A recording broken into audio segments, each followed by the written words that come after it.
Octavio's puppet show's about to start at any minute. So grab your friends and call your parents, 'cause one thing is for certain. Turn that frown upside down. You don't need that where we're going. 'Cause we'll be playing games all day and talk until the morning. Let me tell you a short story about our lovely host today.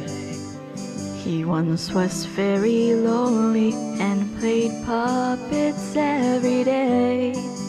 They gathered around a silent crowd. They knew not what to say.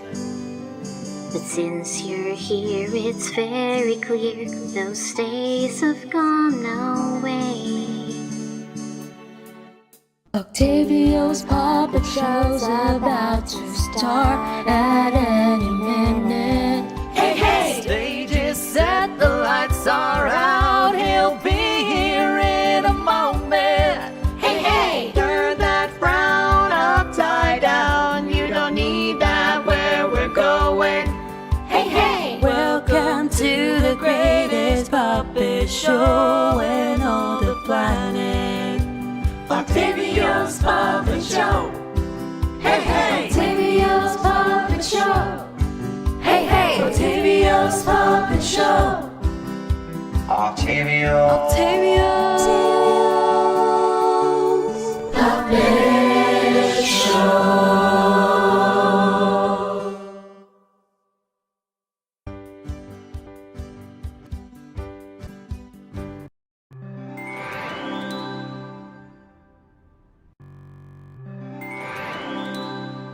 Hello! Hello, hi. That was the wrong scene. That was the wrong scene.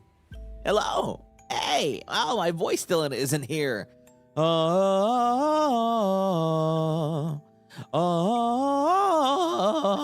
wow. Okay.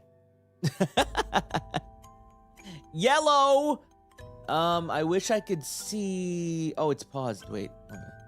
There we go. Can I see it now? Hello? Yeah. Oh!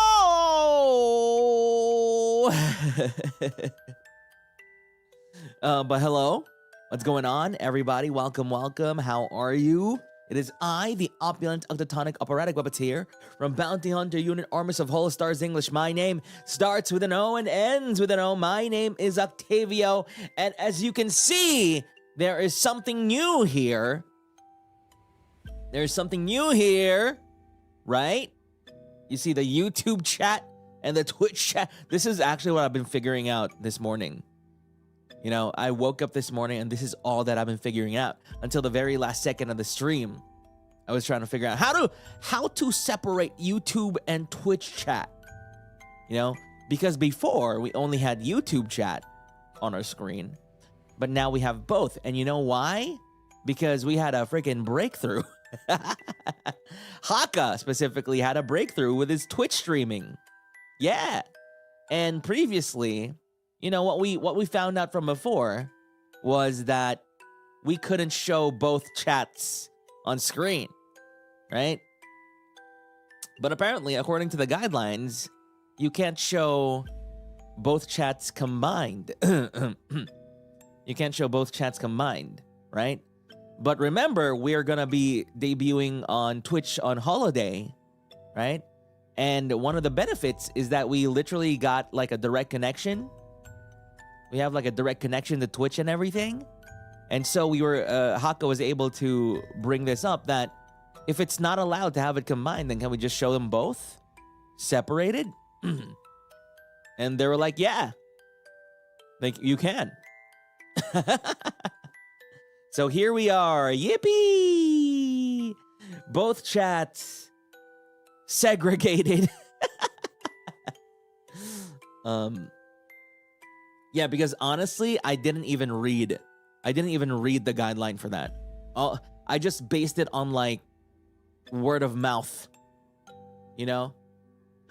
From what people told me, it's like, oh no, you can't show both Twitch and YouTube chats on screen.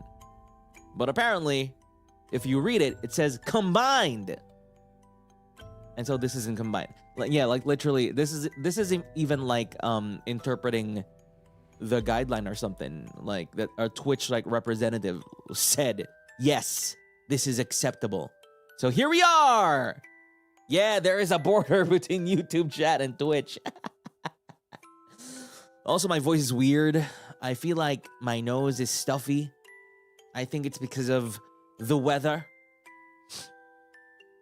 It's kind of dark and cold-ish. Hopefully by later, everything will be good. Also, my voice isn't like my voice isn't too warmed up at the moment. No more spooky month. When was that? When was that? I saw a little post, which is why I saw a little post that explained why Halloween just doesn't hit here in South Elysium, and it makes sense. It makes sense because Halloween here is, I think Halloween here is just unfortunately timed. I think Halloween in general is just unfortunately timed, poorly timed. Not really poorly timed, but just unfortunately timed. It's because that, you know, that these few days, you know, October 31, November 1, November 2, right? These days here in South Elysium are days to commemorate the dead, you know, commemorate our family members that have passed away, and the other side is also the national, what was it? National All Souls Day and All Saints Day, and also the saints, right? All Saints Day and All Souls Day. That kind of few days are for the saints and the dead and our passed away loved ones, right? And then the explanation was kind of like, oh, but by introducing Halloween, you know, Halloween as just another excuse to party during these days kind of doesn't feel good, right? Because what do you do on Halloween anyway, right? You wear a costume and then you go to a costume party. You go to a party, get drunk, and that's it. And right next to it is a solemn event where you're supposed to be with your family, go to the cemetery, and be like, whoa, whoa. And then, oh yeah. And then you go to the cemetery the next day like with a hangover, you know? So when I read that, I was like, ah, okay. That kind of makes sense, kinda.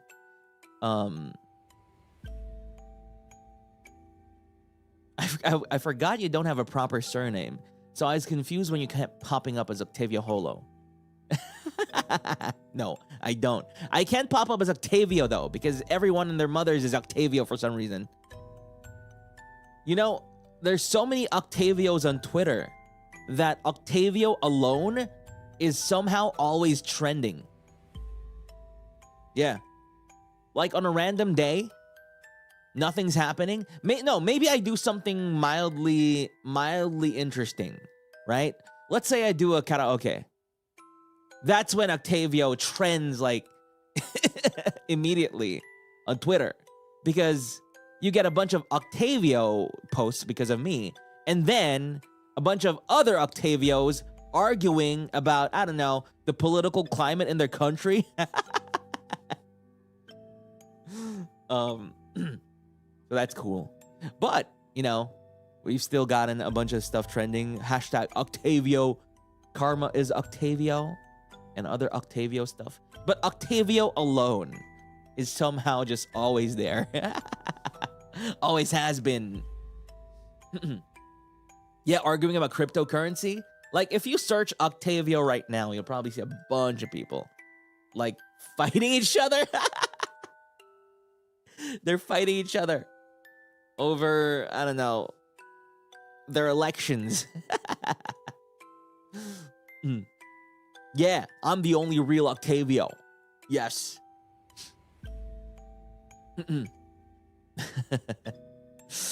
But hello. We got both YouTube and Twitch chats there. Hope you're happy. Hope you're happy now that you can see what's going on. I for one only see one like big chat. It's combined in my screen right now, so I don't really get overwhelmed, and I can see clearly which people come from Twitch and which people come from YouTube. So YouTube and Twitch people, hello, welcome.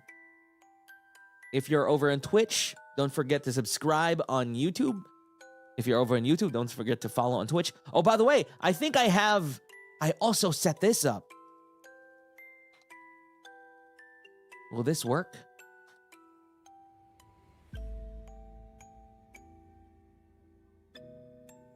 Holy crap, why is it so much? Why is it so much? That's like 1, 2, 3, 4, 5, 6, 7. Six messages. It says YT only? Yeah. I mean, I can't really make a follow link to Twitch. I mean, I guess I could just link to Twitch as well. How does that work? Yeah, in case you haven't subscribed. Here's another 5 messages. Let's see. Can I turn this off? I can do that. Oh, wow. This is a great program, even if it lags, even the chat lags.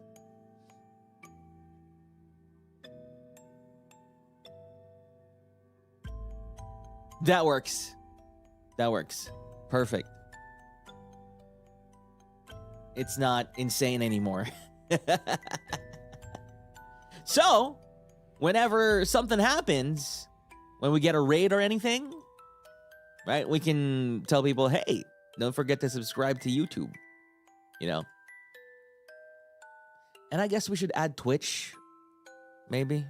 So you have a command for your music? Crap. Not yet. I should really note down things I need to do.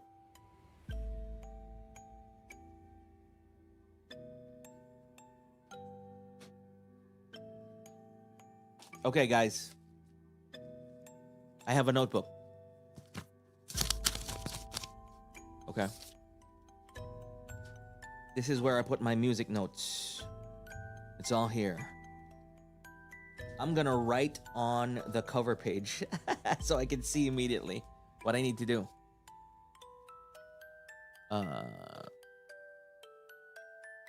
Okay. Things to do.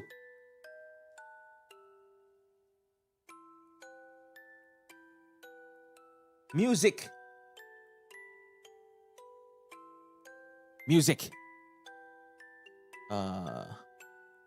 Will the setup of both chats work when the screen is... Yes, it will. But your mileage may vary.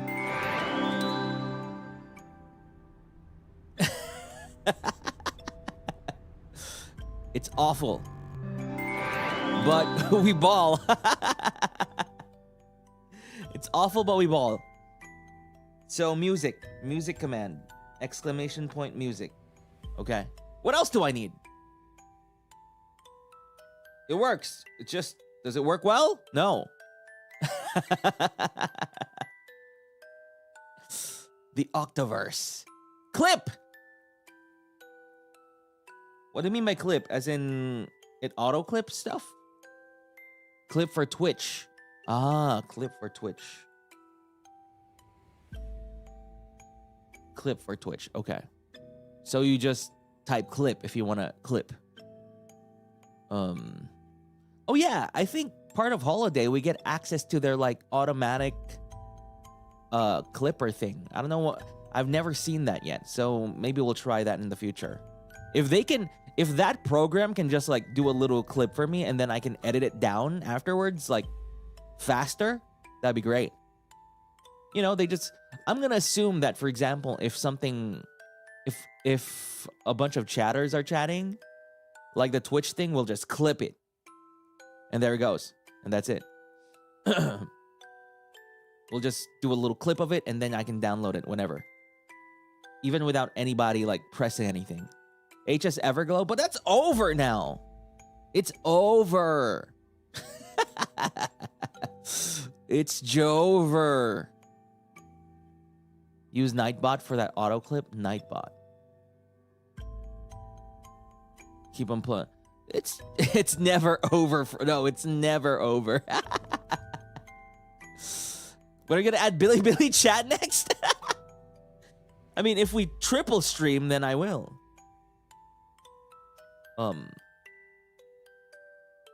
Maybe I should also add like a Billy link, you know, since we're... You know what's crazy? I told you guys the Billy thing is kind of growing really fast. I've been streaming here the whole time on Twitch.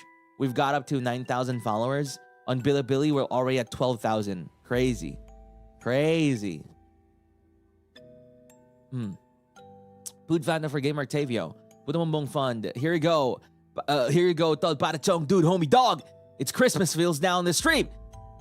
Too bad we can't have JMC music in stream. Enjoy playing Memento Solis. I like how your super chats are always like these well-crafted like statements.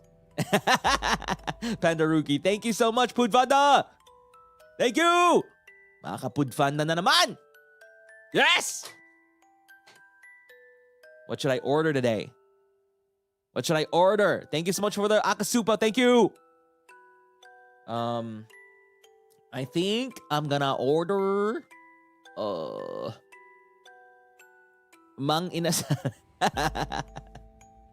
Chicken oil, extra chicken oil. But thank you so much for the super chat. Thank you. BMO. Hashtag not sponsored, but maybe in the future. Maybe in the future. Also, freaking Minute Burger. I swear to God, Minute Burger. I've been banging the Minute Burger drum since I started here. And who do you feature first? Pan VTuber? Minute Burger. I swear to God. It's over. It's over for us, Minute Burger. I know what you are. Huh? You don't watch male VTubers? Huh? I know what you are, Minute Burger. You watch bread VTubers, not male VTubers. God damn it. She's bread? Well, I'm a patty. What's important about a burger anyway? It's the bread. It's a patty.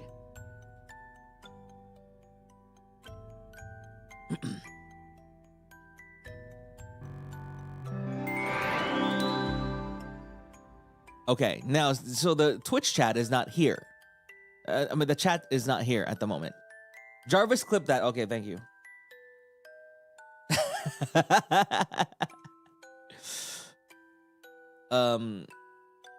No, here's what you guys need to say. Instead of Jarvis, say Kangkong, clip that. Okay? It's Kangkong, clip that. Patoshi. Now, actually, let's try and fix this scene at the moment. So we got Memento Solis going on. Kangkong, clip that. There we go. Kangkong, KK, Kangkong, clip that. There we go. I requested Kangkong to clip my gamer rant yesterday, and I told them to make it viral. If they don't go, if it doesn't go viral, then they're fired. Everybody needs to know my gamer rant. Okay, they're fired. Fired. No pay.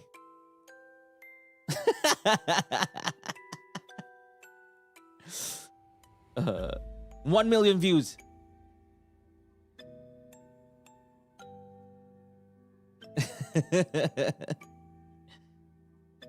Now, YT chat, insane, right? Let's make it just one, maybe 2 messages. Where do I put this? I don't know where to put it now. Let's put it here, I guess. Maybe.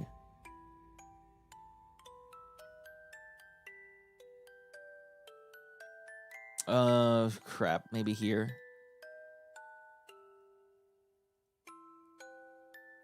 And then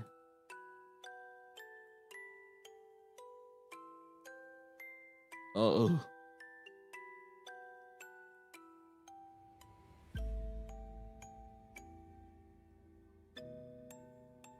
Maybe there? Why is the Twitch chat so different? So chonky.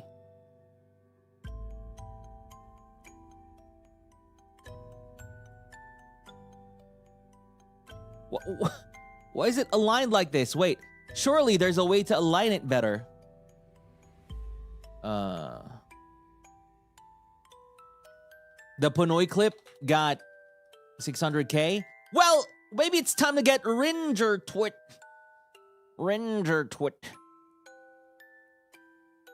To make clips as well.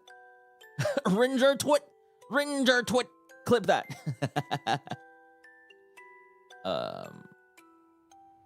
No, I'm kidding. I didn't tell Kong Kong that.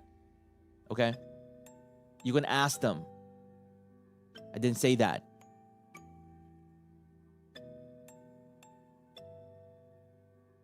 Funny, Jellymana actually wants to pay them, like, right now. And they were like, oh, I still have more clips to do. Like, okay, we just wanted to pay you right now, though. Fine. Then don't get paid. How do we align it to the left? There's no way to align to the left? Again, sucks. There's no way to align it to the left. Unfortunately. There's no left align. There's no paragraph, whatever. Okay, let's just keep it that way. Now, is that considered separate or is that considered combined? I think that's considered combined. Why is Ian Tikva's name in the middle?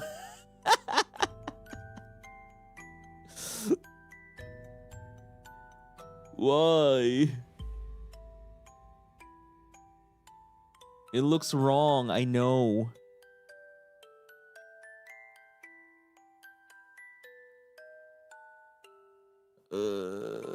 Yeah, it aligns the chat. Maybe I should cut the name.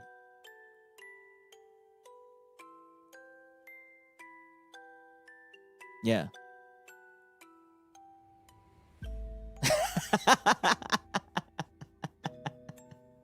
Oof.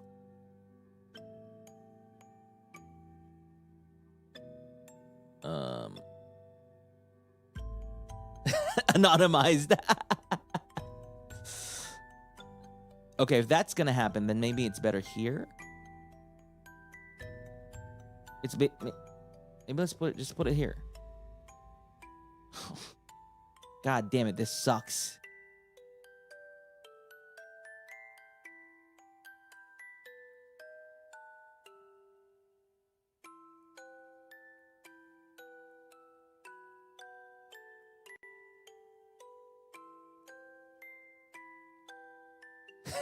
No Twitch. Okay.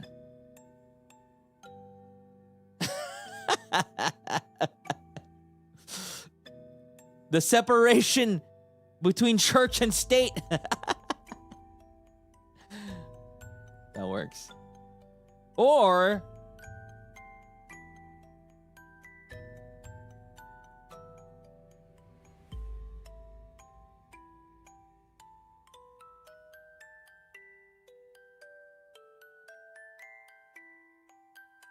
there. Like Romeo and Juliet. That's fine, probably. Rewrite the stars type distance. Okay, that's fine. It covers a little bit of the screen, but you know. Okay. All right, let's play Memento Solis. Memento Solis, game made by Octoposse. Well, not every Octoposse, but a subgroup of Octoposse that volunteered to create it. Wait, what's this? But with the blessing of all members of the Octoposse. Are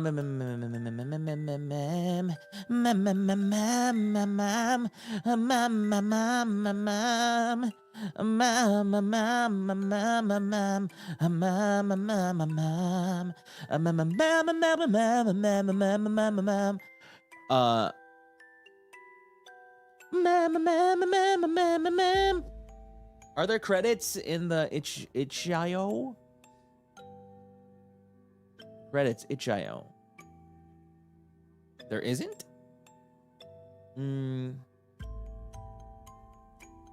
No credits itch.io. Well, there should be, right? Or am I missing it? I'm missing it.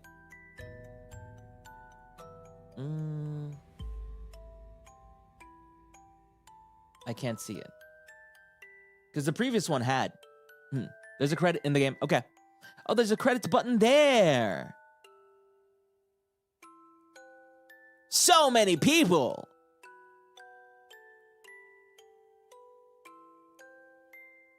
There we go.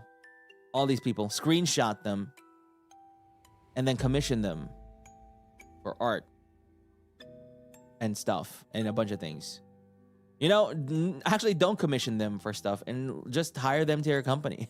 Like, look at that management. you can make them a manager of your store or something. Your carinderia. Leadership, make them a politician. Let's go. Coders, what does that mean? They can speak in code. Okay, let's play a new game. Oh, look at this little puppet, though. Hugging the thing. What if they have a job already? Then quit! Oh? Also, the music at the start, amazing already. Also, what the hell is that? That's so cool! There's a little animation when we start. What is your name, Quinn? What the hell? Brother, wait. Wait, Octavio is in the game, right? Wait, Octavio's in the game.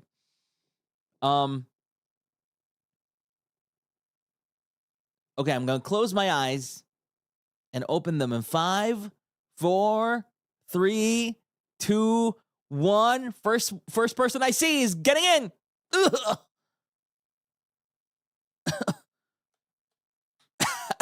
Azure Demon. What is your name? Azure Demon. Octavio's puppet show is about to start any minute now. You stand in the wings of the ramshackle theater, peering through the red curtains. Oh wait, this is Azure Demon Puppet? Puppet Azure Demon. You can hear the crowd's whispers. Some are excited, some seemingly wary. There are a few new faces among them. The sight of them all makes your knees shake. You don't feel like you're in tip-top shape to perform right now. You had figured that this feeling would simply leave on its own, but it's lingering. You find yourself lost in your thoughts, so much so that you don't notice. Oh, it has all the costumes. Oh, my second outfit is here.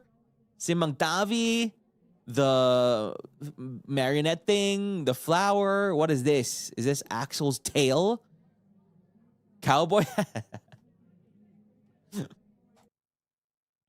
Are you all right? Is there sound? I mean, right now there isn't. There's just AC. There's just AC sound. Earlier. Now there isn't. What? You nearly jump out of your skin at Octavio's sudden presence beside you. There's music now. Oh, wow, the music is muffled. It's obscured because it's happening like in the stage. The mixing. He laughs as you almost stumble onto the stage inside. Instead of him kneeling down to your height, he pats your head. Are you nervous for your first show? You nod, not meeting his eyes as you fiddle with your fingers. You didn't think it was that obvious. Well, don't be. Also, this art! This art! The art of the puppet and the art of Octavio. Holy crap! Wow. You can eat the art. You're one of my puppets, remember? Made and molded from my skilled hands as well as strung to my melody. Why is my nose so stuffy? You'll do just fine, little one, just like all the others. Pogi ng Octavio na yan. Sino ba yan? Ako yan! That's me. You chitter not finding it in yourself to believe him. This is your first time being on stage. What if you mess up a step or trip? That would be a disaster. If you mess up, you'll probably never perform with Octavio again. He's giving you such an important task. You can't afford to. Oh, pressure. Pressure. You feel a light flick on your forehead. You look up, confused. Hey, I can feel you overthinking, you know. Listen up! Your eyes follow his finger as he pokes your torso. I gave you this jailed heart for a reason. You trust me, don't you? You give him a small nod. Then believe me when I say that you got this. Not the pep talk. Eee! You're a brave puppet, okay? He gives you a smile. You can't help but smile back. You feel yourself relaxing in his gaze, feeling all your worries and doubts vanish in an instant. It reminds you of the day you first met him. You remember the light that blinded you when you woke up, his grin of satisfaction during the night of your creation. You were confused. You didn't know where or who you were, but he looked at you as though the two of you had worked together for ages. You can't help but wonder if we have. A stagehand yell snaps. Wait, is that Octavio's puppet show?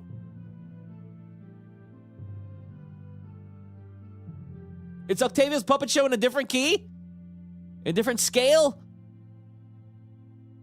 A stagehand's yell snaps the both of you back into the present. There's still a show to do after all. And it can't start without the maestro himself. Well, that's my cue.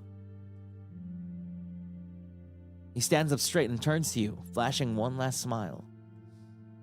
Break a leg, all right? I'll see you on stage.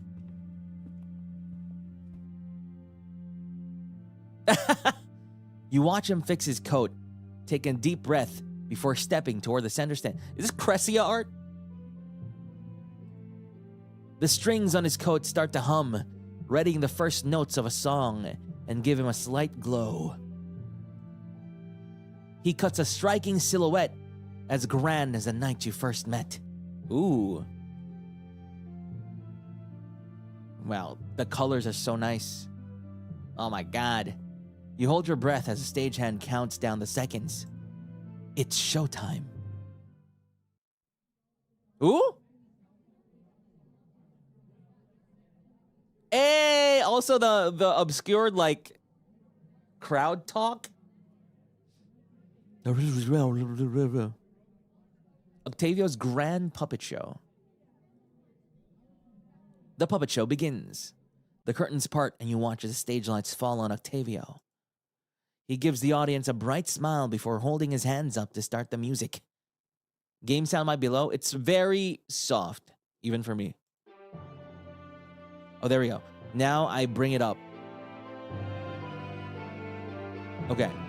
Let's put it like that. Okay? Walker, Hawthorne, Edward, Sorensen, VT fans. Hello, hello. Super full name. You watch as he waves his hand and feel the other puppets run past you onto the stage just as he commands. You can hear the audience's excitement from the wings, erupting into applause as the show truly begins. It always amazes you how easy it is for him to perform so perfectly. Yeah, the music is really good. What key is this? It's like a serious Octavio's puppet show. Of course you know that Octavio must have come a long way to be this good.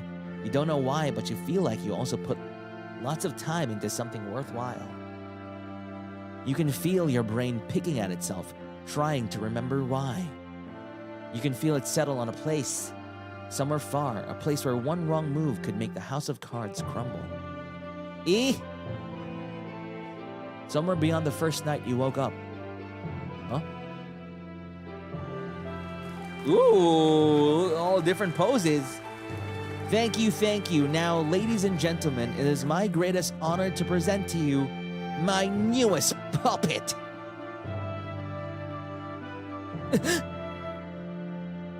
It's your cue. Now, you mustn't judge a book by its cover. The heart inside this puppet more than makes up for their size. Similar to how even a mouse can stand up to a voracious lion. Come on, Azure Demon, let's go! You can do it! Everyone, please greet them with a round of applause. You dutifully walk over to the center of the stage as everyone applauds. You wave eagerly to the audience, matching their smiles with a graceful bow. Then you straighten yourself and hold your hands up as though you were able to conduct an orchestra. In case you don't believe me, I'll show you all just what I mean. Huh? Octavio clears his throat. Behold! With my baton, I will... The audience gasps as Octavio produces nothing but empty air from within his coat. Octavio only laughs as he looks around the stage. Huh? What? Does he explode? Oh my, where could I have placed it? Does anyone know? No!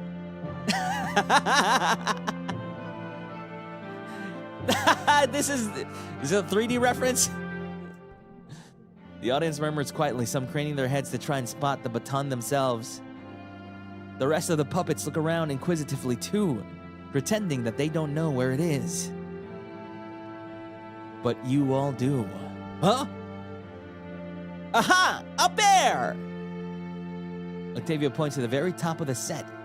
Your gaze follows his finger, where you see it dangling in front of the immense moon backdrop. Oh, that was a moon. Okay, I thought it was like a gong. You know, that's why you hear the doom, doom, doom, doom, doom. His baton held up by a string. Well, since my new puppet is the star of the show here. Octavio turns to the audience, motioning to you enthusiastically. Oh, in a moment, they will climb up there and get my baton themselves. He gestures to the loose path created by the rest of the set, along with a neat lattice of strings crisscrossing between them. Yes, spider climb up there. You take a few seconds to catch your breath to calm your nervous heart. You practice and rehearse this performance countless times, but even so, the idea of finally doing it seriously weighs heavily on you. As you clamber your way up the set, you're cautious with each step and hold of the stage's bound materials. A gong is so random. Yeah, it's because of the sound, the doom, doom, doom. It's like, oh, that's what they're banging. You can hear Octavio's voice from below, giving a running commentary you think you recognize from rehearsal. Look at them go! They're doing very well, aren't they? I'm not even using my strings! Is that how I perform this? Probably not. Which means if they were to fall, they'd be in deep trouble indeed. Well, you should expect that. It greatly ups this. It's like the Holo Expo VP. It greatly ups the stakes and certainly hooks the audience's attention even more. You feel pleased that everyone is entertained. But that feeling quickly vanishes when you reach the part of your performance where you failed the most. What is it, Azure Demon? By the way, they're named Azure Demon. The baton dangles before you, almost as if it's egging you on. Is it just you, or is it closer than usual? Maybe you can do this without jumping for it. You shuffle closer, clinging onto the set for support, while one of your hands reaches for the baton. Swipe! You almost had it. Another swipe. Damn, now it's farther away. Okay, this time you've got it. You hear the slightest crack. As you brace for your leap, the set piece supporting you suddenly lurches, and you slip. You feel the wind whipping your face as the crowd gasps, watching with bated breath as you plummet towards the ground. But the sudden impact you're expecting never comes. Instead of the hard stage, you feel your body collide With a warm, gloved hand, Octavio's smiling face above you as you sit up. Just as you are about to apologize, you feel something long and thin land softly on your lap. You look down. Wow! Look at this art! It's the baton! Why is the puppet so little? It's so little and cute. Look at its little head. It's so small.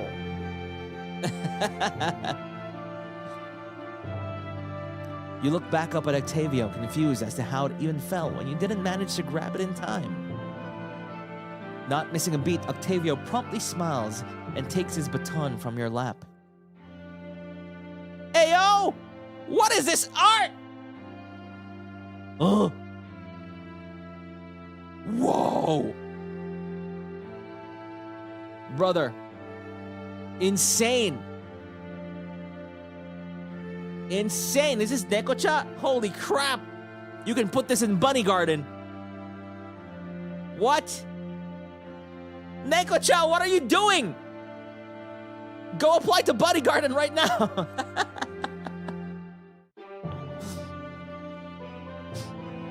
Get employed by Bunny Garden. Do it.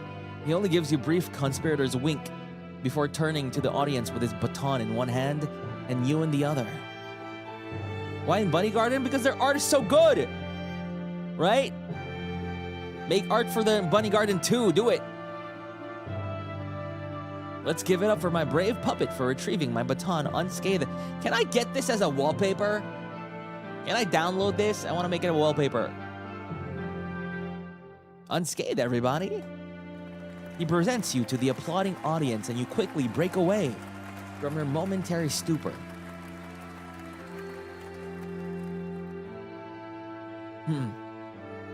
It's our visual novel batch of... Yeah, this is done by many people. I think we showed the credits earlier. There's like, what, 100 people? They're like Sucker Punch. They're like a PlayStation studio at this point.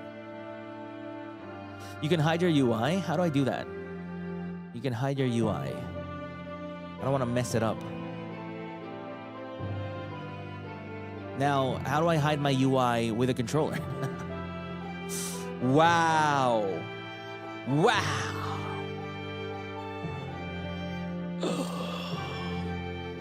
Incredible. Incredible. Look at my chest. My chest is catching all the light. Look at that.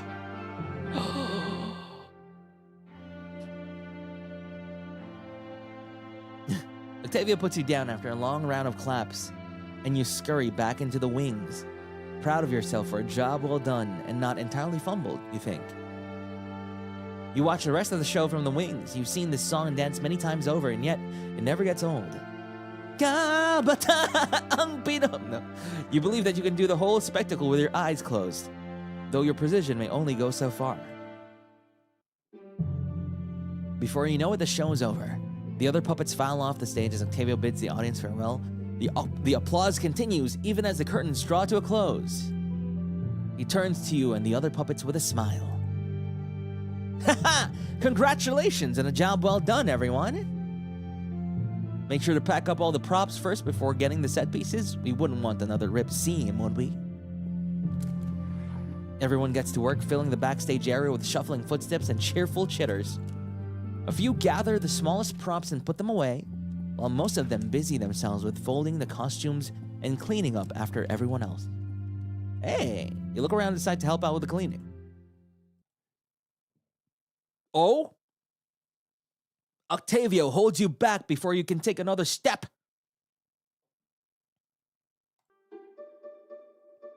You wonder for a moment if you're about to get scolded for literally slipping up your part of the show.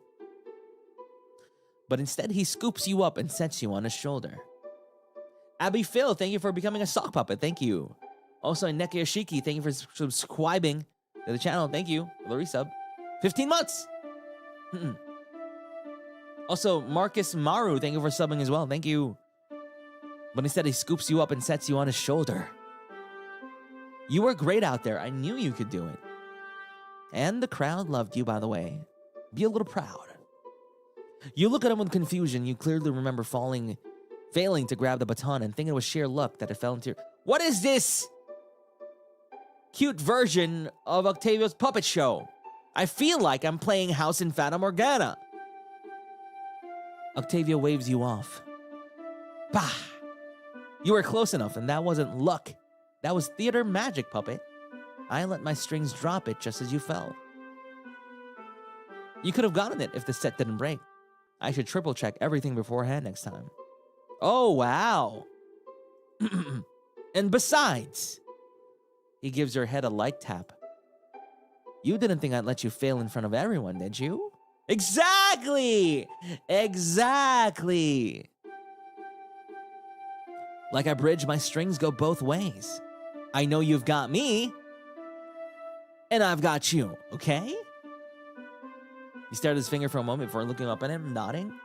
When he smiles, you hope he knows that you're smiling back just as brightly towards him. As long as you consider me a gamer, we're good.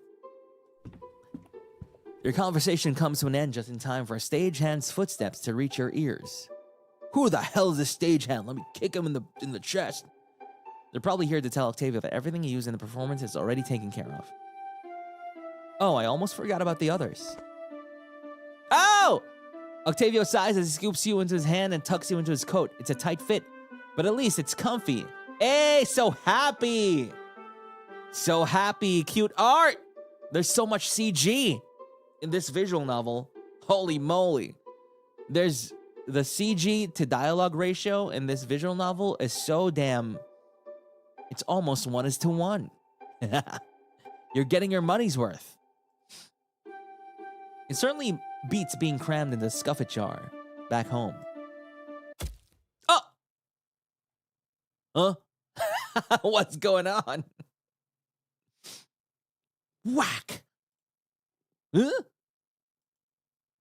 A sudden impact. Octavio lurches, pain flashing across his face above you before... Wait! You feel him fall forward, body slackening against you.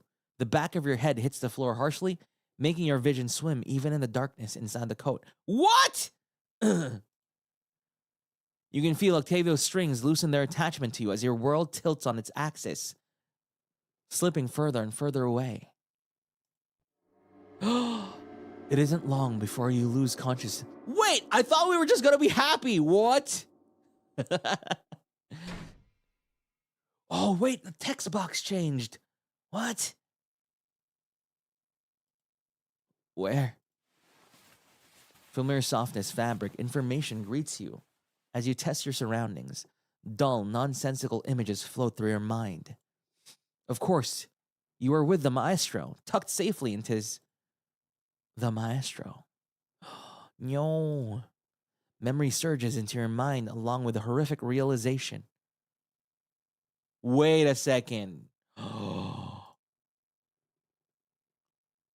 Instead of feeling the comforting presence of his chest, you feel what could only be the hard ground through the coat's pocket. Octavio is gone. What is this angst? What? He's dead? He's dead? Holy crap. Oh, the music. I mean, the ambiance. With a panicked squeak, you poke your head free of the coat pocket. What is going on? It's a horror game? For a moment, you think that you are still in the coat, but flickering shadows and a strange buzzing prove otherwise. By the way, the writing, fire. The writing is so good. What? It's so good. Your attention is drawn to rows of freezers lining the far wall, and for a moment, you wonder if you have been brought back to Octavio's puppet theater. No, it can't be. He would never let it get this filthy. Look at this background. What is this, a mortuary assistant? That just makes you panic even more. Why are you here all alone in such a foreboding and nasty place? Was Octavio secretly upset that you had failed your routine, or had he gotten hurt? Wait, you know what's funny? Is that I used the ASMR video that I made, not knowing that this was gonna be here. Like this stuff. I just put it there. His presence through the strings feels strange, you realize. You need to find him. You must find him. Yeah, I guess I got the vibes. I guess the wavelengths connected. Right? Yeah, the brain cell connected, and I used that as the channel trailer for this stream. I had no idea that this was gonna be here. Your head whips around the room looking for any glimpse of, come on, Azure, you can do it. Azure's like so nervous. What? You see him, he's here. Oh, he's alive. That's why the puppet is still alive.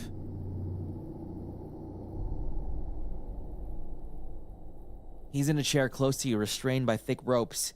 His eyes are closed, head horribly limp. It is as you feared.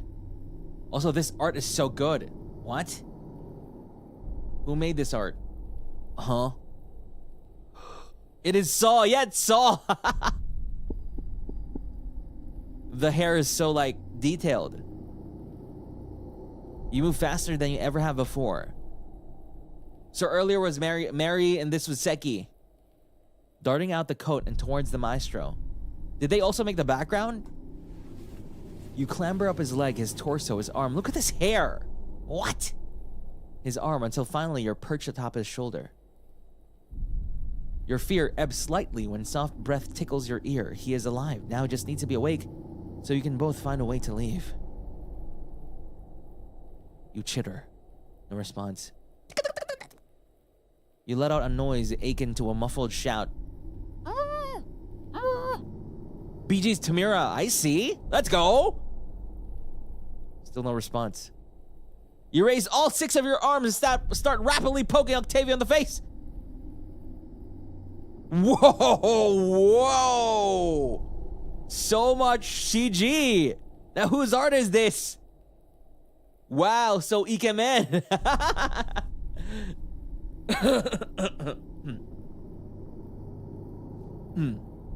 His nose scrunches up, and a low sigh escapes him. His eyes open, blinking blearily before focusing on you. There's so much art! He's mewing! Annoyance. He's told you all several times before that you are supposed to sleep in the workshop. His bedroom is off limits. The back of your head suddenly starts throbbing as if in pain. The both of you wince, sudden clarity, remembrance, the unpleasant sensation of being watched far too closely. Huh? You shouldn't stare into an abyss, Puppet, especially when someone is watching. Huh? Your mewing is crazy. You recoil as if you've been electrocuted. The curtain is lowered. The maestro has ascended to the spotlight. Octavio in his entirety has walked backstage, out of sight of curious puppets. Don't fret. It'd be foolish to punish you for something you had no intention of doing. Wait a second. And more importantly, the ropes creak as Octavio tries to move from the chair and promptly finds it impossible. He frowns. This is certainly new and a problem. It brings you the slightest bit of relief that you haven't upset Octavio, but relief alone won't free him from his current predicament, nor can you in this state. You're right, Puppet, and as much as I'd like to enjoy the novelty of being kidnapped, my neck is starting to get stiff. I can feel my baton close by, so that means it's probably still in my coat. He smiles brightly at you, in the way he does right before he asks you to do something. Can you fetch it for me? I'm a little indisposed at the moment. Eager to go home, you clumsily climb off the maestro, almost slipping before you ultimately make it safely to the ground. You pause for a moment and think, come on, Azure Demon! You had not felt the baton while in his coat pocket, so it should be in the other one. You rush towards the coat. The art is made by Maymin! Maymin! Thank you. Throwing the fabric over and plunging all 6 of your hands into the pocket in desperate search of the baton. And yet for all your searching, When you pull your hands free, you only have Octavio's wallet. Let's go! And a handful of lint to show for it. You chitter, distressed. Of course it isn't here. That would be too easy. His eyes close for a moment before reopening. I suppose I was right, in a fashion. It is close by, in that it is somewhere in this building. Octavio cocks his head, nose twitching. Formaldehyde. Well, that's comforting. A hospital, then? Which would make this... It's a morgue. It's morgue. He clicks his tongue. I don't recognize this particular one, though.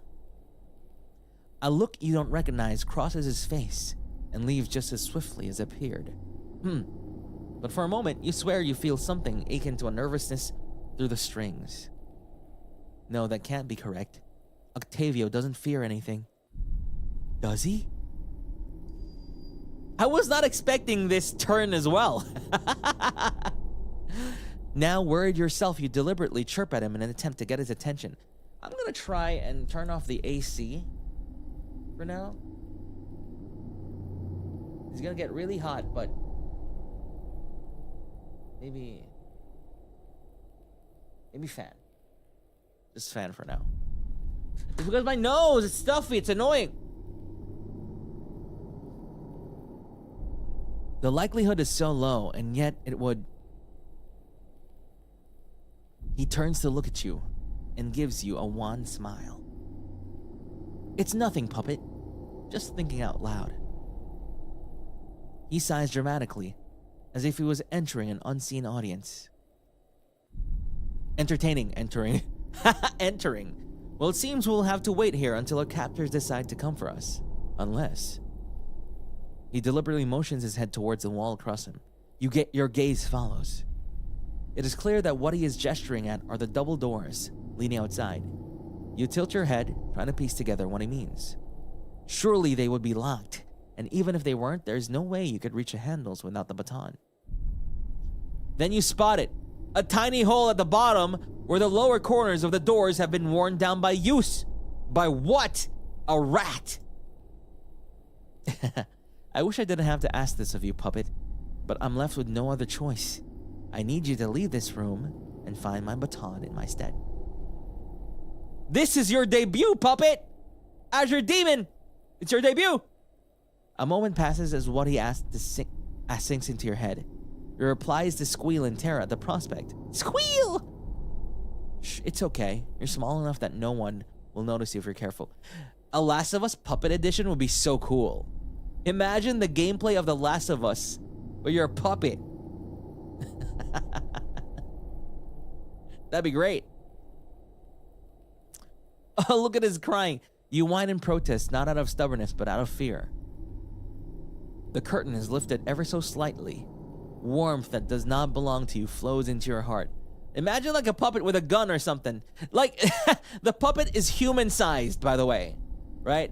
Human-sized puppet. They have a gun. And they're killing, like, enemies and zombies. And then, instead of drama from his mouth, you can only hear a... You know. You must be brave, puppet. I know you're scared, but I'll be with you. You feel something very deliberately poke your arm, though you see nothing there. Octavio winks at you. See? His words echo in your head. It will be as if I'm right by your side. Let's go! See? The knot in your chest loosens. Imagine the strings as like a waveform in a DAW, you know? And we're sending like signals through the strings. It's via waveforms. Only get tangled once more when you see his face turn stern. I can guide you to the baton, but you have to promise me you won't linger. I don't know who brought us here and what they want, but I'm not asking you to find out. He pauses briefly. Or Metal Gear Solid, yeah? I'll handle everything once you retrieve my baton, puppet, I assure you. I'm gonna explode this place once I get my baton. Octavio.wav. The unreadable expression is back on his face, and the maestro has withdrawn his feelings from the strings. It is clear that there is nothing more to be done in this room. Wait, can't we like create games in Fortnite now? Yeah? We can make games in Fortnite now. We can probably make a friggin' puppet game of The Last of Us. You give him a tiny nod and look at the door. Light filters through the gap, both inviting and foreboding.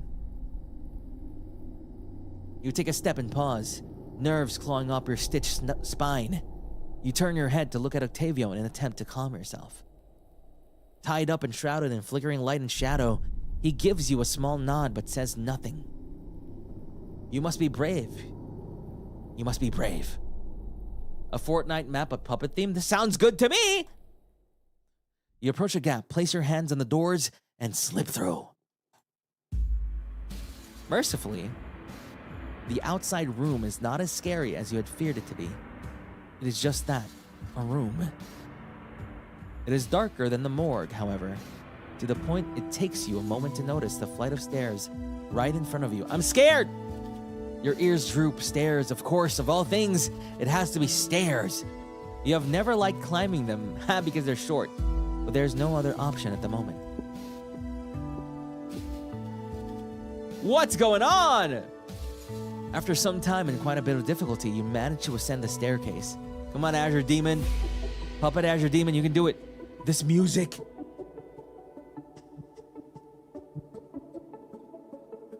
Wow. Who made the music?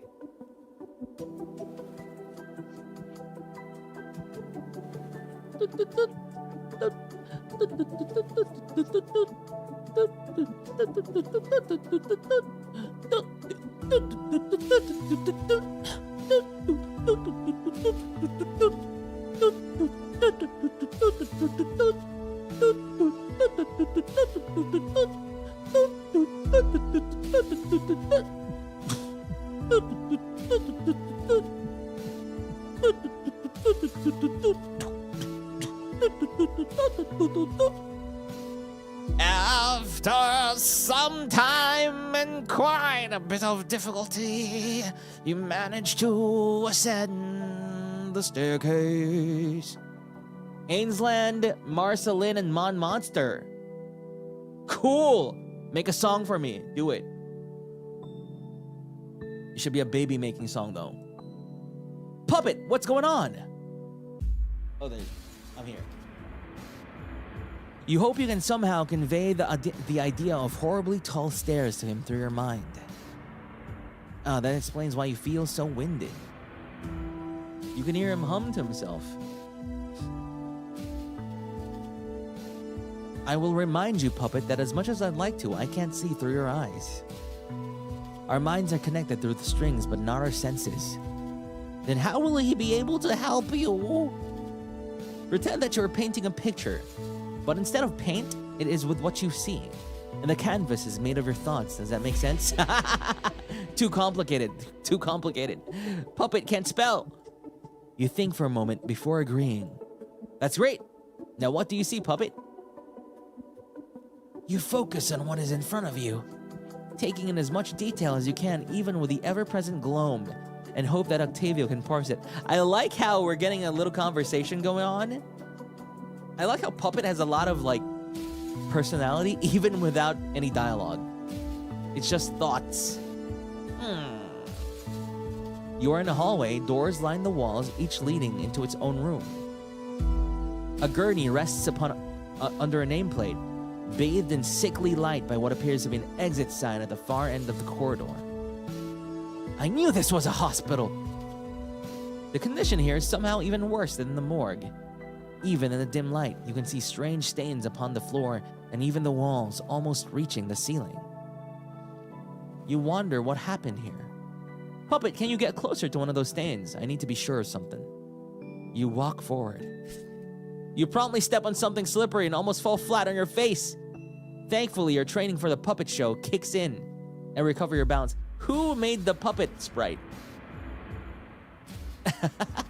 Who made the puppet sprite? It's cute. Aria Salvador. You huff in annoyance and glare at the culprits, a thin piece of plastic and a crumpled sheet of paper. Kasiki? Ooh. You pick them up focusing first on what you now see is an ID card. Aria Salvador. Sounds like a Nepo baby, huh? An old ID card, its edges worn down, the surface yellowed with age. On the left is a picture of a woman. Her hair is pulled up in a neat bun, a few strands framing her face, and clear glasses sit lightly on her nose. Her expression is composed, eyes filled with determination. There's a subtle quirk at the corner of her lips, something knowing. She looks like someone who observes everything and misses nothing. The slander, yeah, the hospital probably given to her by her father, and then she's like, oh, I'm a self-made man. Above the photo, embossed text contrasts against the faded background. You trace your tiny fingers over the raised lettering, Sunrise Center for Specialized Palliative Care. Just beneath, in larger font, is the name Dr. Aria Salvador.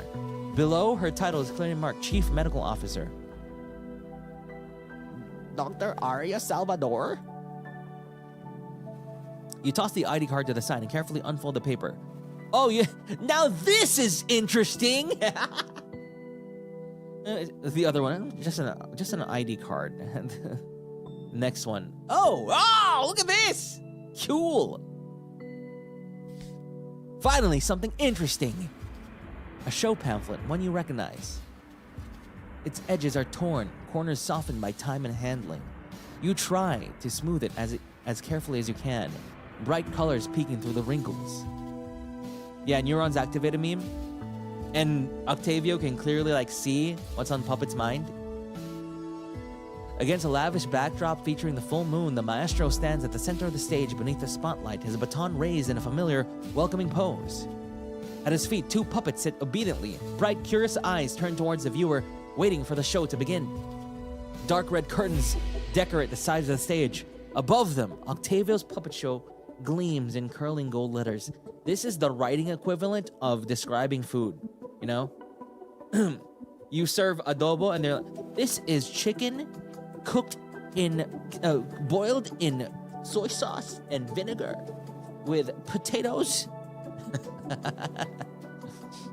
You turn the pamphlet over. Scrawled across the back in tight, narrow handwriting, pressed sharply against the paper, is a single line. This has gone far enough. Whoa! Is that a competing puppet show? The writing is precise, controlled, the letters narrow and pressed close together, written in a rush by a hand too tense to relax. They crowd the line, leaving barely any space to breathe. They didn't like the show, they left a bad review. They can't believe people watch this slop. You drop the poster, hands shaking. You do not know exactly what the phrase means, but the intention is clear. An unsatisfied customer, Puppet. Nothing more and nothing less. You aren't sure an unsatisfied customer would say something like that, but before you can protest any further, Octavio abruptly shuts you down. I told you not to linger. And what are you doing? Lingering. Oh, he mad. He's hot. What the hell? Oh, boy. Ooh, it's getting hot in here. The baton is clearly not here, and you need to move on before someone comes in. He's right. You know he's right. That every second you spend here is more fraught with danger than the last, but his manner makes you uneasy. You're covering it, though.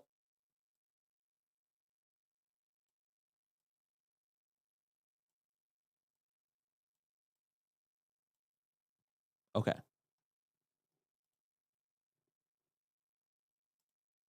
He's not usually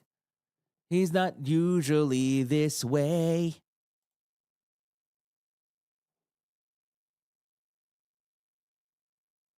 Remember,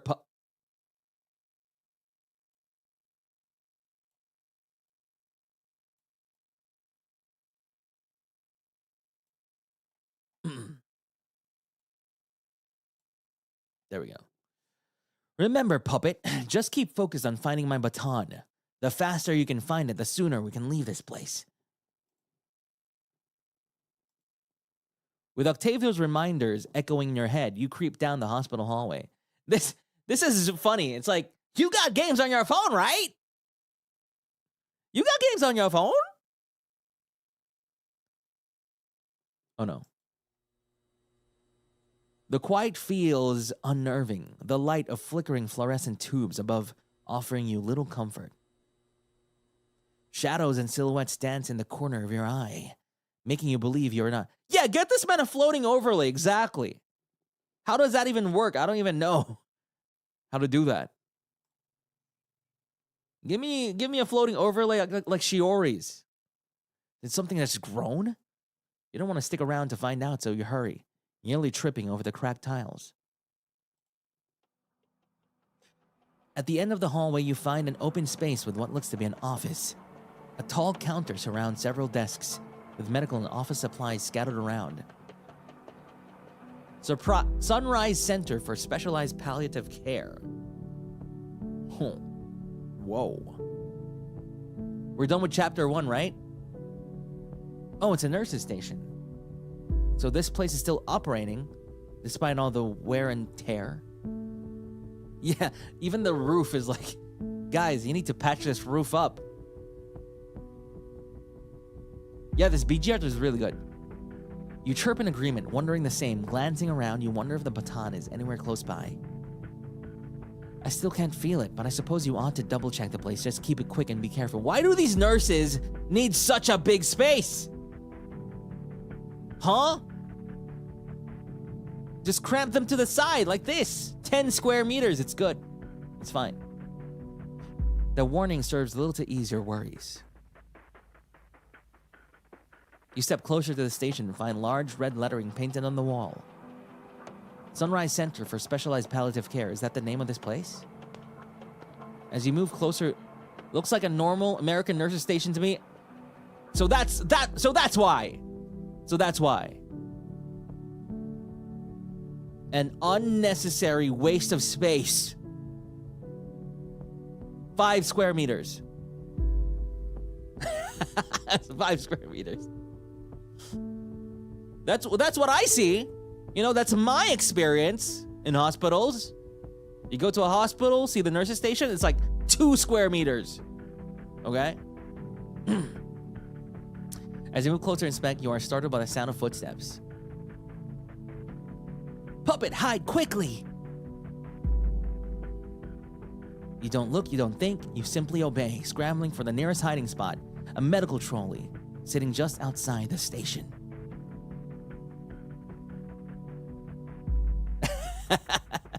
Trembling, you skitter up into the lower tray and hide behind boxes of medical supplies. It's so cute! Your little figure sits still while you hold your breath, hoping the trolley's contents provide you with enough cover. You wait for a while, and thankfully no further footsteps approach. That was too close. Whoever that was, it's lucky that they haven't noticed you yet, Puppet. Yet. This is a horror game! You sigh in relief, but you are still not out of danger. Your hollow eyes catch sight of 3 people. 1 doctor. So it is! It is operational. What? Is it a Tavi horror game? This is a Tavi visual novel, but now it's kind of like a horror game.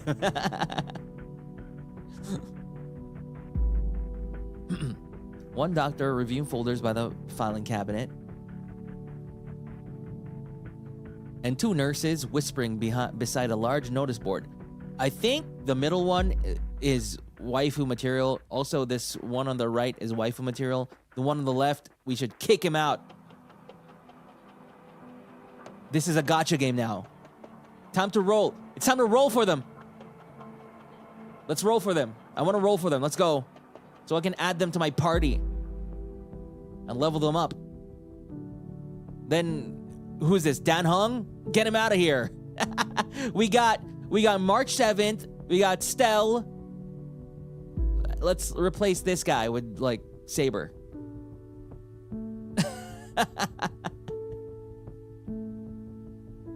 What is it, Puppet? You're tense. Is it like Pokemon? You choose, like, your starter Pokemon? You chitter uneasily, eyeing their uniforms. Although they are relatively clean, you notice the rips and holes in the doctor's coat and the mismatched patchwork repairs on the nurse's scrubs. Oh. Octavio huffed softly, seemingly amused. This place Saber. This place looks like one singular budget cut away from closure. I'd give them points for still bothering with uniforms at all. Only if they hadn't, kidnapped us. But you're right. They really don't like the type to be involved in any shady business. Don't do my boy Dan Hong like that. The only Dan Hong that I really like, is the Imbibibabe. Ang Imbibibabe ng Shangzhou Luofu. Dan Hong. Anyway, back to the matter at hand. Octavio goes silent for a bit, sensing for the baton's presence once more. He sounds frustrated once he speaks up. Imbibi babe! Still nothing. Once the staff aren't looking, you should keep moving, Puppet. As you are about to go get off the trolley, the hospital staff begins to shuffle around the station. Best to stay put for now. You hear the staff conversing in hushed tones. Their movements seem uneasy and nervous, as if they are wary of anyone listening in. Nobody even mentioning the Kalis erasure SMH my head. Who's Kalis? Did we encounter a Kalis yet? I don't remember. I don't think there was a Kalis? No, that's not the coffin guy. I don't remember Kalis. Is that Sayu? I don't know. Long night for you too, huh? Double shift, so yeah, about as long as it gets. Ugh. And it doesn't help that this place gets so damn creepy after dark. If you two have time to complain, why not use that to check on our patients? Friggin' doctors. Hate them. Defund doctors. I'm kidding.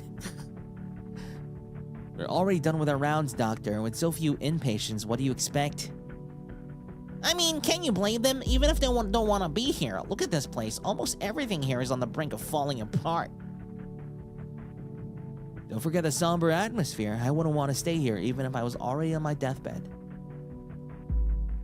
As much as I hate to say it, I agree. It truly breaks my heart to see our hospital come to this. Yeah, kick him out. We can't have him. Who is Kalis? Oh, Kalis is the male version of Stell. Okay. So, all right.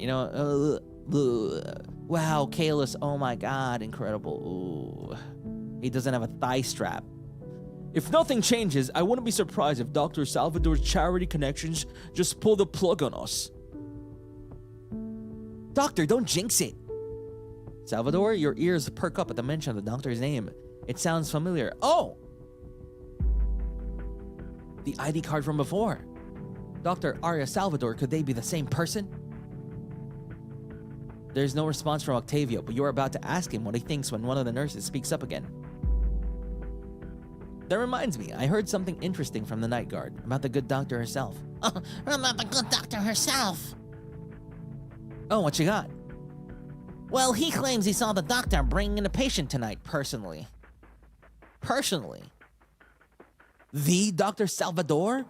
Actually doing her job for once? I knew it! I knew she was a Nepo baby!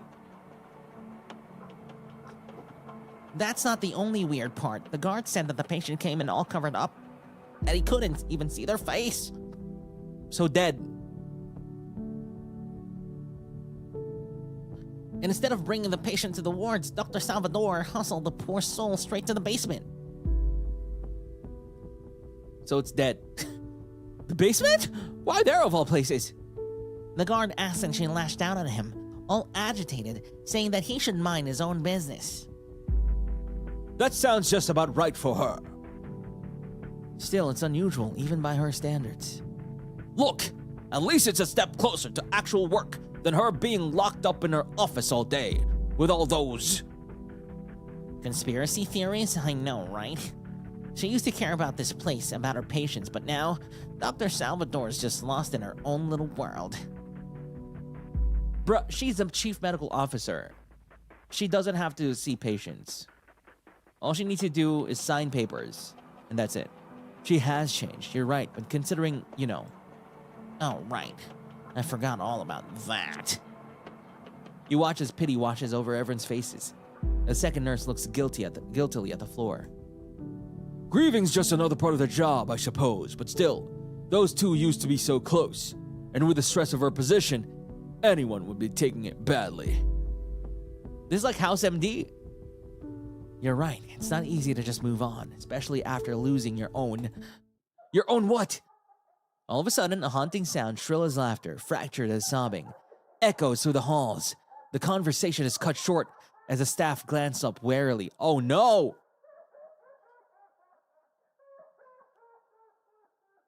Oh, that's scary. Do you hear it?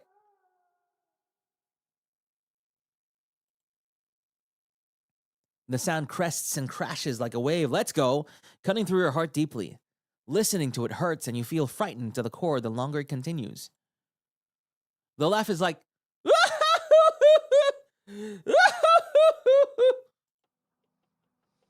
And finally, there is silence. Just as abruptly as the sounds had come, so did they go. Slowly, you peer out from the medical supplies to check on the hospital staff. No words are exchanged, but their faces say it all. A look of mutual, silent unease. Just as you think everything has settled down, loud footsteps thunder down a hallway. Peering in that direction, you spot a disheveled-looking nurse rushing to the station. He looks distressed while addressing the staff. Doctor, there you are. New patient in emergency. Another corruption beast attack. Another one? That's the 4th time this week. It is. This one is severely injured with a laceration running across the chest. His family is given first aid, but he is still bleeding profusely.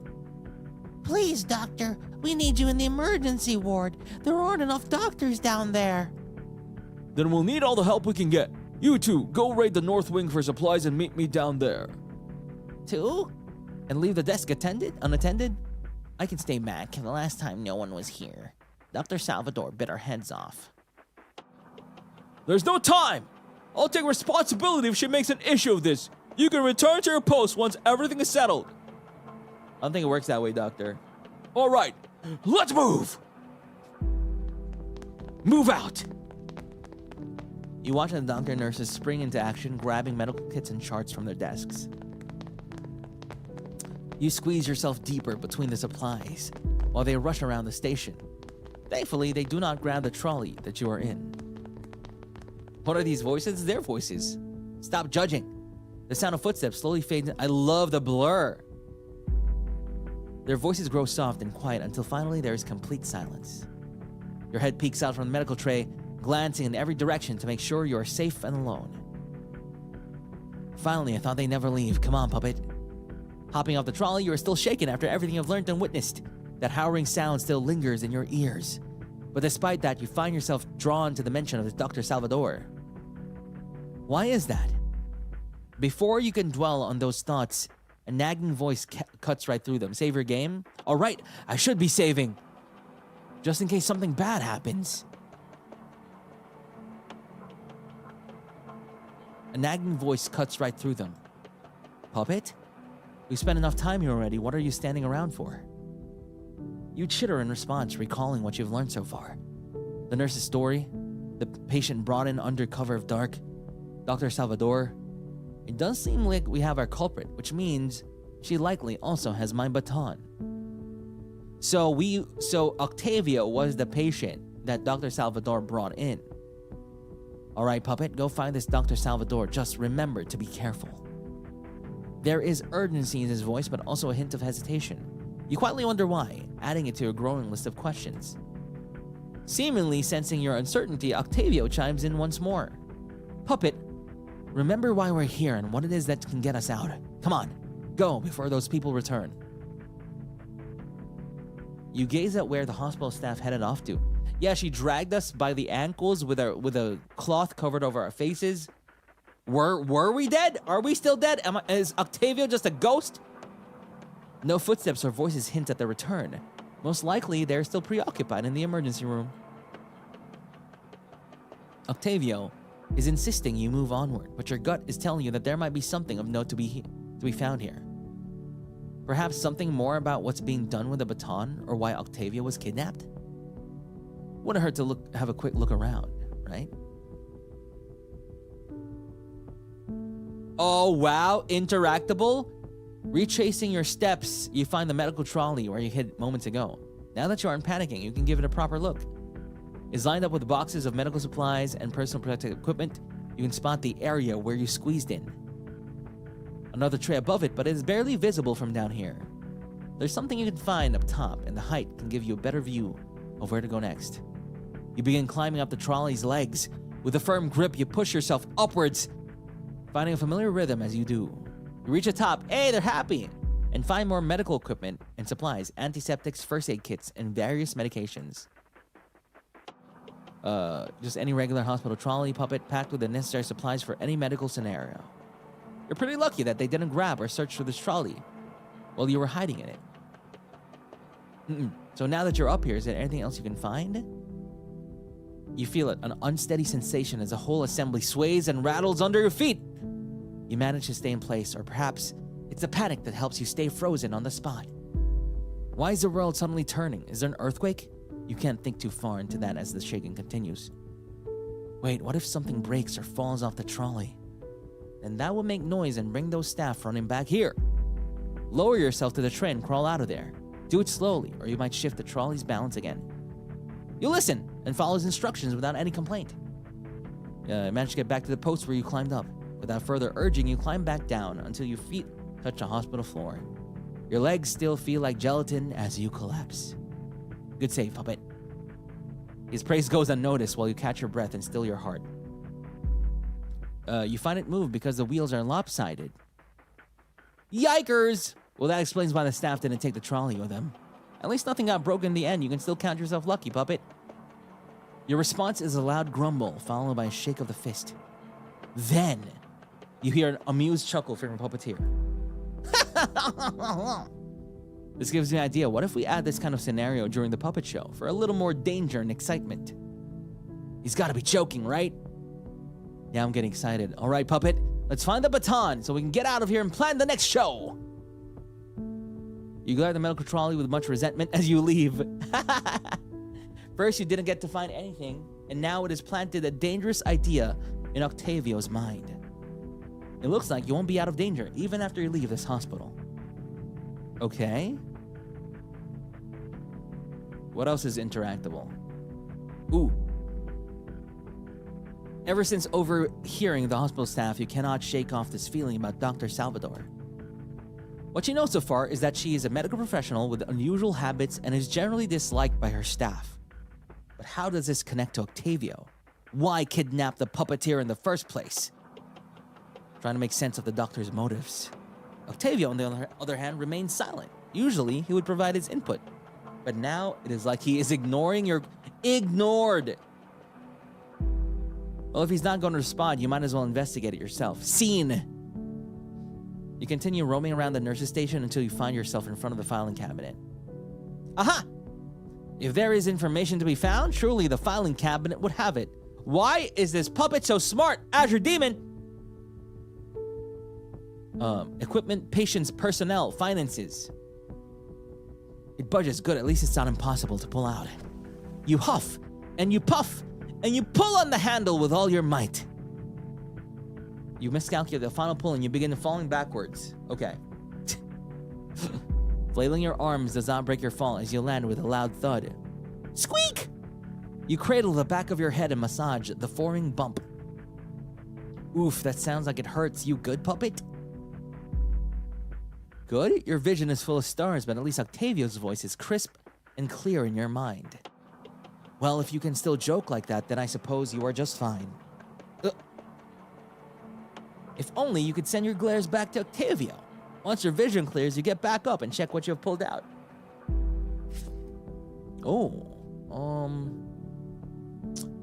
Management guidelines for patients with records corruption for in-hospital reference only. Ah, interesting. You reach for the item and begin inspecting it. You find a stack of worn pages in a state of disrepair, edges ripped, and dirty plastic binding chipped and cracked from years of use. So, wow! The writing. There's a crumpled, faded sticky note on the cover which specifies the document to be for in-hospital reference only. It wouldn't hurt to take a quick peek. It says, Arya Salvador, Chief Medical Officer. You called the name from both the nurse's conversation and the ID card you found not too long ago. Oh, does that sun icon have to do with anything? After a small struggle with the comparably large booklet before you, you managed to read the journal's title. Finally, they read the title. Something a thought just out of reach before the feeling vanishes. Ooh, wait a second. Azure Demon? Okay. Let's keep that thought out of our mind for now. As you flip through meticulously typed pages, you find details on the ailment complete with various symptoms and their respective treatments. Loose photographs between pages depict examples showing close-up images of peeling skin and brittle blackened fingernails in full color. You only glance over the text, reminding yourself in the back of your mind of your purpose here. Still, a few short phrases catch your eye. Okay, stage 2 may include deformation of limbs, blackening of veins, occasional paranoia. Smudges, stains, and tears render the text... Tears? Tears. Not tears. Hypothesis on a potential cure, but all are scratched or scribbled out, almost like others in the hospital were opposed to such a notion. Is viewed as a terminal illness. The hospital focused solely on... So that's why it's palliative care. It's part of the palliative care, like, things. You continue to flip through the journal, remembering your objective. As you near the last few pages, a section of highlighted text draws your attention. Due to the frequency of dangerous and unpredictable behavior at this stage of progression, stage 4 patients must immediately be transferred to the appropriate ward room. Treatment must only be administered by Dr. Salvador in conjunction with attending physician to ensure the safety of both patients and staff. Attending physician have been written in block marker over a typed name, but you cannot make out the original text. Oh! So before it was Dr. Salvador and somebody, possibly the thing that people were like, oh, pity, over Dr. Salvador for. But now, because that person's gone, they put attending physician over it instead. You remember the nurses earlier, how they rushed to the patients in tied routine. It seems that your initial impression of records corruption was an underestimation. You take a moment to commend the staff for their professionalism. Okay. What a miracle it is that none of the staff seem to have fallen victim to the corruption. Targeting patients with records corruption. But the further you read into it, the more these terms start to make sense. Although, isn't this supposed to be the first time you've heard them? Azure Demon! Like it's deja vu, you don't understand why that could be. As you continue reading, you hear Octavio give a thoughtful hum. Records corruption is not to be trifled with. Can it be considered brave or reckless for them to put their lives on the line? I wonder, Octavio would work well, because Octavio researches corruption beasts. I'd feel like his work would work well in, to give it to like hospital research. You do think they're brave people. They're doing their duties despite the many risks of records corruption after all. At least these people are here to help those in need. Octavio goes silent. Is he perhaps angry? Just as you are about to apologize, he begins to chuckle like he is amused by your response. I suppose you may think of it that way. Though my research is not about healing people with records corruption, it's more about understanding how a freaking corruption beast moves, how they're able to be formed at all, and how to kill them, and how to destroy them, how to destroy some of them, and how to like remake some of them. But that's enough reading, Puppet. Remember, you still have to find my baton. All right, the mission. You did not expect to get this drawn into reading about medical guidelines and how to control them, right? But it is still a worthwhile find. You did learn a thing or two about Dr. Salvador and her role in this hospital. You return the journal to the drawer and push it back inside the cabinet, best to make it look like nothing is out of place. Hurry up before those staff come back and catch you here. Impatient puppeteer, you chitter in annoyance and stomp away from the cabinet. Because of the bump in your head or the information overload you just read. Look at them. They're so cartoon character. Okay, notice board. You still cautiously creep around the deserted nurse's station. The unnerving feeling from before settles over you like a blanket. The furniture seems to loom over your little figure. You think you see eyes on the walls and movement every time the fluorescent tubes flicker. Your heart is beating erratically and your hands begin to shake. Puppet? Wait a moment. It's all right now. Calm down and breathe with me.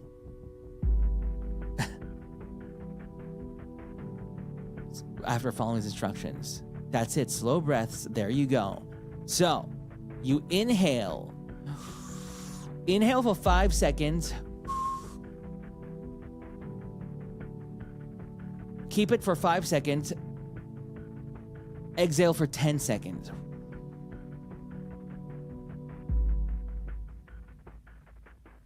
There you go. Feeling better, Puppet? Good. How about we just move on from this place and look elsewhere for my baton? You chitter softly. Octavio may dislike your decision to continue investigating, but you are still adamant to stay. An annoyed sigh is heard. 10 seconds. Yeah! When a doctor, nurse, whatever, asks you to do deep breathing, that's what you should do, right? 5 seconds in. Well, it could be 2 seconds, could be 4 seconds, could be 10 seconds, whatever you want. 5 seconds in. 5 seconds, hold it for 5 seconds. And then when you breathe it out, it has to be double. It has to be double the amount of the time you inhaled.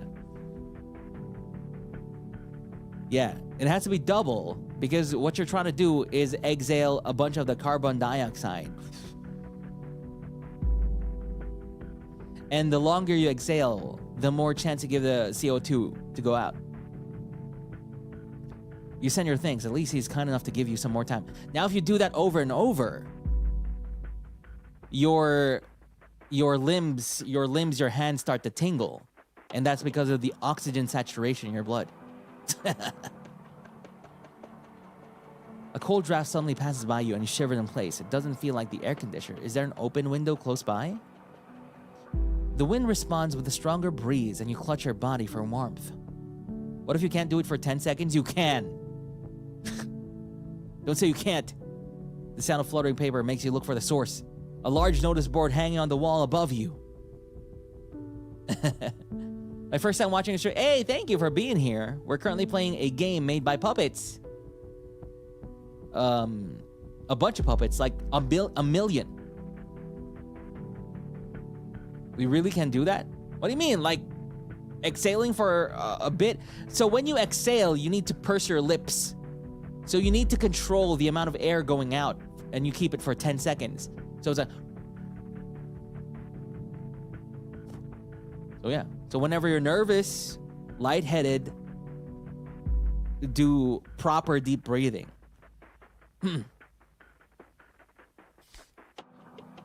You carefully drag the paper to a brighter area. As you spread it on the ground, you realize it's a newspaper clipping.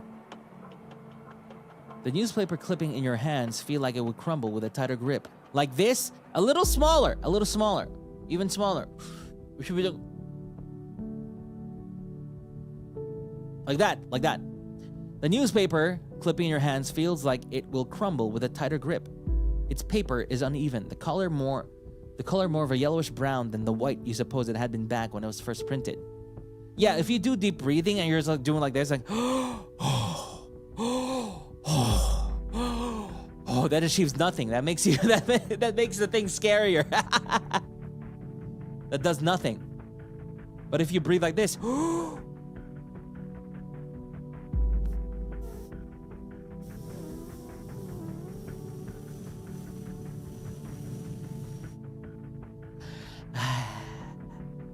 and do it again. That's better. Yeah, that's panic breathing. You won't get enough oxygen because you're inhaling for like a second. And you're just breathing out. And that's when you get lightheaded even more. The edge of the paper is slightly torn, 2 straight lines visible where it's neatly been folded before. You can clearly make out the headline, Badlands Doctor Opens Controversial Hospital for the Corrupted. The bold lettering allowing you to read what it says without too much of a struggle. Yeah, so like I said, inhale, then hold it so that you can kind of support the oxygen exchange in your lungs. You know, the oxygen going from your lungs to your capillaries, to your blood. You need to give it time to do that. And once it's done, exhale all the carbon dioxide that it exchanged. Cool. There's a bigger picture in the middle of it. The smaller writing around it mostly fade, barely legible. It's a nice picture showing 2 people, doctors wearing white coats, standing in front of a building in the Badlands. You are now breathing manually. Haha. This picture is heavily faded, but it still feels live. Now I'm breathing manually. What?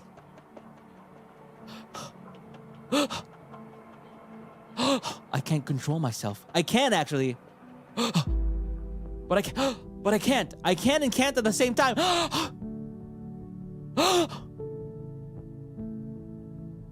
What's happening to me? The proud smile of the person on the right is still clearly visible. So palpable that it feels contagious, pulling on your heartstrings. You recognize her. Kangkong clip that. Kangkong clip that. She may look younger in this picture, but you recognize the glasses and the way her hair frames her face. Now I'm out of breath.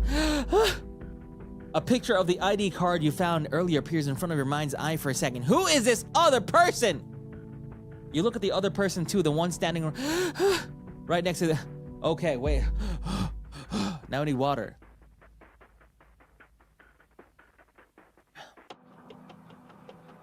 Their arm is thrown over the doctor's shoulder in a way that conveys a sense of familiarity between them. The second person's face is obscured. The intersection of the page's folding lines make it impossible to distinguish their features. It lends the picture a bit of an unsettling feel, contrasting against the happiness it emits at first glance. Not wanting to linger on this feeling, you turn your eyes to the article itself.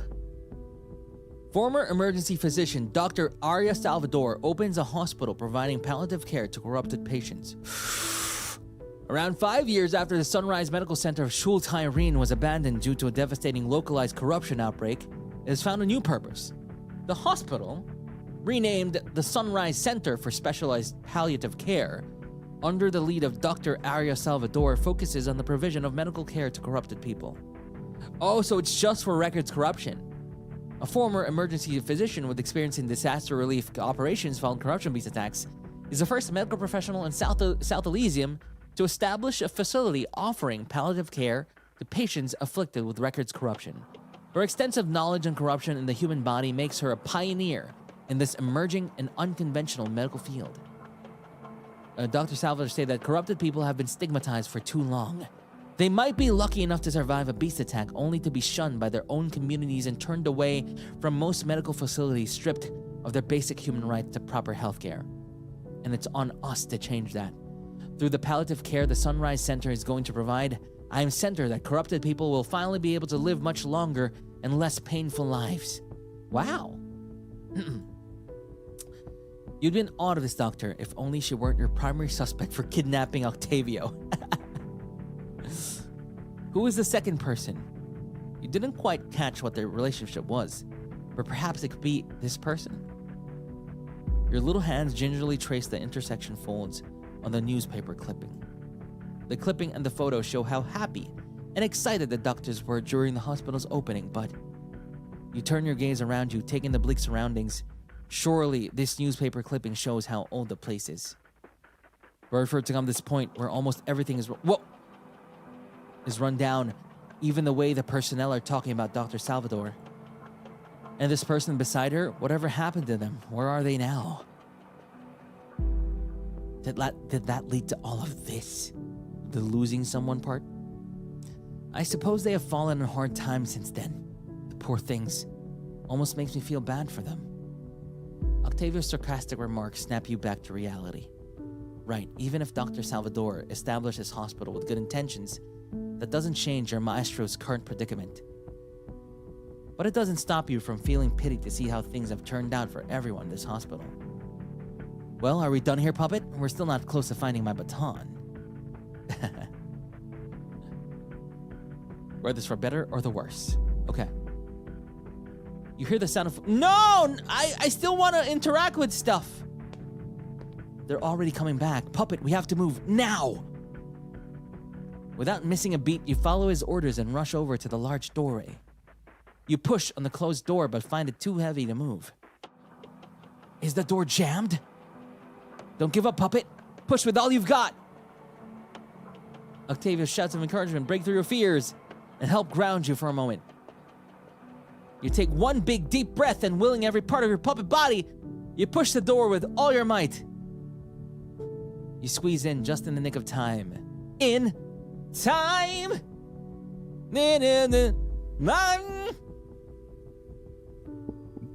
You scurry into the room, hastily diving to the side as the doors swing shut behind you. The nurse's footsteps echo against the tiles. You stay as still as you can, listening to them get closer as they return to their post. You don't dare to move until you hear them stop, standing to look around while your surroundings go quiet. It looks to be a ward of some sort, though there's something about this place that feels off. It's much darker here than in the hallway. Why is this place scary? H. What is that, though?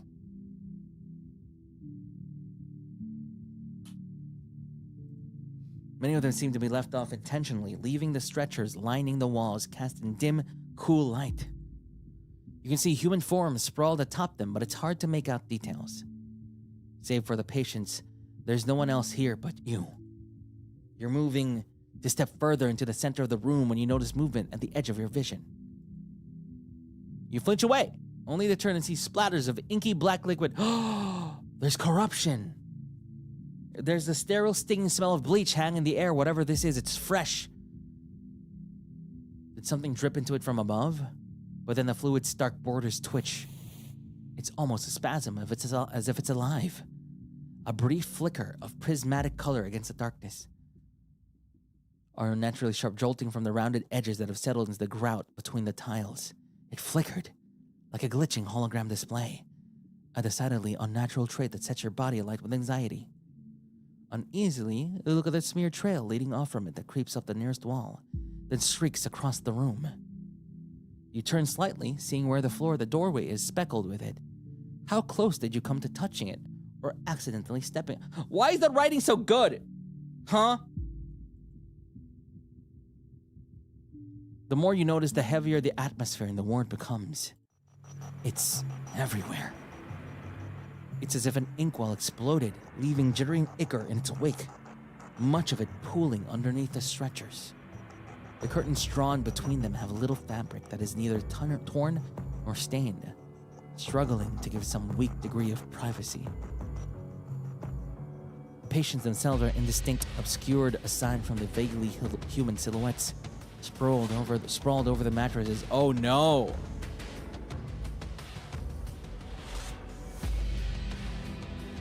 What is this music?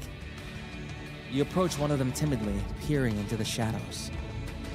A clawed hand grips the mattress with contorting fingers, bending in ways you're certain human hands are not meant to be. The skin looks stained, similar to the bile you've been seeing clawing up the arm in the form of inky black veins. Shivering, you back away, not finding the willpower to look any closer. As if it'll soothe your building unease, Octavio's voice rings clear in your mind. Puppet! Where are you? He sounds concerned and of little comfort to you, confused. Why am I sensing so much records corruption there? You turn your attention to one of the largest displays of the glitching ichor, painting the wall behind one of the gurneys. Your vision falls to the mattress, or more accurately, the body lying prone on it. Their arm hangs off the side of the bed, ink-drenched with the corruption like the rest of the room. Below the elbow, their arm is split, the ulna and radius forking apart like antlers and ending in splintered, gnarled fingers. You turn away from the grotesque sight, hearing Octavio's faint hum in your mind. It's a familiar sound from him. There was a question on his mind, and now he's come up with an answer. I don't expect you'll find the baton here, Puppet. Though with this much corruption, it would be hard to sense anything other than that. Stop! Eek! Octavio's command cuts through your mind, sharp as a blade's edge. It's enough to make you pause. That wasn't a suggestion to go rummaging around, especially not in a place with so much corruption. You need to focus on finding a baton, so no more of your little excursions, adventures. It's not safe, not to mention a waste of time. You hesitate, teetering with uncertainty about how he could be so sure it wasn't there. After all, he just admitted to not being able to feel much of the corruption at all. Octavio clears his throat at your reluctance. You can find another way out of that room, can't you? I could feel your desperation to leave the moment you set foot inside. Okay, let's go. Perhaps on the upper floor? Whoever took it from me would want to keep it as far as possible from returning to my rightful hands, after all. This is a scary hospital. But your body resists the idea of moving on without giving it a proper look. Him exerting pressure to leave immediately doesn't make you feel any better about it either. And why has he been so dodgy about your discoveries? Placing doubt in your puppeteer's words, is that something you, one of his loyal puppets, should be doing? You still feel Octavio's nagging presence in the back of your consciousness as you try to find what is left here with a resolve. Is there a way we can play this game as well? Yes! Actually, let me bring out the link, actually. I can't put it on Twitch because I have to have the perms thing on Twitch. But I can put it on YouTube. Get the game here for free.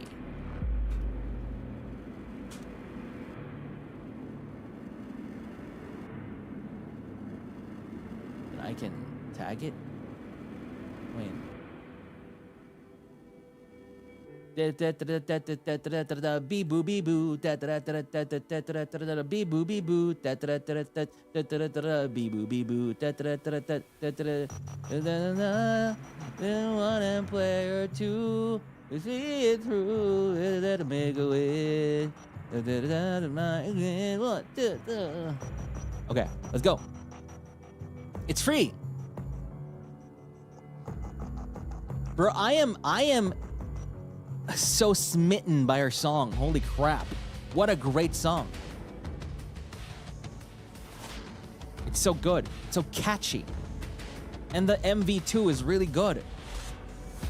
Despite his insistence on leaving, or perhaps in spite of it, you look across the ward for any clues to where the baton could be. Wait a second. Wait, let's save.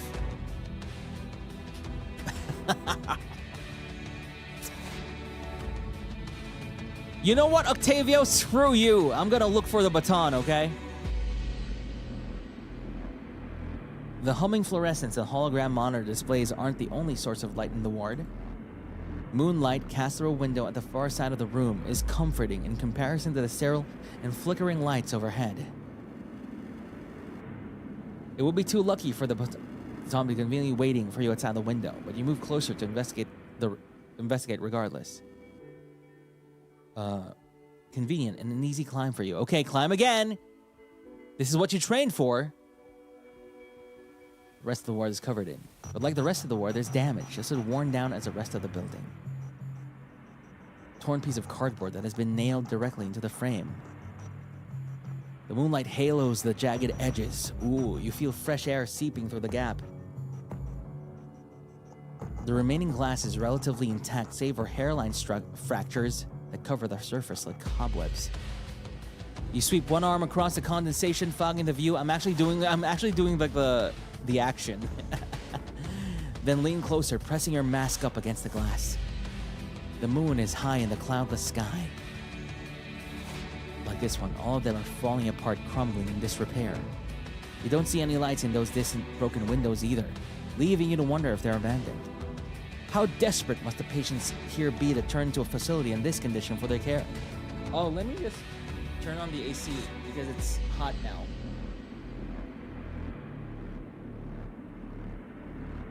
Bee-boo, bee-boo.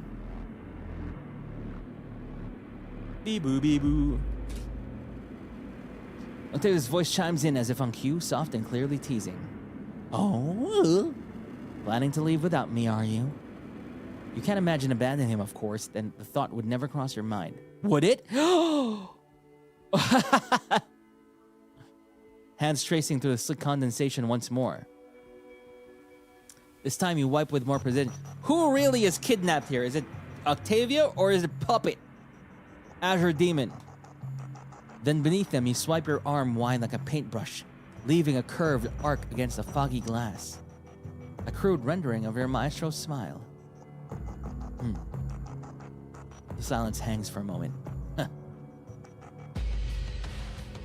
Your flattery won't work in me, traitor. Even after he clears his throat and the mirth drains away. No more playing around, the baton isn't going to find itself. Turning away from the window and bounding down the drawer handles without difficulty. You land with a soft thud on the cracked tiles below, already missing the slight chill of the night air. Back to work. Are you satisfied now? The baton isn't here as I told you. You stubbornly scan the room despite his annoyance. You shouldn't linger, Puppet. Especially not in a place like this. There's too much records corruption. You feel it more than you hear it, a plucked cord of weariness. I can't very well guarantee your safety from here, can I? His pointed words are a reminder, not a threat. You shiver, knowing you ought to finish looking around quickly or move on. Ooh, let's check. You proceed cautiously across the ward, carefully to avoid stepping in any of the twitching puddles of corruption underfoot. It seems unlikely that any of the patients would have the baton, but you feel the need to be sure. You grab onto the frayed bottom hem of the curtain, the material coarse and stiff. The sound of the rusted metal track above would risk disturbing the patient. Going under is your best option, though as you duck underneath you realize the curtain blocks more of the lighting than you thought. Huh? Raspy breathing in the dark. The bed creaks as the patient stirs. They wheeze and cough. Oh no! Oh no! Haka, is that you? Has even infected their voice. Yeah, corruption pneumonia. Oh, it'll be cool if there's like, you know, all the common diseases, pneumonia, tonsillopharyngitis, diabetes, you know, stuff like that. Have that, but have a corrupted version of it. Corrupted pneumonia. You recoil as something stumbling back through the curtain, falling to the ground. Corruption diabetes. What did you see? Are you alright? You push yourself to your feet slowly, conscious of the noise the curtains made when you fell through. Octavio goes silent, so do you, listening intently for any sign of movement from the patient. You wait, tension in your body, pulled taut, primed to run. But there's nothing, just the faint crackling of the patient's breathing. You're okay. You turn... I told you, Puppet! Get out of there! A few paces away, just to be sure. You're no close to finding... What? Is there a translation for corruption to Latin? You know, sooner or later, someone is bound to come back here. Isn't disease already a corruption in body, though? Yes, but corruption in this sense is the operative word corruption.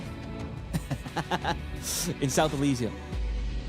So there's corruption as in corruption, and then there's corruption with a capital C.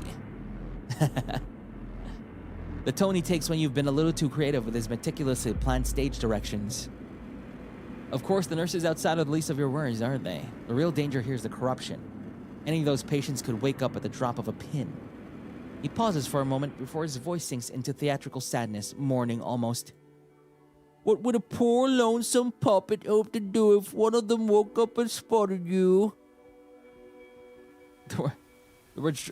Double it and give it to the next person. God damn it. Sounding utterly crestfallen, but under all the dramatics lurks tangible worry and frustration in equal parts. Torn to pieces! Shredded into useless fabric and string! Oh, what a tragedy. If only you had some magnanimous puppeteer trying to give you advice, begging you to listen. Maybe then, you might just be able to avoid such a gruesome fate. Each and every word in your mind feels like a sharp knock to your skull, a rhythmic staccato. I like how this is a big contrast from the super kind Octavio from the beginning. Oh, wait. Oh, wait! You have me. I'll spell it out for you again, dear puppet, and you'll do well to listen this time. No more snooping around, no more playing detective. We don't have time to waste like this. You need to keep moving. The intensity of his voice makes your strings burn as if they're being pulled too tight. The baton isn't here. You're putting yourself into unnecessary danger for nothing.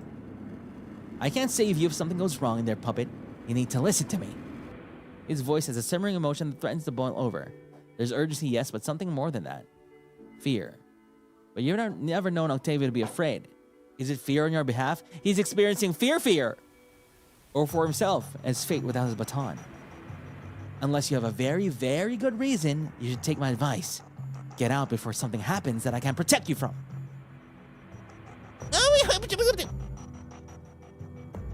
One more. I'm sorry. One more. Of all the places in the war, the supply cabinet seemed the most logical place for the baton to actually be, as fragile as that logic is. That already tenuous thought only gets weaker when Octavio remains silent as you approach. Sure, he'd be able to sense the baton if it was close, even through the record's corruption. But that doesn't mean it isn't worth looking on the off chance there's something useful tucked away in the shelf. After all, you know firsthand from Octavio's own workshop that there's always something that winds up where it doesn't belong. You look up, taking a moment to plot your course up the cabinet shelves. Hey, they're gonna go up again. Okay, Azure Demon's ability is actually climbing.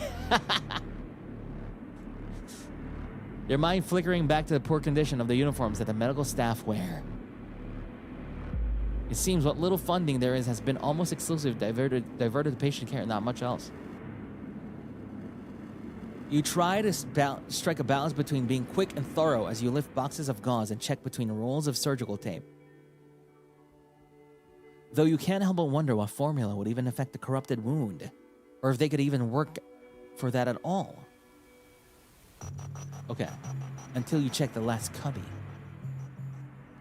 You pull out the drawer there, revealing rows and rows of papers filed away neatly. Ooh, what? What is it? What am I doing here? Among papers stuck in cabinet filings, you come across a stapled sheet of paper with notes on it. Some of the contents are evidently typed, while others are written in a tight, messy scrawl that you have to fan behavior. Similar writing style on the puppet show poster you found just outside the morgue. You catch a glimpse of not only one, but many photos depicting a familiar shock of silvery blue hair. As if it is not surprising enough to see Octavio being obsessively captured from every angle, you also notice several notes about him, written in that same scratchy hand. What jumps out to you is a number of scrawled observations.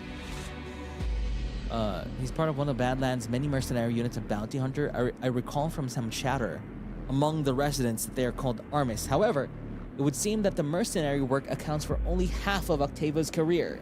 Every single corner of the Badlands has been covered by flyers for his puppet show. Even in Schulteirene, children have been singing its popular jingle. The lyrics of the jingle, the performance, every inch of it is worth investigating. Octavio, and it's just, Octavio's puppet show's about. Is a secret behind his seemingly arcane abilities, his baton and strings. At least, that's what the other bounty hunters, whom I went to great pains to contact, have all consistently claimed. Of these, the most extreme claim by far is that the baton can control every single corruption beast. And then you ask Octavio, what is it about Octavio's puppet show? And like, bro, I don't even know the chords anymore. I don't even know. I don't even use the program I used it to make it anymore. I find this intriguing. I made that in FL Studio, bro. Before flipping to the other page, you find a sticky note. What are POPPETs?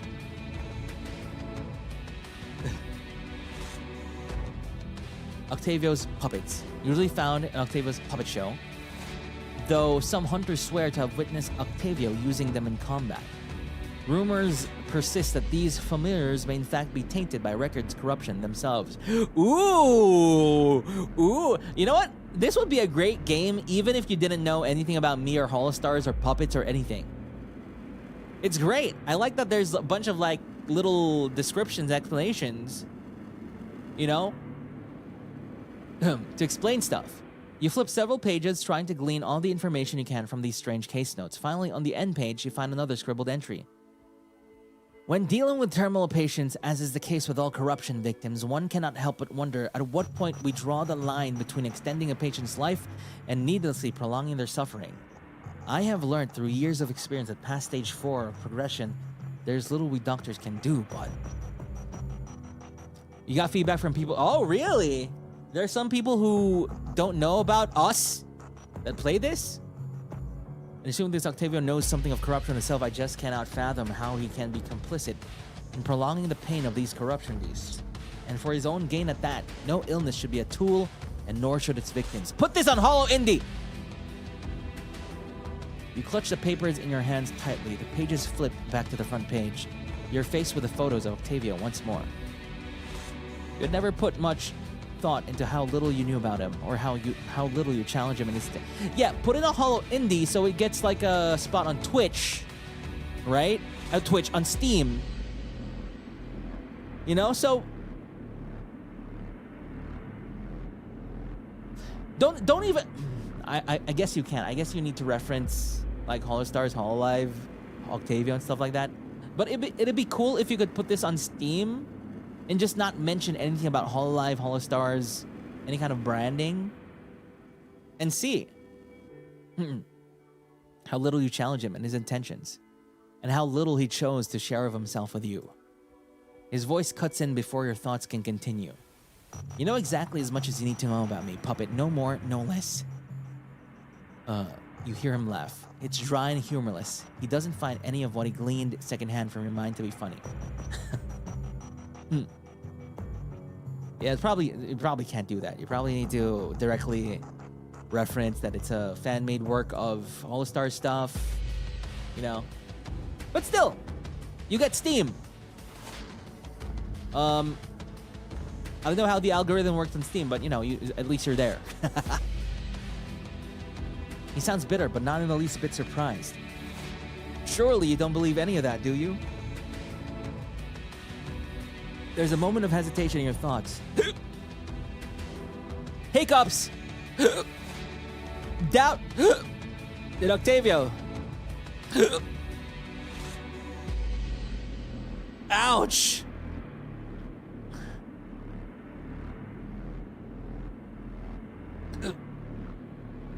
His breath is going cold. A sharp chill clawing up from the back.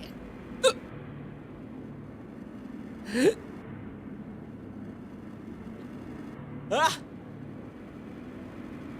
Piercing the seams of your stitching like icicles. There's no frustration or anger seeping into the silence. I'm not a fish! You aren't sure what he's feeling. I'm not a fish! I'm not a fish! You have to trust me. The sensation in your mind softens as does his voice.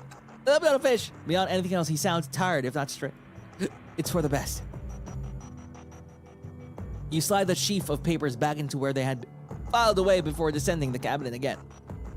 It's hard not to let your thoughts wander back to the contents of the note again, but you do what you can to rein them in. You have to pretend to forget what you saw. You don't have the luxury or time or the pride in your mind to make sense of those feelings now. Oh no! And under any other circumstance, you would have ignored it. Instead, it draws your attention an instant, but you barely have time to react before a louder sound grabs. I'm not a fish! An erratic beeping starts on one of the monitors, the holographic display changing. Though you can't make... I'm not a fish. Then the rustling fabric, the noise coming from a bed. Oh no!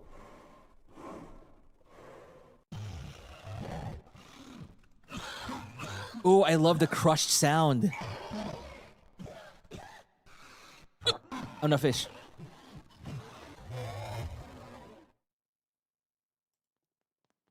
You hear a rush of footsteps against tile outside. No doubt the staff are responding to the monitor's alarm. Puppet, hide! It's Haka. It rips out of their lungs, filling the ward with a distorted, agonizing screech. A deep and primal fear sets in. You don't move. You can't. Your mind is screaming at you to run, but your body keeps refusing.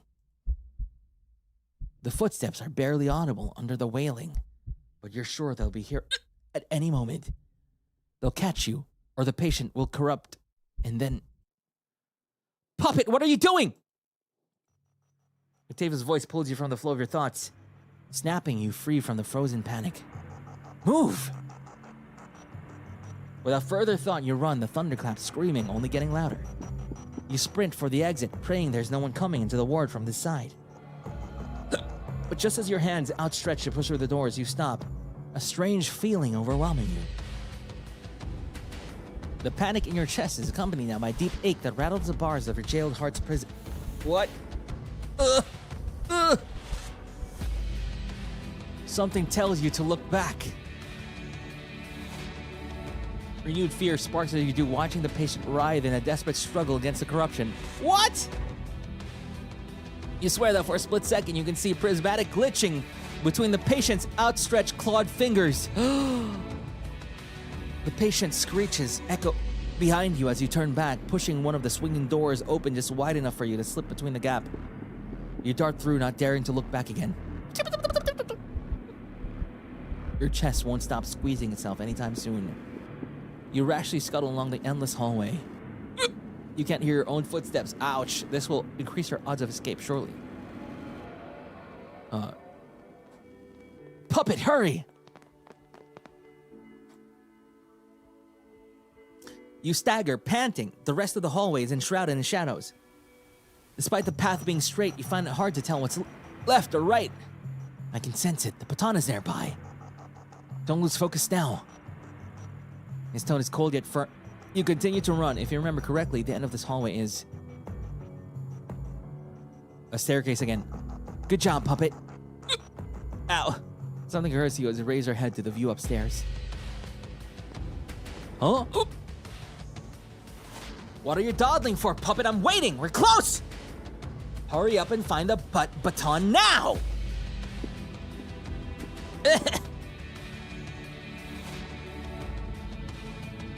Faded texture of the floor, the bleak atmosphere of the hospital feels familiar to you somehow.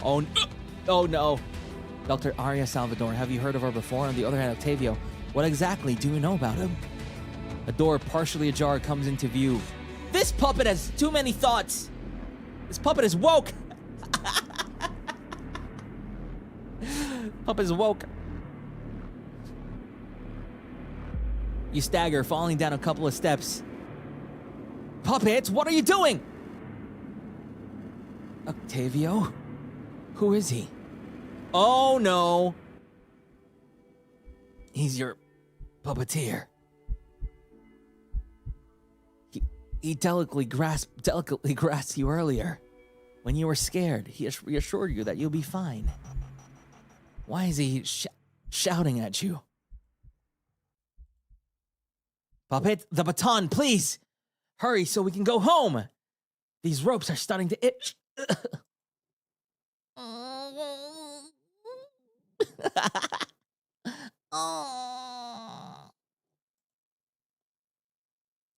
A pitiful sniffle slips out of you.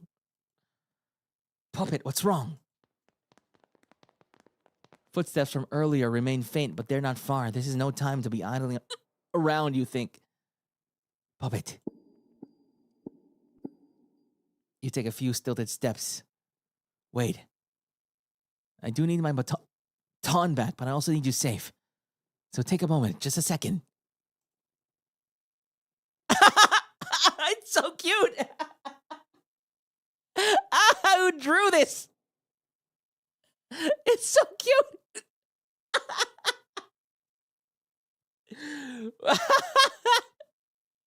What? It's so sad.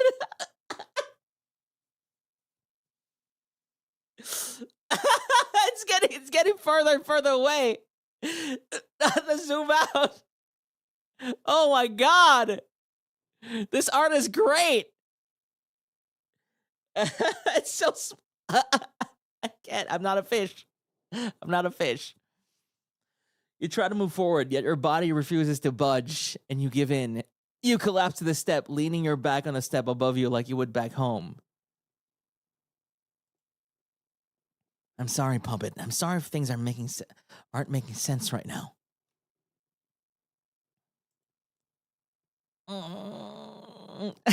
It's so sad. I'm not a fish. You sit in silence. You expect Octavio to keep talking, to explain himself further, but he doesn't. He allows you to gather your thoughts. He allows you to... He also, Azure Demon, also hates stairs. After a few moments, you effortlessly hop up the steps and duck towards the door. Ooh. Whatever questions you have, what lies beyond might have the answers. You take the stride to peek at what's inside. What greets you is a semblance of an office. Huh? It's dark. Other than the faint glow of a desk lamp, the only light source in the room is the moonlight, streaming through a large broken window pane. Visible outside is a full moon, which at this moment feels larger than it usually is. Hardbound books crammed with bookmarks also tower everywhere you can lay your eyes on. The music is nice. Some are half opened on the floor, revealing the worn and scribbled pages inside. Sounds like it's from Everglow or something. Ayo! Her figure is silhouetted by the moonlight, her auburn hair contrasting eloquently with the night sky. Stooped in posture, she paces around back and forth. Her steps are soft yet deliberate. What's on her mind is evidently more important than your figure peeking behind the door, as she is still yet to glance in your direction. Have you seen her before? The image of the ID earlier flashes in your mind. Whoa! Look at that art! Oh.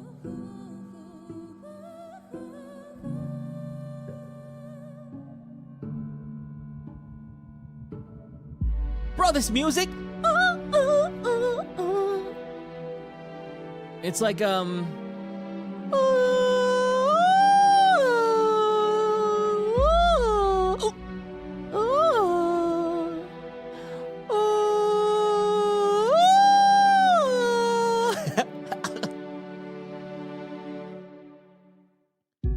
She's grasping something in her hands, which is wrapped inside a handkerchief. Yeah, Alger Bredica.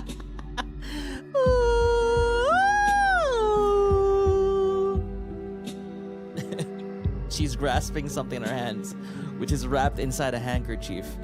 It's as if she's refusing to let any part of it make contact with her skin. Ouch. Is that a pen? As her figure passes by the full moon again, you manage to catch a good... It's the baton! Oh wait, that's the next line. The baton, the tool Octavio so effortlessly commands on stage, in battle during quiet afternoons in his puppet workshop. Just seeing it again fills you with a sense of sudden relief. This art, though...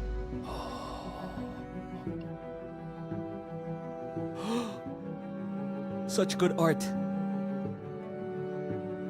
A glimmer of hope for dawn at the end of this long night. You just have to get it back. And you can go home. You both can. And this simple thought makes you smile, wistfully. Why is it then, you wonder, that Dr. Salvador is currently making the same expression as you? Her steps halt. Did she notice you? You conceal yourself quickly behind the door, expecting her to appear beside you at any moment. But several long tense seconds pass, and nothing happens. You peer inside the room again, only to find the doctor standing still by the window. This music!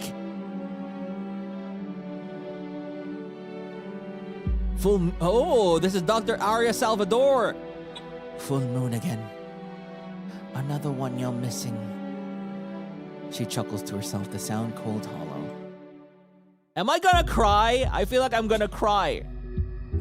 Though I suppose you always did prefer the sunrise. The baton, still wrapped in a handkerchief, is now dangling in her hand, outside of her view. Her grip on it is light, as if a soft breeze could knock it from her fingers. A thought crosses your mind. You could snatch the baton and dash out of here. Should you do it? You gulp, steeling yourself. 3, 2. Just as you're about to move, Dr. Salvador seems to remember the baton. She lifts her right hand, bringing it closer for a better look. Well, there goes your plan. You take note of something, though. Her wistful face begins to twist. So many lives have been lost. She then glares at the baton with pure contempt. But no more. Her grip on the baton tightens. It feels like she might snap it if she exerts any more force. Now that I have this...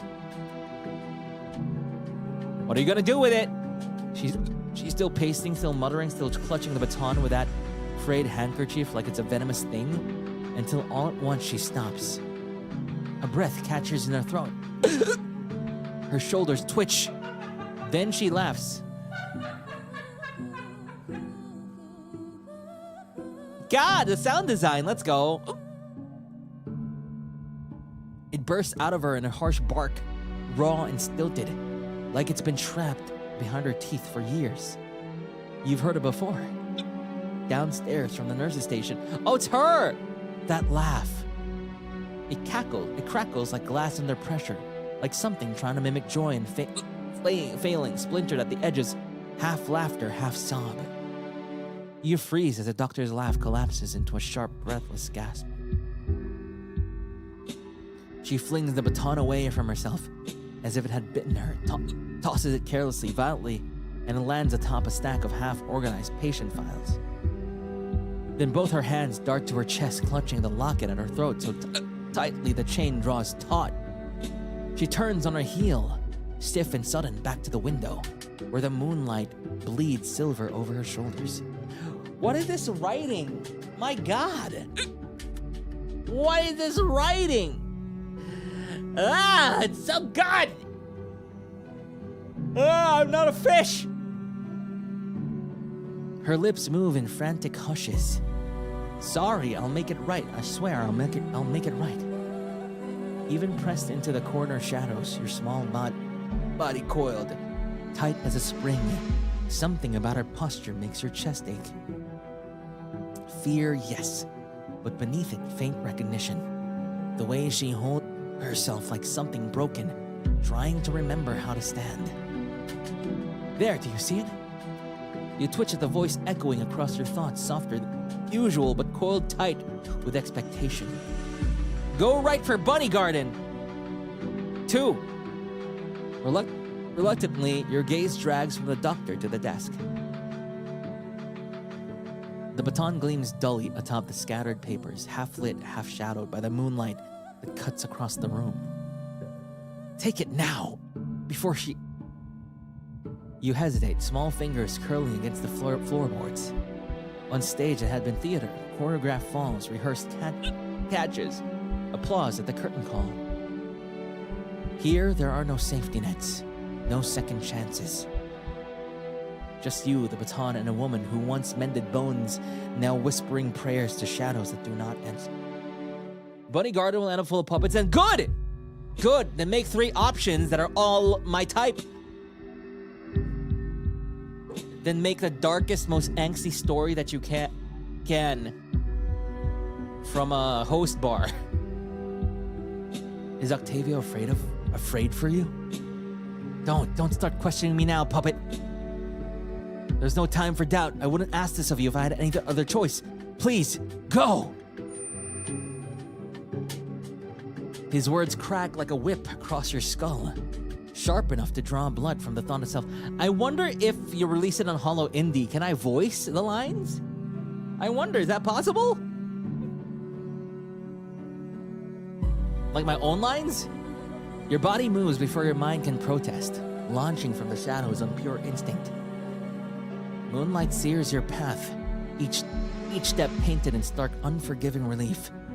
You are halfway to your prize, when a hand snares you mid-flight, cold and certain. Yes, please? Yeah, then you get reviews on Steam being like, the game is great except for the voice actor. Whoever they took, amateur. And he keeps saying, I'm not a fish. I don't see I'm not a fish, but it's there sometimes. Closing around your small frame with I'm not a fish. Surgical precision.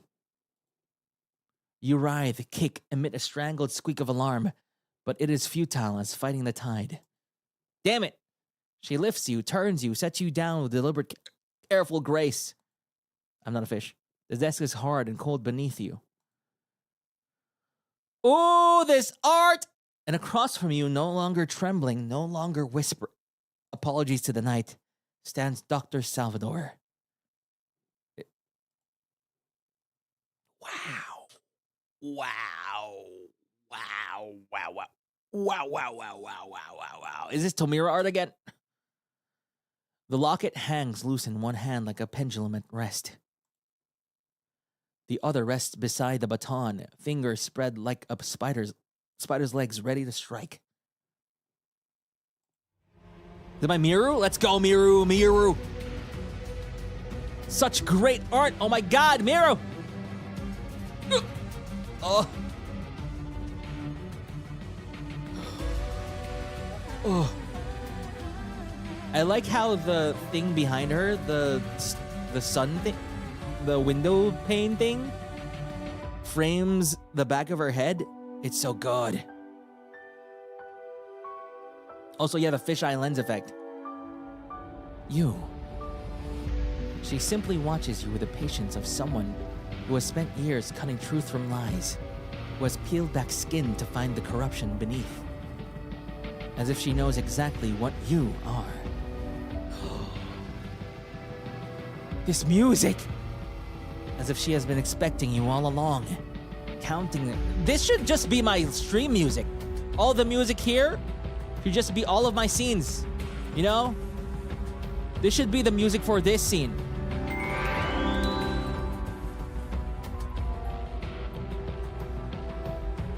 Right?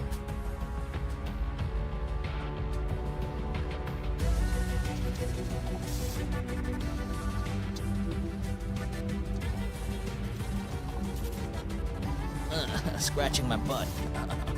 Scratching my butt. Oh, the scratch is good. Feels good. Okay. Yeah.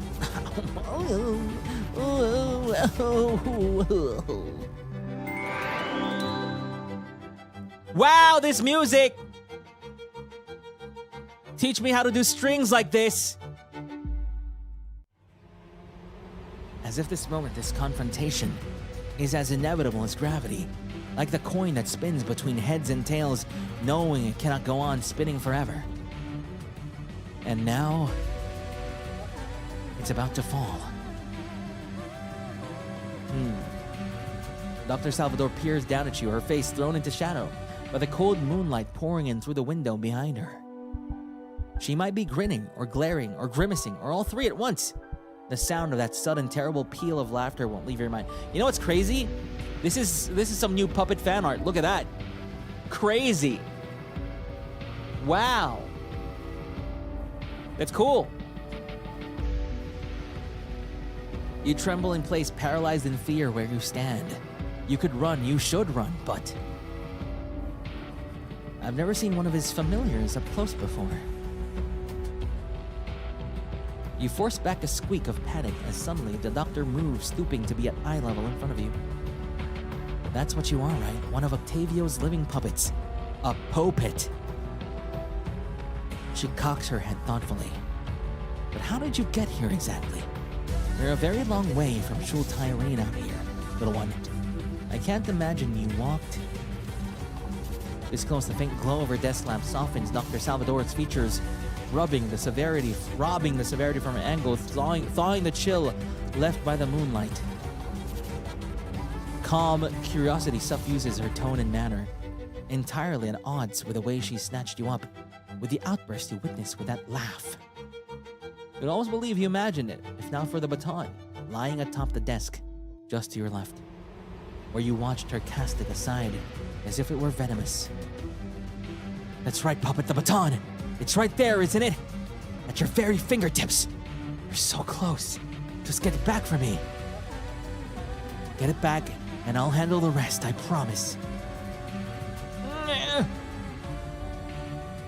Octavio's voice fills your consciousness, smooth and familiar, and any other time, convincing. You want to believe you're Maestro, but he isn't here, and Dr. Salvador very much is, murmuring to herself as she looks you over. She may not have harmed you yet, but she has already caught you once. Can you really snatch the baton from right under her nose and get away with it? Or you wonder if it might be wiser to wait, if she just glances away, gives you even a moment unobserved. Holy moly! Let's save.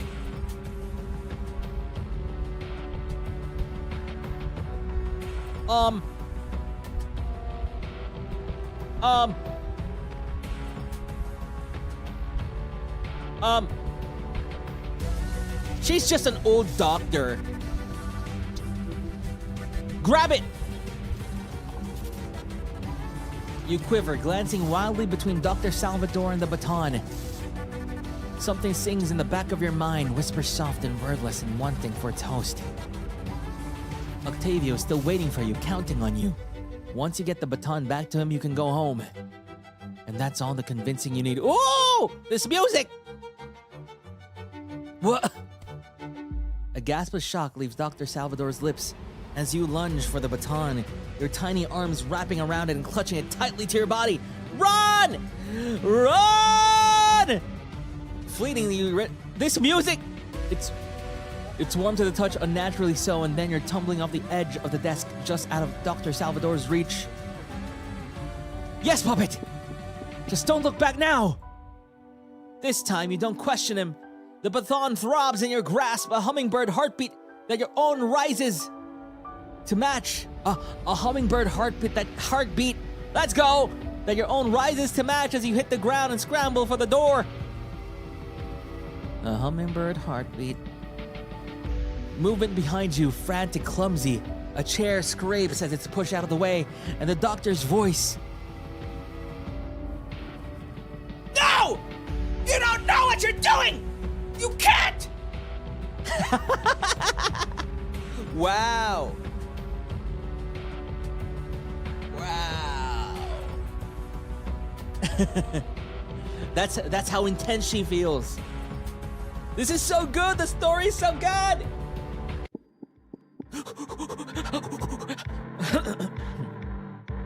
You bolt out of Dr. Salvador's office and into the hallways, the baton in your possession. You look back just a split second at a silhouette resembling Dr. Salvador. Ah! Fast AF! She's on the move. Get back here! Suddenly, you lose your footing as you trip down the steps, yet you hold on to the baton for dear life. Puppet! Do not damage the baton at any cost! She's a runner, she's a track star! I need it in one piece. And of course, I also need you in one piece. You scramble to get back on your feet as the thunderous sounds. This is actually how the voice acting should go. Get back here! Get back here! There, from afar. You know you can't outrun her, however, you could attempt to evade her. You rapidly approach the bottom of the stairs, your head frantically looking left and right. There are only two choices, Puppet. You do not have much time. No! No! No! What have you done? Ah! Your eyes immediately zero in on the big letters that read exit. Why was that? I pressed save, and then I saw the bar. I was like, oh no! Oh no! Your eyes immediately zero in on the big letters that read exit. From your memory, according to Maestro, exit means outside. Exit means outside. You've easily sneaked your way past the doctors and nurses all night, so you might as well take that risk and slip under the cracks. That is, if she doesn't think you're heading in that direction. If you can just lose her outside, then you can slip back into the inn to free Octavio once your trail runs cold. You take the chance, sprinting towards the exit.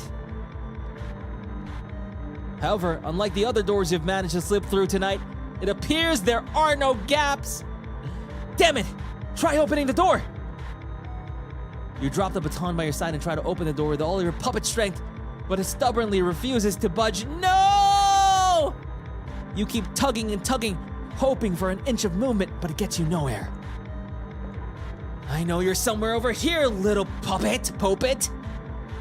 Your cloying whispers send chills up your limbs, causing you to panic even more. Quit messing with the door and hide somewhere else! The voice in your head makes you even more desperate to get out of the room. Unfortunately for you, a shadow looms over you. As you turn your head ever so slightly, the eerie face of the doctor engraves itself in your head. I found you. Before you can make another move, a glass dome descends upon you from above, trapping you inside and separate. No, you're just a feared cockroach. You're a spider. You start banging on the glass in hopes to break free. Oh no! Oh no! But it is too late. You did not return the baton. You hesitated. You are a failure. Try again? Yes. Oh, wait.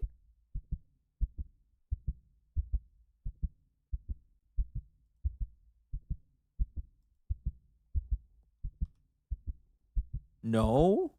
Yes. No. Yes. She's on the move. Get back here! You lose footing as you trip down the steps. You hold onto the baton for dear life. Puppet, do not damage the baton at any cost. Blah, blah, blah, blah, blah.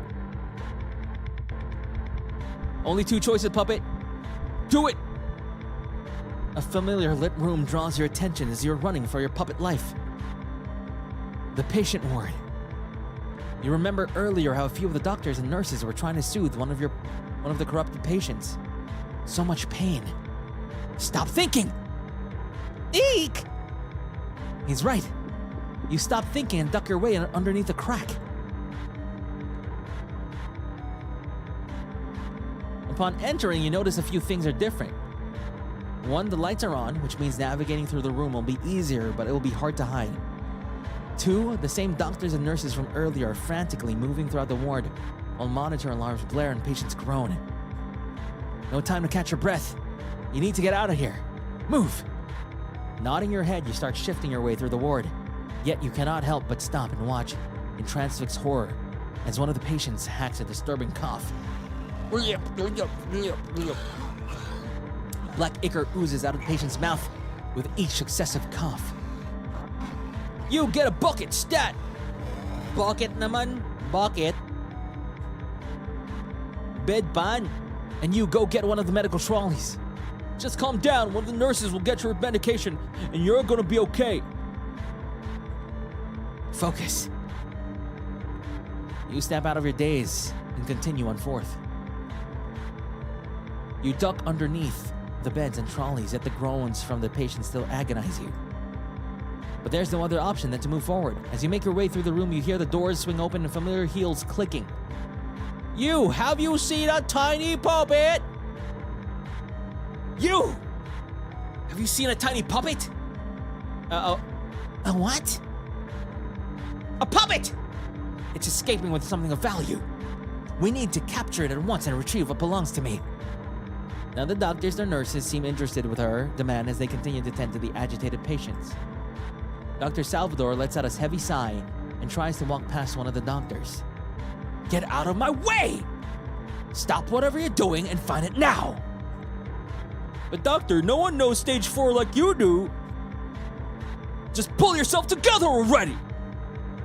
But ma'am, the patient. I said, get out of my way! The commander voice chills you to your core as you start to pick up the pace.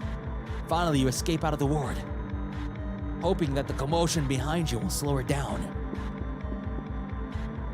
You find yourself back at the nurse's station, now entirely empty. The lights dim. You recall that all of the doctors and nurses are assisting in the ward, and probably in other parts of the hospital. You're halfway there, Puppet. Gina G. The staff seem to have her distracted for now, so best take advantage. He's right. You know that you're not far from the hallway leading to the basement, but you don't want to risk getting caught by the hospital staff. Time is ticking. Ah! Ah! Ah! You quickly start scouring the nurse's station for a place to hide. There! Your eyes lock onto a trash can full of papers by the desk, and you immediately leap into it. You shuffle and maneuver a bit deeper into the can in hopes that Dr. Salvador will look elsewhere. Barely a moment later, you hear the door to the ward swing open. Jailed heart racing, you will yourself to stay still beneath the crumpled papers. You start to panic as the footsteps get closer and closer.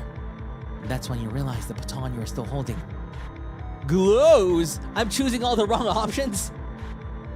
You feel a hand digging around inside as you instinctively let go to reposition yourself. But it's too late. Eek! Not the jar again. Get jarred! But it's too late. You did not return the baton. Let's do it! You stare past the nurse's station at the hallway stretching endlessly before you. Suddenly, so much longer than earlier. You got jarred again. Maybe you can hide. Eek! Enough! I'll go look for it myself! You hear the muffled shouts of Dr. Salvador drawing closer toward the exit of the ward. On instinct, you start booking it as fast as you can. From a distance, you hear the sound of a door slamming, and you pick up the pace, the beating of your heart intensifying. Every step your aching legs make across the tiled floor, the sharp clicks follow. Every second, another reminder that your life, and potentially Octavio's, is on the line. You finally make it out into the hallway as the doctor's footsteps draw ever closer. The puppet and jar relationship is too complicated. Due to her small stature, she has easily been able to make up the distance despite her delay with the staff in the ward. You grind to a halt to reach the edge of the stairs, going down into the basement. Puppet, that's in, come on! I can feel you're so close! The doctor is approaching you and she's making up time. You look behind you and then back at the staircase. Ah! You're so close. You just have to...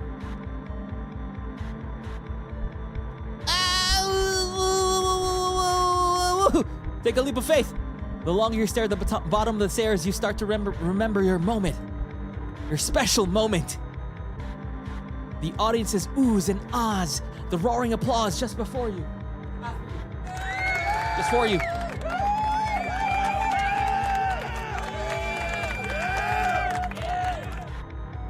I remember. And then Octavio catching on the palm of his warm, gloved hand with a smile on his face. He caught you. He saved you. Octavio was waiting for you at the bottom, waiting to catch you again, believing in you. Even for all you feel he's been keeping something from you. You want to go home, you want answers. You want to see your maestro again. And you can't do any of that unless you jump. Heart racing, you take a step back, tighten your grip around the baton, and you leap. Everything feels like slow motion. For a fragment of a second, you're weightless, suspended in midair, just out of reach of Dr. Salvador's grasping fingers, before gravity drags you towards the steps. Ooh! You fall fast and hard, the impact rattling your mask as you tumble down, down, down to the last step, and finally the bottom of the staircase. The fabric of your body, stitches holding you together, slide on the tile as the momentum of your fall carries you skidding towards the double doors, through the crack, and back into the morgue. Good job! Good job! Great job! You look around and spot Octavio still bound to the chair, unharmed, if a little disheveled, exactly the way you left him, and your nerves rally in sheer relief. You chitter and his head snaps up sharp, sudden. In the dim light, his eyes gleam like those of something nocturnal. Puppet! A job well done. Now then, give back my baton and we can go home. A chill runs a ladder stitch down your spine at his tone. You want to go home. You do. And yet, you're still hesitating, when suddenly you hear a loud slam right behind you. Wait! You turn your head to see a desperate Dr. Salvador behind you, her hand pressed firmly against the door. Do not give that man the baton! This hospital matters more than his sick, twisted puppet show ever could. I've given this place everything I could. So much of my time. No. My life. Oh, she's in the room? I thought she was behind the glass.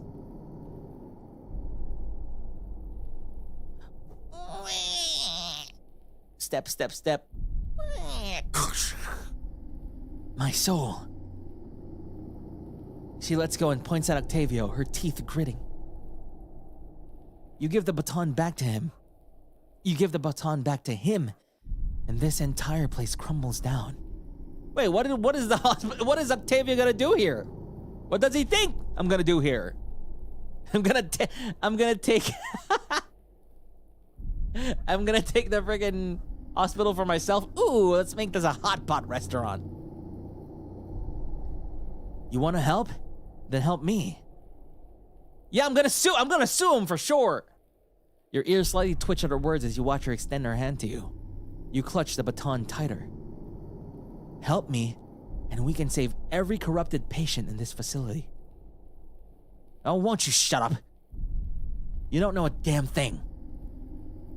The power in that baton, the repercussions of toying with it. You have no idea how much worse this place could get. Puppet, do not listen to her.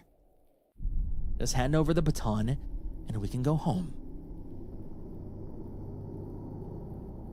A.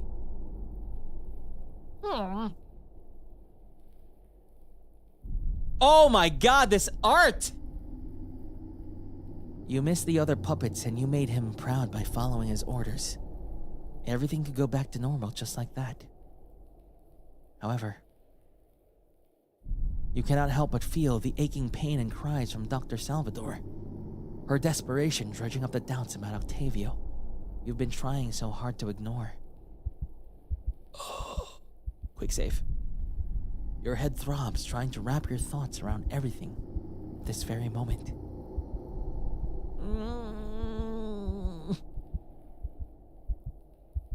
Think, puppet, think.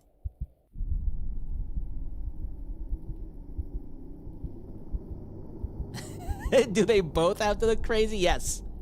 Yes.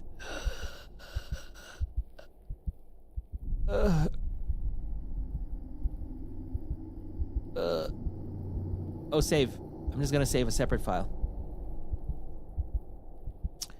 Of course, I'm gonna give it to myself first. Right?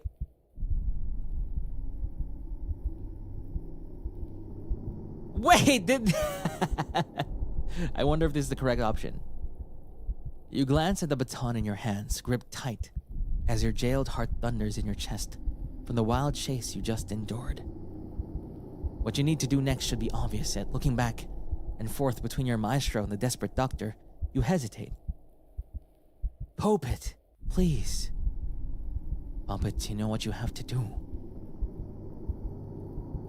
You turn your gaze upwards to your puppeteer. He has a serious look on his face, regarding you fully with careful control and expectation. Yeah, I'm just gonna explode this whole hospital, who cares? His eyes are clear of doubts and hesitation, as if fully trusting you to make the right decision. You wonder to yourself, if you truly know what is right. Your journey through the hospital, although fraught with danger, opened up a whole new world for you. A world outside of the theater, a world you feel a connection with, a world you want to know. But now you see your puppeteer who gave you your heart and life, jailed and restricted though they may be. Your puppeteer who showed you off on the stage and trusted in your abilities. Your puppeteer who caught you when you fell. Octavio, who is your entire world. Discarding all hesitation, you sprint towards your maestro, baton raised high and ready to be passed into his bound hands. POPPET! You hear the thundering, frantic footsteps behind you, but you're faster as you skitter underneath a chair to reach Octavio's back and place the baton on his open palm. No sooner than you do does he close his hand around the artifact, harnessing its familiar power. You watch enthralled as bright silver... Why is it scary?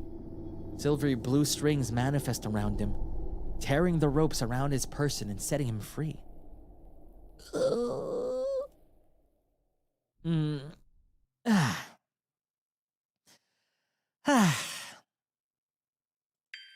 I'm not a fish.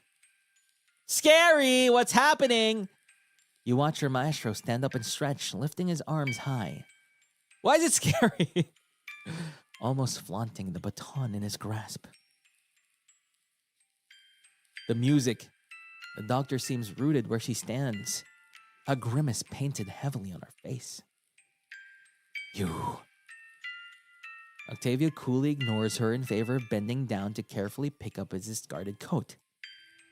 With an elegant flick, he throws it into the air, the strings neatly setting it around his shoulders.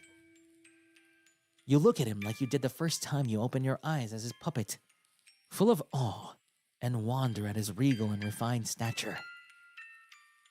He swiftly turns on his heels. My coat is better than yours, Doc. Yours is just white. You need to get an artist to design your coat. Your face with his wide back, his silhouette, intimidating and dark. You did such an excellent job, Puppet. Well done. Hey, your jail heart sings at the praise. Even more so when he looks back at you with a smile, gentle and kind.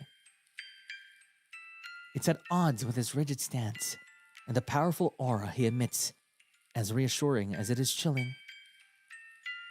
Now what to do with you?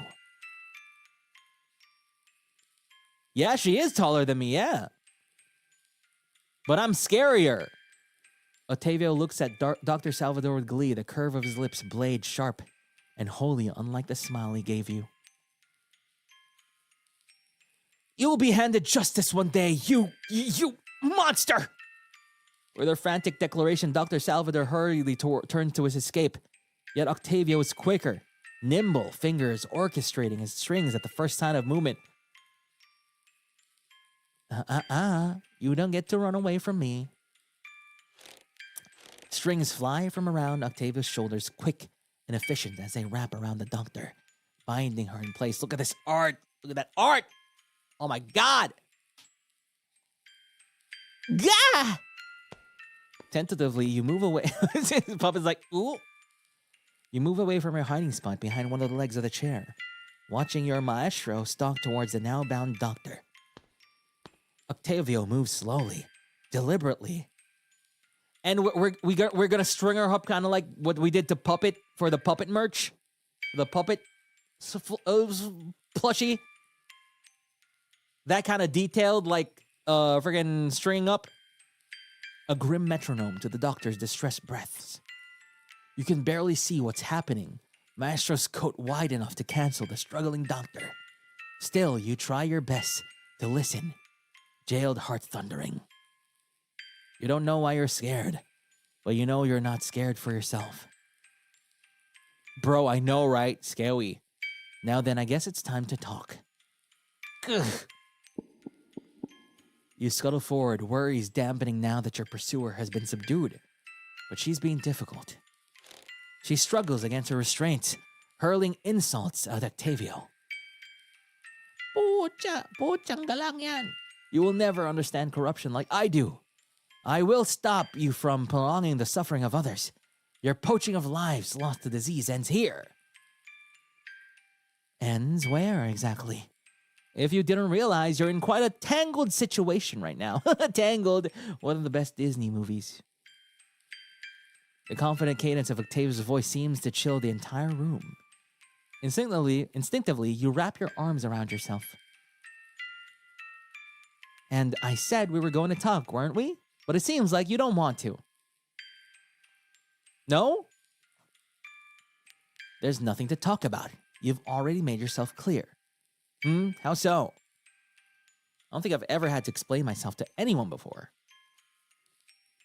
Everything you've taken from me, I won't let you take anymore.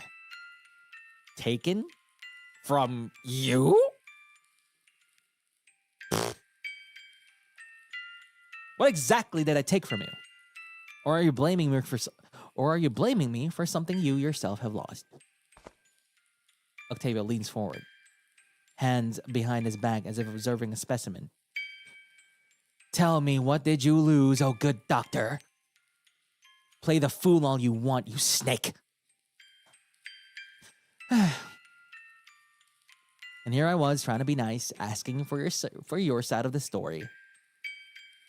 Octavio sighs dramatically, shaking his head in disbelief as he lifts his arms up in a shrug.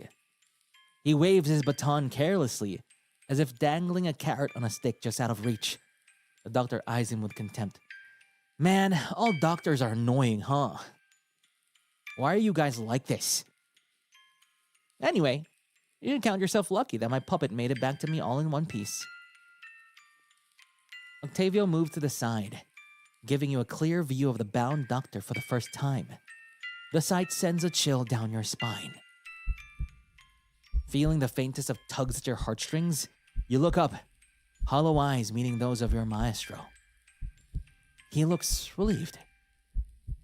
Now, puppet, I'm sure you're feeling tired after all the running around you did, You feel the heavy weight of your limbs, your labored, haggard breaths. Yes, you are quite tired. You nod, he smiles. Well then, allow me to finish this so we can go on our merry way home. He takes a deep breath, eyes closed and posture straight. It's how he looks in preparation for a performance. He lifts the baton delicately, a glowing trail of cold blue light.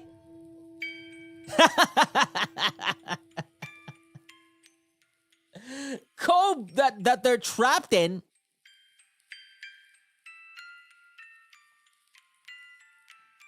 This isn't the end, Octavio. I swear on my life, I swear I'll stop you. Then swear it you shall. Herk! Keep quiet, all right, puppet. And oh, hold the applause for when the show is over. What's happening?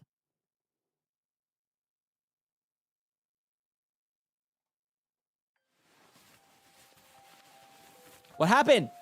You wake up cocooned in warm velvet cloth. Immediately, you recognize the pocket of your maestro's coat. The hollow tree in the distance. The Badlands. Is that the city from the game Pandora's Whispers, which had the annoying mayor? Ooh, the text box is back again. Music box, Octavio's puppet show. Distant sounds of people talking and feet shuffling catch your ears. And you wonder just exactly where you are. Looking up, you see a sliver of light peeking from the opening of the coat pocket. You lift yourself out with your arms, head popping out now that you found your strength back. Oh, you're awake, little puppet. Octavio's jovial voice greets you. Quick, I have a stream! You turn your head towards him and in regards to...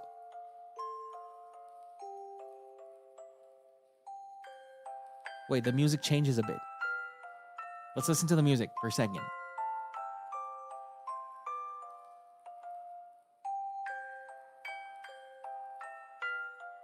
Oh my god, the music!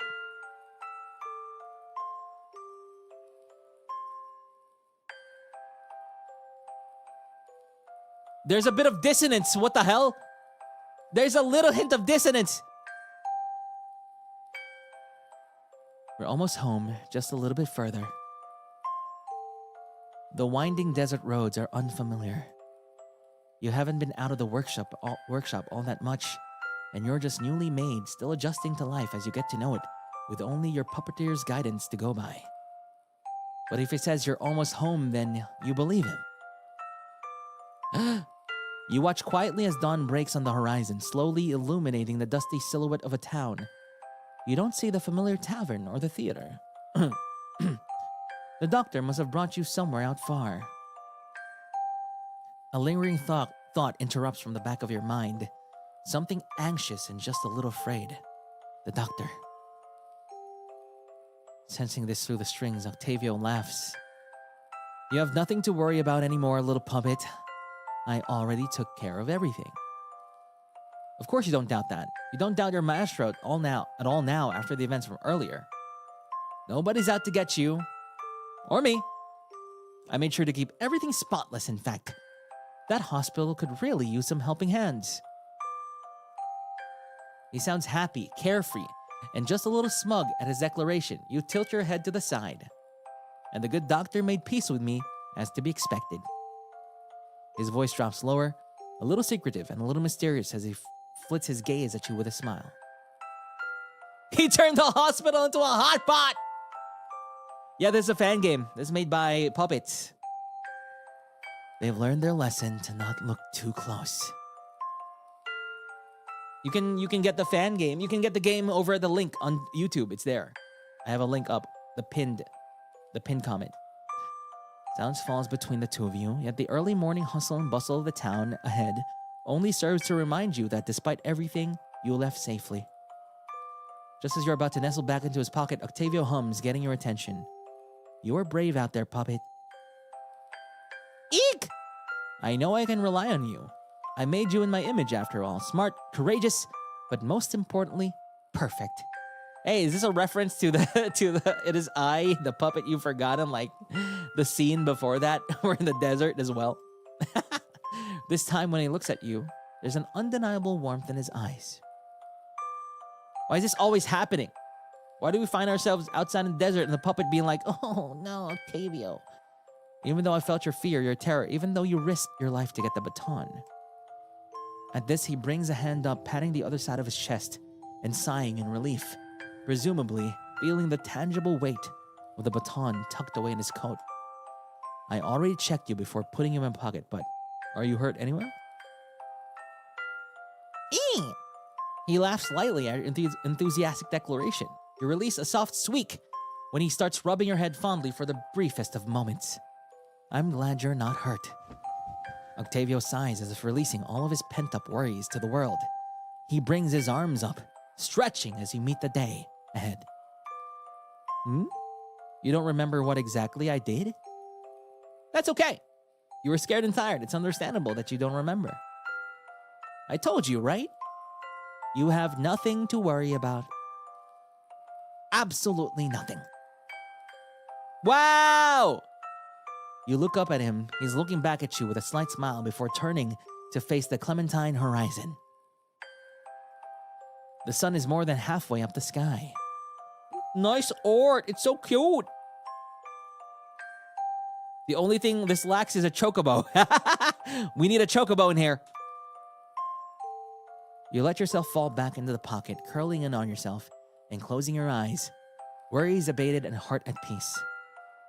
Yes, with your puppeteer with you and the baton in his possession, surely there's nothing to worry about anymore.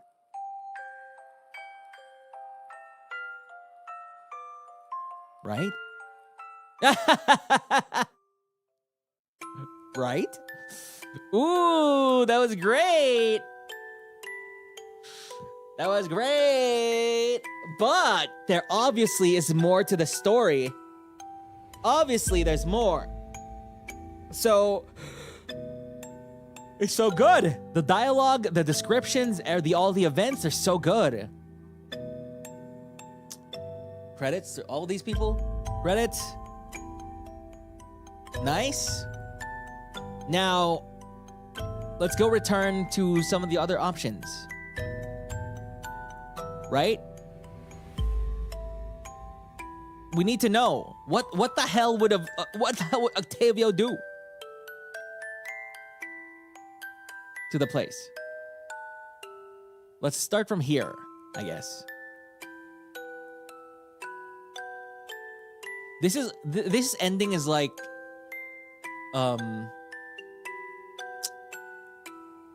it's basically, yeah, there's nothing to worry about. Everything's fine. You know, from the perspective of Puppet. Just look at these art. Just look at these screenshots. It's so good. It's so good. Just look at these screenshots, bro. Let's start from this one, I guess. Maybe. Then let's do this one. Actually, I want to do this one. Try again? No. Okay, just found another ending. That's a second ending. How about this one? This one. Give the baton to Salvador.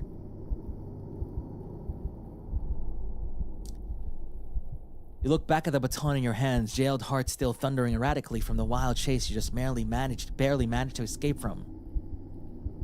There's a thrumming in your limbs, the surge of power from the mysterious artifact, impossible to comprehend. You tremble with it. The glow of the baton calls to the strings that bind you to your puppeteer.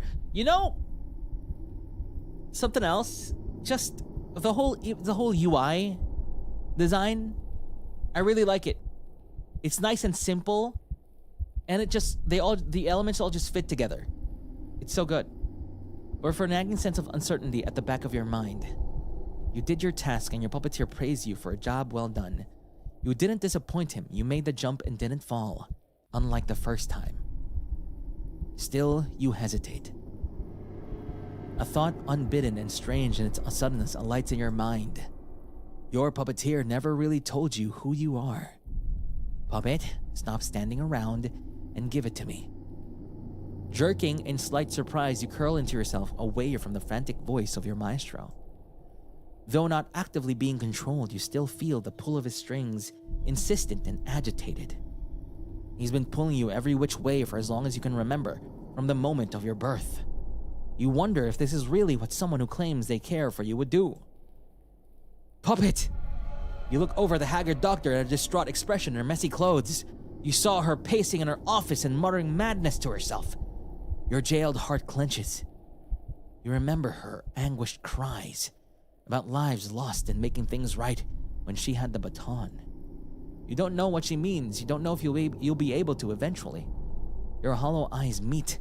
Her hysterical gaze. What could she possibly want the baton for? Why does she harbor this loathing for your puppeteer? All of you are at a standstill and you're the only one who can break it. Your tiny hands clench the baton, the pulse of power surging briefly through your body. How bad would it really be if you didn't obey them? Each burst of curiosity, not the glitches, each fleeting thought of wanting to dig more, know more about this place, the people, records corruption. He was in your ear, nagging you to move on, to leave. He always wants you to follow his voice and never waver. And you did. You do. But the feelings evoked by the things you saw, things you feel you know, or perhaps you knew, the curiosity that nagged at your mind and still lingers. Why is it so good? Oh my god! Scrumptious! Yet he always urges you to get going, as if he doesn't like you knowing. Your puppeteer wants you ignorant. Puppet!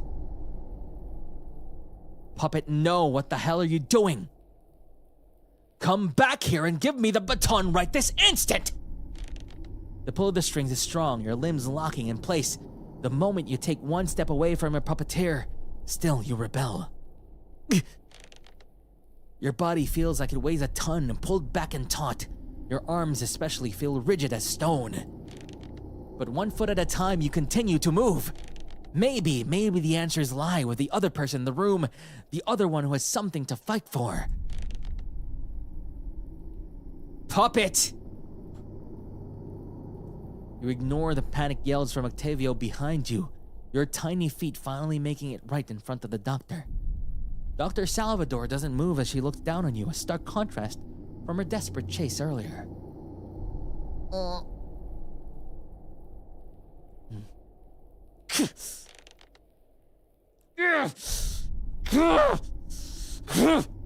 You can barely lift your arms, movement still restricted by Octavio's control. Yet you persevere, wanting nothing more than to show the good doctor your intent. She's bound to be good, right? She's helping all these people in the hospital after all. God, you're so young, Puppet! Oh dear Puppet, thank you. Thank you, thank you, thank you! She kneels down in front of you, taking the baton from you with the trembling hot hands. You chirp. No, give it back! There's a ruckus behind you. Octavio struggling in his chair against the ropes, binding him tight. You try to ignore him. Puppet, you can still take it back! Come on, take it back! Oh, how I've waited for this moment. You look up at Dr. Salvador, who smiles down at you, teeth glinting in the dim light. She pats you on the head, thanking you one more time. Your heart tingles with something unfamiliar. Somehow the touch fills you with a sense of unease. Corruption has spread far enough. Dr. Salvador rises to her feet, eyes locked on the glowing baton. You stay stuck in place, looking up at her and fighting the urge to face your puppeteer. Though whether out of shame or rebellion, you don't know. So many lives lost, so many people continuing to grieve. Elysium has never been the same since the spread of this vile disease. Bro, she became like a friggin' character from Final Fantasy Tactics with that voice. I've dedicated my entire life to studying records corruption, treating the afflicted, letting go of those who can no longer turn back. Yet you who are always at the scene of the crime, controlling corruption beasts like mere tools. You and this strange artifact, transforming, prolonging the suffering of people long overdue. The rightful respite. The rightful respite. Your heart echoes the pain seeping out from the doctor's voice. Her cries fill you with sympathy, yet her words confuse you. Are you suffering? Does your maestro treat you like a simple tool? He made you, of course, but were you someone before? There we go. I too have suffered at the hands of corruption, losing people I loved, who shared in my vision, who believed in my desire to rid this world of this affliction. Wow, it rhymes. Dr. Salvador shakes her head, looking back and forth between Octavio and the baton in her hand. No more. I have sacrificed everything to get to you, knowing that you're the key to ending this once and for all. Even though I have to do it all by myself, even though I am now well and truly alone, I can finally make things right. Dr. Salvador brings both her hands to either end of the baton, lifting it high, white-knuckled as if making to break it in half. Ha!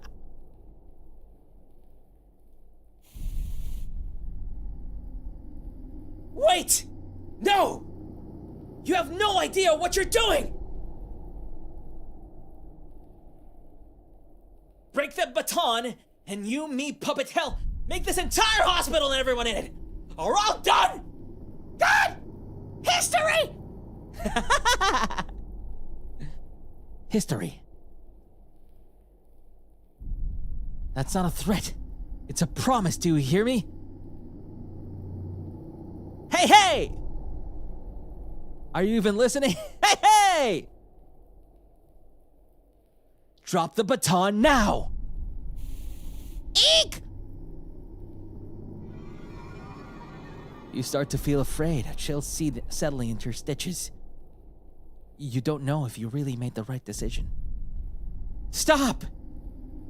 Helpless, you stare as Dr. Salvador bears down on the baton. You wait in bated breath. You know, considering what I know of the baton, this is very interesting. Your frenzied anticipation eats at you, inside, as your maestro's frantic begging echoes off the tiled walls.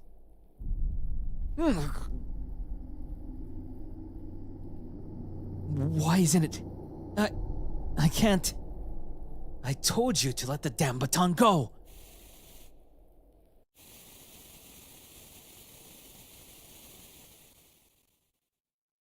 Something breaks. A sensation you don't recognize surges from within your heart to your limbs down to the very strings that sew you shut. Your vision flickers and your mind unfurls, consciousness slipping between your ichor-stained fingers. Oh no! Oh no! Ichor? Oh no, here we go.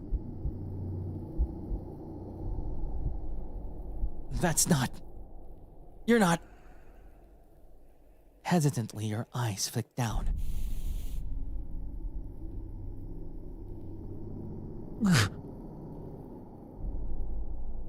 Your fingers. They bleed black.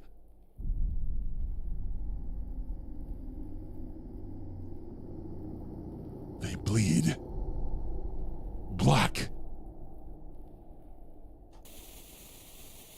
Pain, confusion, guilt, sadness, regret, hurt, shame, grief. Pain, pain, pain, pain, pain. It hurts. Everything feels tight and loose all at once. The corruption that was promised to lie dormant inside you erupts, seeping out from your seams. Your body feels weighed down by immense pressure. Something berserk and powerful. Something primal. Through your tear-stricken eyes, you see the flickering of data in the air. Dark and red and angry. Distantly, you wonder if that's all there is to you. If after all the care and nurturing your maestro has given you, that you're just purely corrupted code. That you're not supposed to exist at all! You try to gasp for help. Desperation building inside you as the physical pain quickly becomes unbearable. With your tiny hands, you grab your face, clawing at the beast mask, cracking beneath the force, trying to keep it together, to hold yourself in one piece. You can't break, not right now. Your limbs unravel, unable to resist the creeping darkness threatening to consume you. With all your little puppet might, you fight. But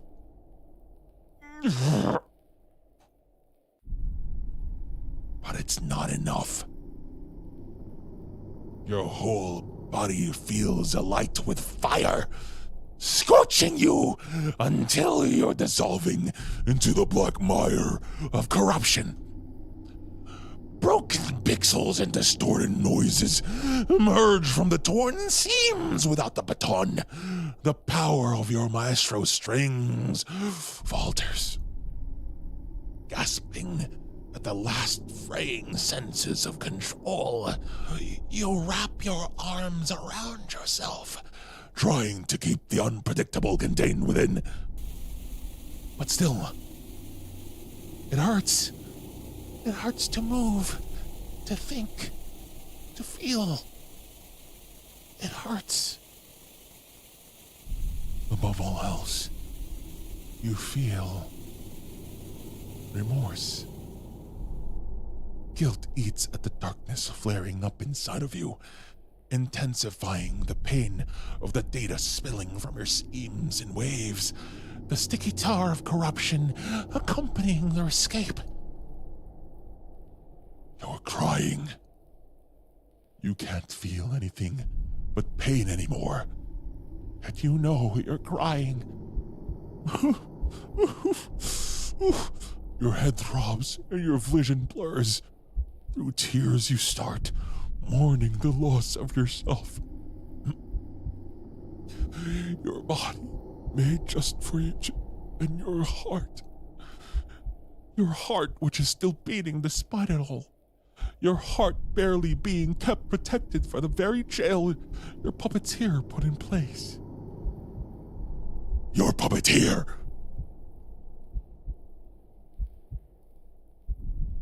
With great difficulty, you finally find the courage to turn, to face Octavio, your puppeteer, your maestro.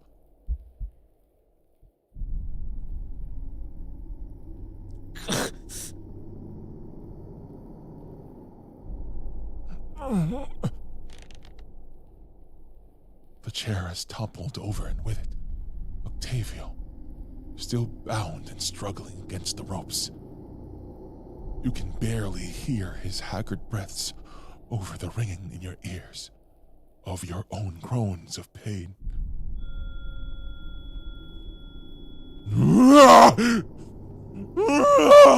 In a flash, your ache gives way to worry. Disregard your own impending demise. You crawl towards Octavio. He shouldn't be looking like this.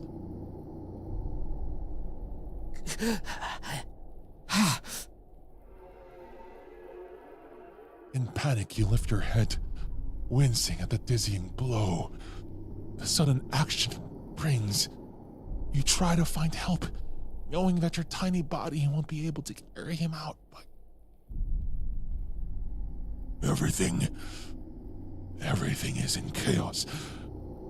The overturned gurney, the banged up freezers, the fizzling strings of code, and the black tar of corruption pooling around you like an oil spill.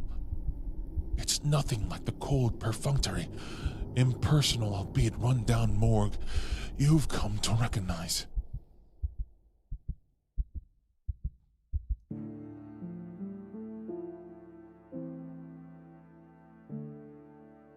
I know you're scared, but I'll be with you.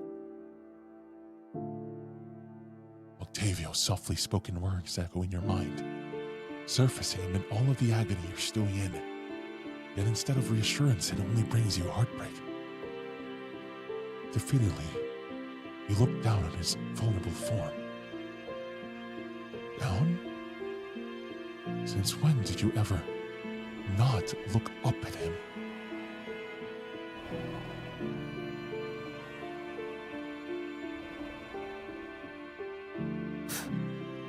Puppet. Oh no, it feels wrong for your maestro to be crumpled and hurting on the floor. He should be standing tall and proud. He should be smiling that smile full of enthralling mischief.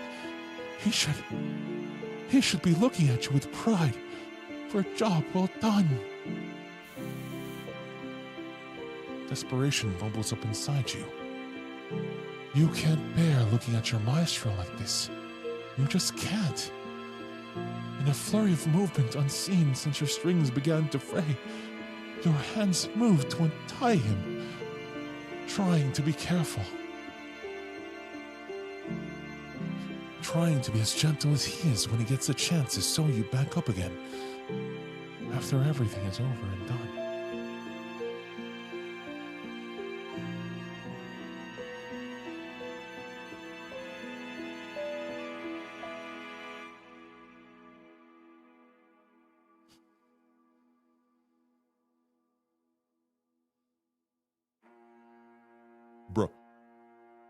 Bruh, this whole voice acting is making me like tired.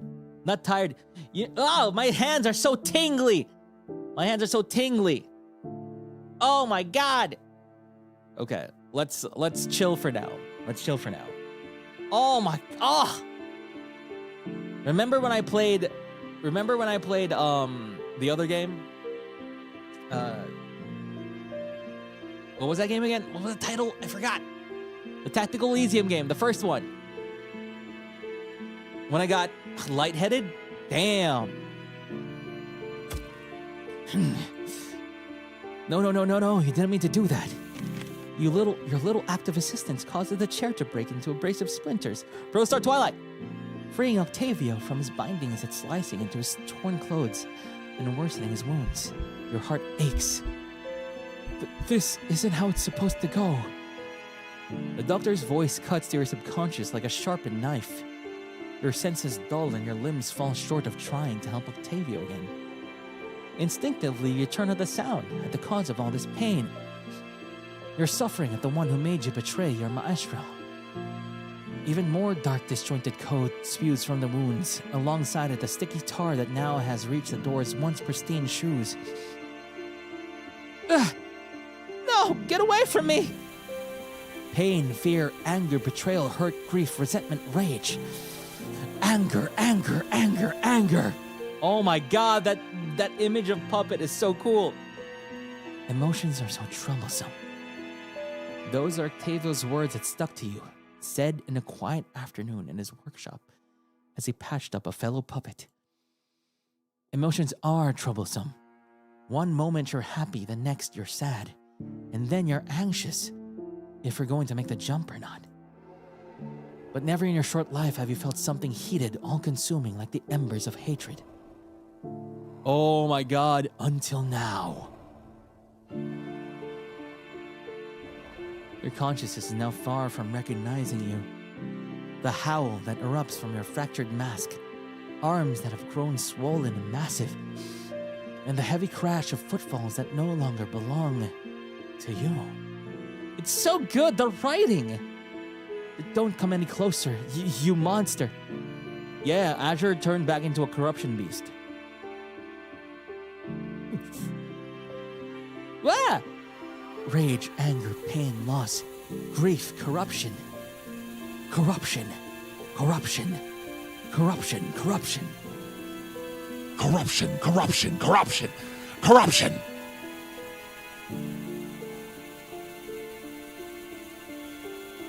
Static buzzing rings loud in your ears, the choppy dissonance of code crackling beneath it all of it seeping from your frayed seams.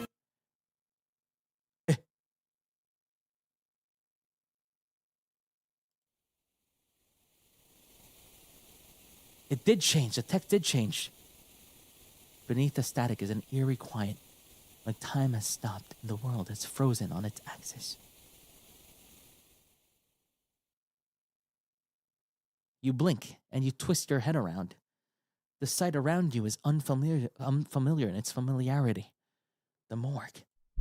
It's near unrecognizable with the corruption overflowing from your veins, puddling on the floor, and creeping up the walls. It paints a grisly scene. Pain. The dull throb of pain is ever present, yet secondary to the sudden panic that wells up in your now unshackled heart. Your gaze finds Dr. Salvador easily, for she is right in front of you, lying face down on the floor, unconscious. You scream, or rather, you try to. A deep, garbled sound escapes your body, foreign and strange. You wince, ears twitching at the unpleasant grumble. Tears start pouring from your eyes, feeling scared and disgusted at how you appear, how you sound. But your cries only intensify the monster's howls.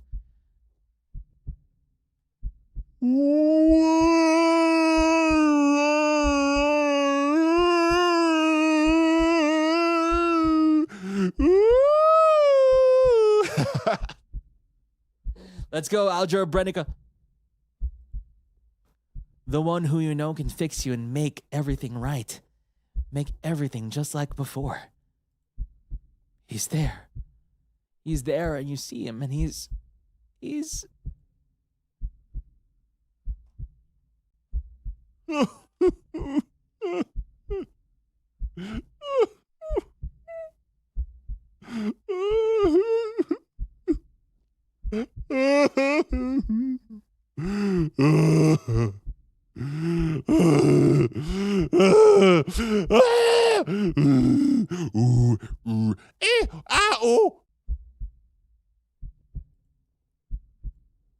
panic, you rush over to your maestro, pulling your broken body through the sticky tar of corruption, sweeping your heavy limbs to part the curtains of code floating in the air.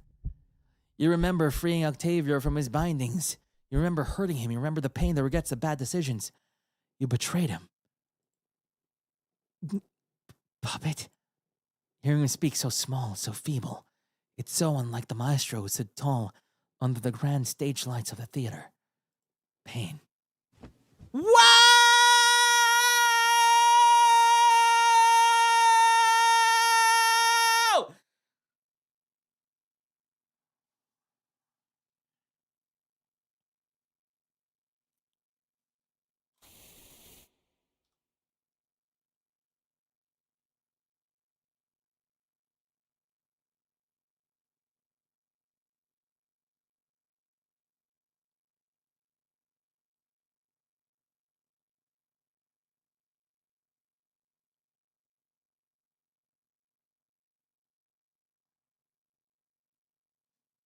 Everybody, stop breathing!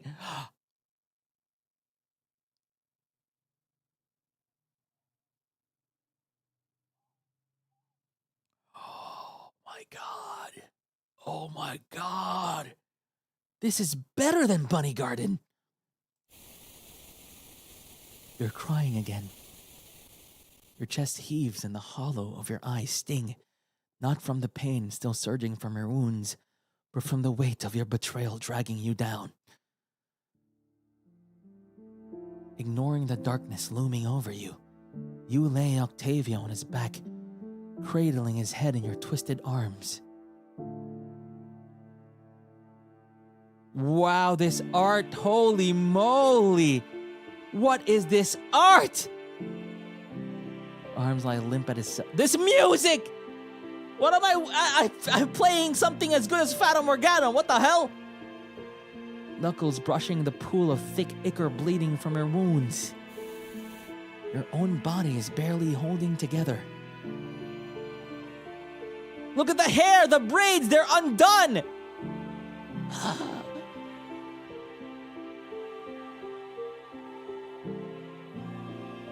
Puppet. Still, he recognizes you. The striking glint in his eyes wavers, dulled by pain and fatigue. Even his usual pallor has turned waxy, as ashen as the specimens he keeps in his workshops. Seeing him like this hurts. Hey, don't cry. His pale lips curl up into a tired smile. The movement, slight and almost unnoticeable. Suddenly more memories rush back to you. Your first performance with the others. Your first performance with him. The way you nervously tottered onto the stage, yet you kept your head held high because he told you so. You remember the way you clambered up the set with your once tiny limbs bare. We were just climbing up the stage and getting a baton. Now we're here.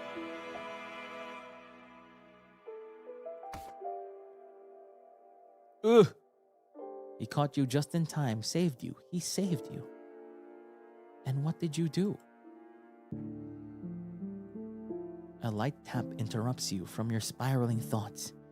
You turn to the side to see the baton almost swept away by the dark river of corruption. The baton is still glowing, full of power, waiting for a skilled hand to wield it once more. You wail in relief. You pick up the baton with a free hand, feeling the surge of its power, trying to mend you back together haphazardly. Azure Demon, come on! Come on, Azure Demon! It recognizes the unbound corruption that you've become. But without a conductor to harness its power, it still can't piece you back together. Tenderly, you place the baton on Octavio's lap. You groan to get his attention as eyelids flutter open in recognition. You finally got me the baton. Oh my God! Good job, Puppet. I'm proud of you. The tears streaming down your face are endless, oozing from your hollow sockets and melding with the inky darkness. Yet you can't hope to stop them. The baton lies still on Octavio's lap, his arms too weak to lift and grab it. In a desperate attempt, you take it again, this time thrusting it into his hands, trying to close his fingers around the thin shaft. Oh no!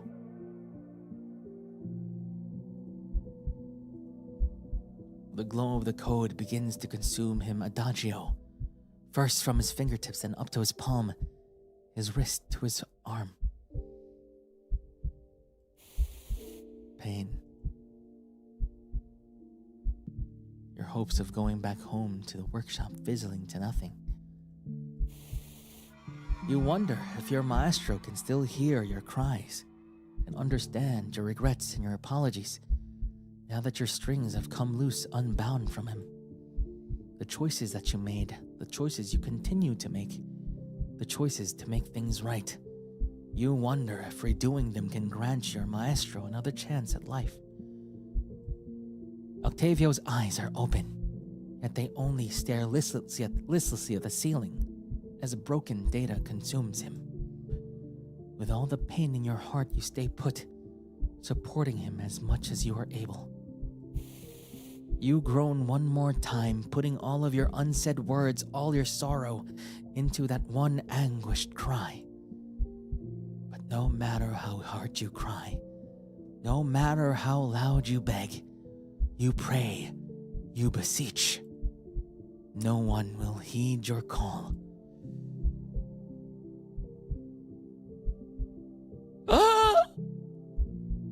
Not the clip! Not the hair clip, not the merch! It's so quiet in the morgue. Your arms sit empty, suspended in the air, holding onto weight that's no longer there. Octavio. Octavio is gone.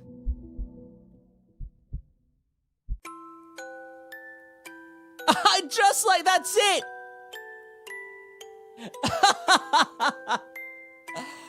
Holy that's it! That's the end! Oh my god!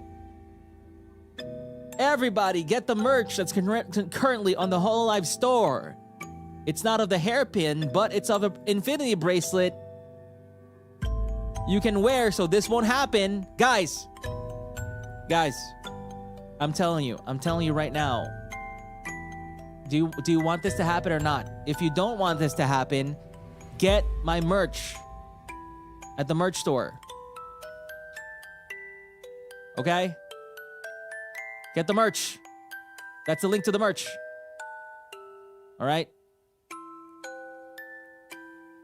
Also on Twitch. There. Holy crap. It's so good.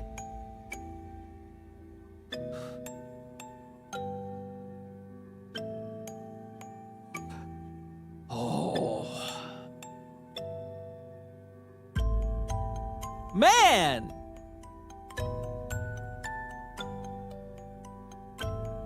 Wow. One more ending. How do we get the last ending? Is it through this way? Here? Number 3?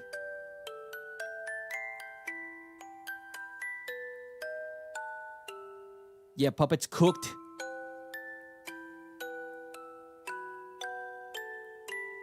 Second save? Really? Here? Second save.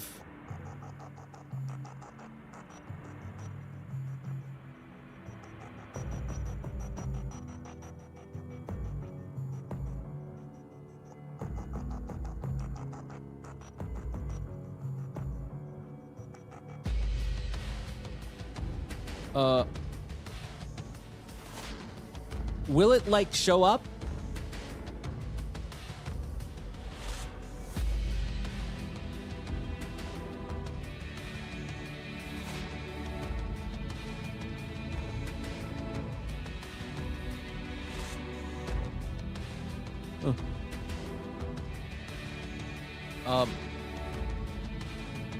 Clipboard.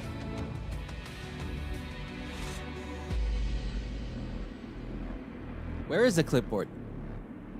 I don't see no clipboard. Huh? You passed it?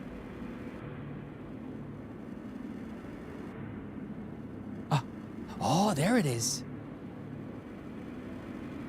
Either keep clean, maybe, or safer not to have anything here that could be knocked off. However, the end of one of the beds stands out for the simple reason that it does have something of interest, a clipboard. If it was something important, it wouldn't have been left here so carelessly. Curiosity gnaws at your mind, regardless of your approach. It hangs too high for you to grab easily. Maybe if you jumped, but the memory of your earlier performance makes you hesitate. There's no puppeteer to catch you if you fall, and knocking the clipboard down could alert the nurse outside. It's not a gamble worth taking, but you aren't the type to give up easily. You look around, hunting for a path that feels a little less risky. You eye the bed itself, but the idea of being so close to the patient makes you uneasy. And the threadbare contains curtains are pulled too wide, too far away to make a jump for it. This writing is so good, right? It paints the scene so well. What if you set off something by accident? You then peer up the IV stand. You could scale the piping using the various clamps and hooks as footholds. You wonder if your maestro can sense your apprehension as you brace yourself. Everything about this feels professional. Everything is professional, actually. From the art to the dialogue to the UI to the pacing of the game itself to having multiple options to having everything you expect from a visual novel all here. If he doesn't comment on it, but you're very aware that he's a captive audience for this bizarre acrobatic routine you're about to perform. You take your first leap up, all 8 of your limbs finding secure grips on the tube. Let's go, Spider! Oh. Yeah, okay. When they stop and the room goes silent, you wait just a moment longer before continuing. The constant steady drip continues uninterrupted by your climb. The clipboard is in. There's also zoom ins on different places, and also the sprites actually move at some points. Though the threat of you missing and hitting the ground, or worse, knocking the clipboard to the floor, you've made harder jumps before.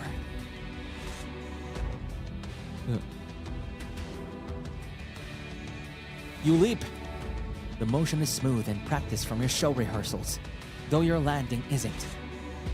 You hear the bag swinging above you, but there's no sound from behind the doors, nor from the slumbering patient. Now to see if the clipboard's contents were worth the trouble. Her page is blank, but you free the other pages from where they have been flipped underneath. As you skim through, searching for anything useful, one page catches your attention.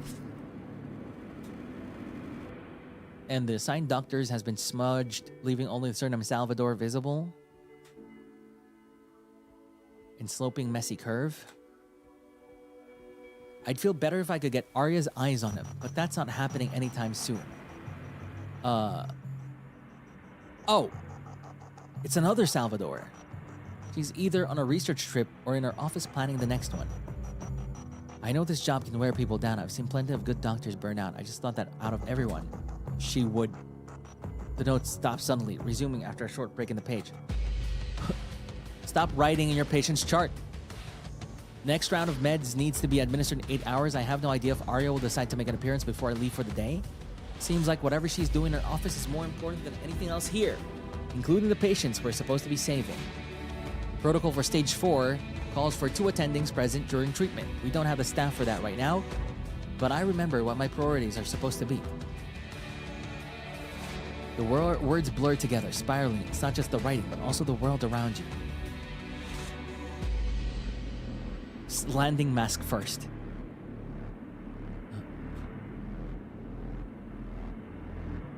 The unfamiliar sensation of dizziness taking precedence in your mind. You crawl to the edge of the slot, peering over the side to find the easiest way back down. Instead of a quick path, you find something else of interest. It's another paper. It must have fallen loose from the clipboard. Ooh. It's a little effort to spin the wheel just so, enough to free the paper from where it's pinned. Okay. There are no medication treatments to be found, but you recognize the looping penmanship of the author. Injury sustained from patient during routine treatment administered by unassisted physician. 3 centimeters long. Not deep enough to require more than a basic antiseptic lens and bandages. It's been 5 days with no changes. It doesn't bleed, but the wound has shown no signs of closing.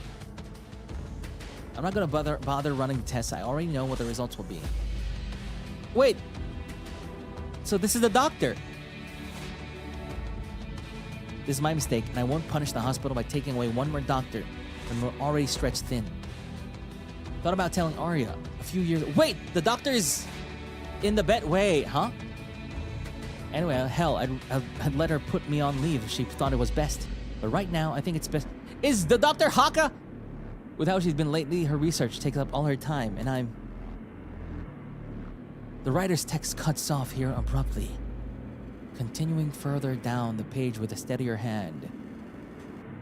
Sometimes I wonder if she cares about anything else anymore. I don't think I want to find out. I have to take care of myself this time. I hope whatever she's working on is worth it. I hope she finally shares it with the rest of us before I have to go. You barely finish reading the last line before your vision snaps out of focus. Oh? What's happening?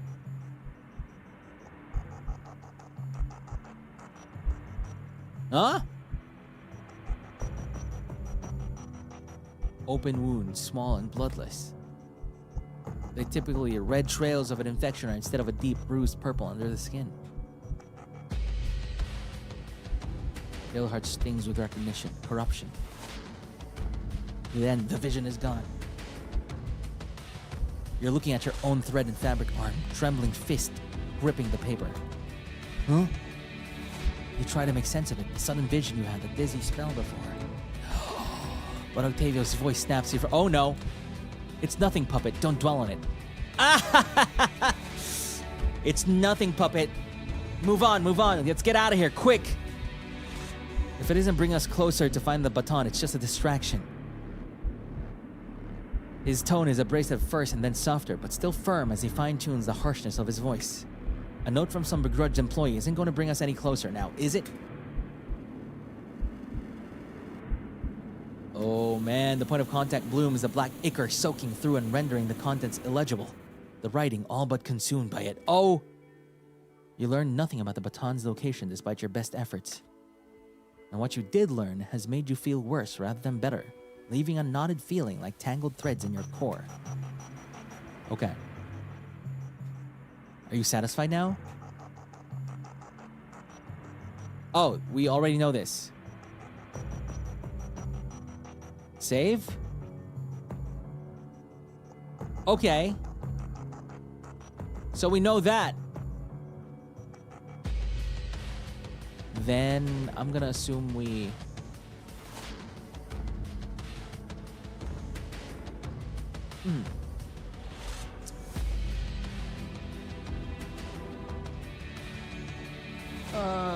Clipboard. While in Dr. Salvador's office, choose to wait for a safe opening a total of 3 times. Okay. So we continue.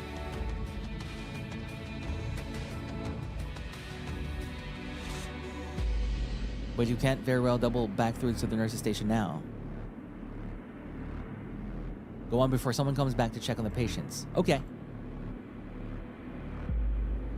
Leave.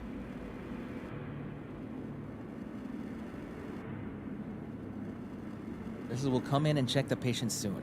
You have a sinking suspicion they won't be forgiving of your intrusion. You have the patients to worry about too and the corruption in the ward. You aren't sure what would happen if any of the ichor got on you. You aren't interested in finding out. You try to shake the worry from your mind as you turn towards the exit. Oh, there it is!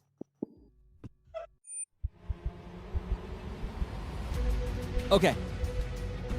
Until tonight, you have trusted your maestro implicitly and unconditionally. He made you sealed and stitched your heart safe inside your chest. He caught you when you fell.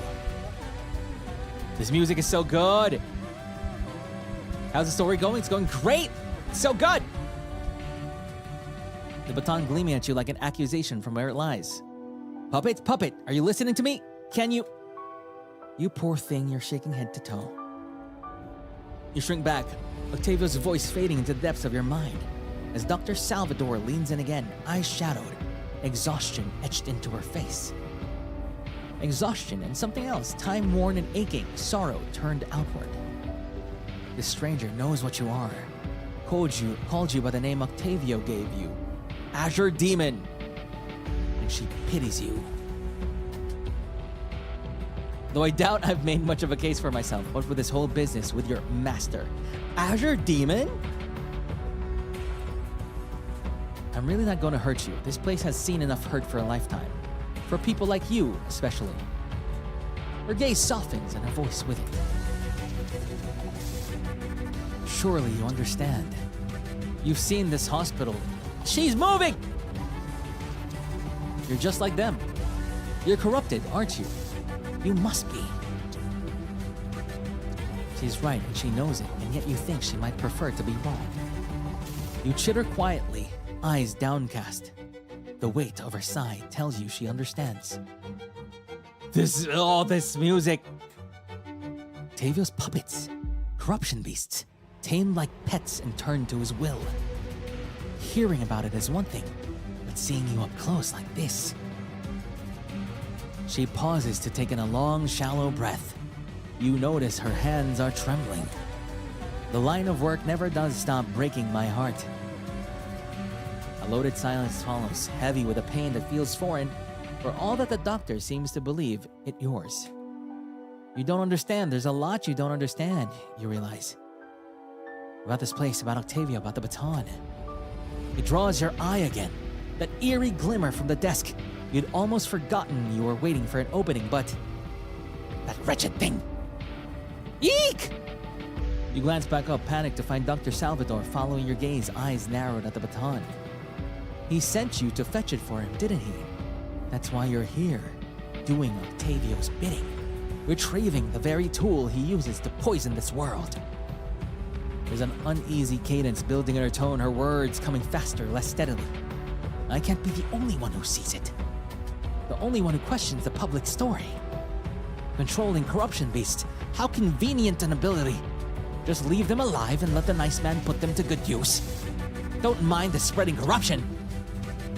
And all the while, no one ever wonders what it all came from, as if there isn't one person in particular benefiting from it. Dr. Salvador looks up from the baton sharply, zeroing in on you as if just remembering your presence. You tremble. But it's over now. It's over, I promise. I'll never let this thing back into his hands again. Her words race through your mind, disparate pieces refusing to slot together with the truth of your life as you have known it until now. Your maestro hunts monsters. He kills corruption beasts. And sometimes he doesn't. Sometimes he remakes them better. Sometimes a new puppet joins the workshop instead.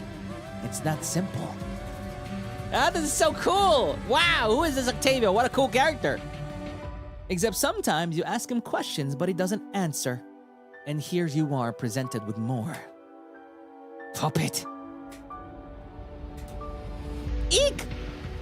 Octavio's voice bursts into your consciousness once more. Measured but insistent. So you can hear me. With the ideas you were getting, I thought you were going to... Never mind. It's not important. Hey, Ruseters, what's up? Welcome, Ruseters! How is you? Please, just do as I say this time. Get the baton and go already. Continue to wait for a safe opening. We need him to yap. You flinch, feeling your maestro's plea like a physical tremor within you. His tone off-kilter, out of time with his usual controlled rhythm. Ruseters, what's up? We're currently playing Memento Solis, a fan game about, of course, none other than me and Puppet. Right now. It's super good. It's not quite fear, but it's in the same key. Oh, that's a cool line. Octavio is nervous. You realize as you stare the baton down, not moving an inch towards it as long as that odd strained edge to his voice lingers in your mind. Nervous for what might happen to you and his baton if you stay longer? Yeah. You get the game, it's for free. It's on itch.io. It also has very pertinent lore. The lore here is actually really good. It's accurate. A lot of it is. Yeah. Some, I mean, the some parts of the lore are still accurate. It just needs to be explained by me in the future. I don't want to lose you, Puppet. Of course, I'm worried. Your reassurance comes a touch too late, too quiet through the strings. Yeah, the other parts of the lore, still accurate. You know, it's actually really good. Wow, the people did their research. The people who wrote this did their research. It just needs more context, which I haven't given yet, so it's understandable. If you'd even know what a lie sounds like on its list, but everything here pretty much is great.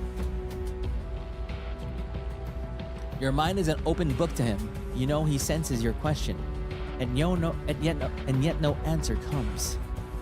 I've seen you before. The doctor's voice is soft again, all balm and bedside manner as she regards your tiny form in the dim light. A sad furrow pulls at her brow. You were in this puppet show earlier today, weren't you? Eh? Yes, I watched some of it, had to. Blend in with the rest of the theater staff, you understand. Oh, she was a stagehand? I just realized that it was garish. A look of distaste crosses her features, mingled with melancholy. You chitter feebly, curious in spite of... I love the little zoom in. All those puppets, all those individual wills strung by and subservient to his, and just used like playthings, like props. I doubt the audience saw twice, and how could they, without knowing? To them, it's smoke and mirrors. It's showmanship. It's not real. They bought tickets to a puppet show, not a dance macabre. They aren't to know it's one and the same. But you, forced to obey, to leap to his every command up there. She draws a shaky breath laced with sorrow. You must have been so afraid. Let's evict her! You blink, head spinning with the weight of the doctor's words. You were afraid back then, though not in the way she seemed to think. You remember the jitters. Oh, it's so good! The way your hand shook backstage and again high up on the set. I like how the dialogue always goes back to characterization, like lines that further the character or re-establish the character again. And each time it was Octavio who made the fear go away, his voice urging you on, his hands guiding your path. Yeah, the screen is going blurry and back. It's like pulsing. You had your reservations at first, but he didn't force you to perform in the puppet show, did he? A shiver runs down your spine, the warm light of the theater suddenly chilled in your recollection, and you can't help but wonder, what other choice would you have had? You're a puppet. Serving Octavio is your purpose and your privilege. But what if you didn't have, and what if you didn't want to? It's just a show, Puppet. It's just a show. If you'd wanted to back out, if you couldn't do it, I would have let you. No questions asked. I'm not a tyrant, you know. I just believed in you. I still do. It's that same voice again, the low, gentle timbre he's used to soothe your nerves time and time again, and you want to surrender to it. Trust him, but... Do you remember what he did to make you like this? You find yourself no longer reflexively shying away from her presence. Terrible curiosity outweighing fear. Hey, don't explain the magic trick! Does it pain you? Being bound to his will? Living like this? More questions you don't know how to answer. This is the only way you have ever lived. Octavio's will the only other you have ever known. Still, the doctor seems to draw something of an admission from your silence, pity etching itself onto her face once more. You have no idea, do you? Where it all comes from, what a corruption beast is, before it's a corruption beast. Your master's work has haunted my own like a second shadow for so long now. Corruption outbreak sites are always chaos in the wake of an attack. We take what help we can get, bounty hunters included. But this Octavio doesn't come to help survivors. He comes for the lost. We treat who we can, and sometimes the ones we know are too far gone to save just vanish. And when that happens, the last person seen with the terminally corrupted is always him. Not the Octavio scene at the scene of the crime. You quiver under the intensity of her gaze, bitterness on her tongue. Don't you see? If you're corrupted, if he stitched and sewed that tiny body from the remnants of a beast, then it means there must have been a time when you weren't. Not only did it take that life from you, but he won't even let you rest now that it's gone. So yeah, for those who don't know, to any new puppets since, the puppet reveal stream, my puppets are basically previously corruption beasts. And there are some corruption beasts that, we don't know for sure, but there are a lot of corruption beasts out there that were previously, you guessed it. And so I take these corruption beasts and sew them together into a smaller, cuter form to become puppets. And then the puppets have no memory of their previous life, right? They have no memory. And it's imperative for them to have no memory of their previous life, because if they encounter stuff from their previous life, then they go berserk and become corruption beasts again. There's intensity in the doctor's eyes, a certainty that shakes your own understanding of her world to its very core. You know you were once a corruption beast. Your maestro makes no secret of it. That you do not remember that life has always felt a mercy more than anything else. Like, you don't remember, the puppets don't remember their past. They don't remember their human life, but they remember the feelings of that life. The feelings remain, but the actual memory is gone. Corruption beasts are monsters, after all. And you don't want to be a monster. But then why does a doctor seem so sorry for you? You're better this way, given life and a modicum of will, a home in Octavio's workshop. You can't be like the corrupted patients in this hospital.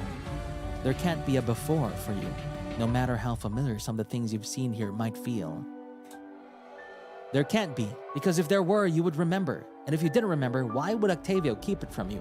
It's so amusing how, the people behind this game were able to take that part of my lore and make this whole visual novel from it and make it super compelling. And still pretty complex. Puppet, please. You've never heard your mantra's voice so grim as it sounds right now. I'll explain everything, every single thing. I promise. But not while you're still in danger. This doctor doesn't have to lay a finger on you to hurt you. There are things words can do to you that I can't fix. And if I'm going to make any of this right, I need my baton. So bring it to me. One more?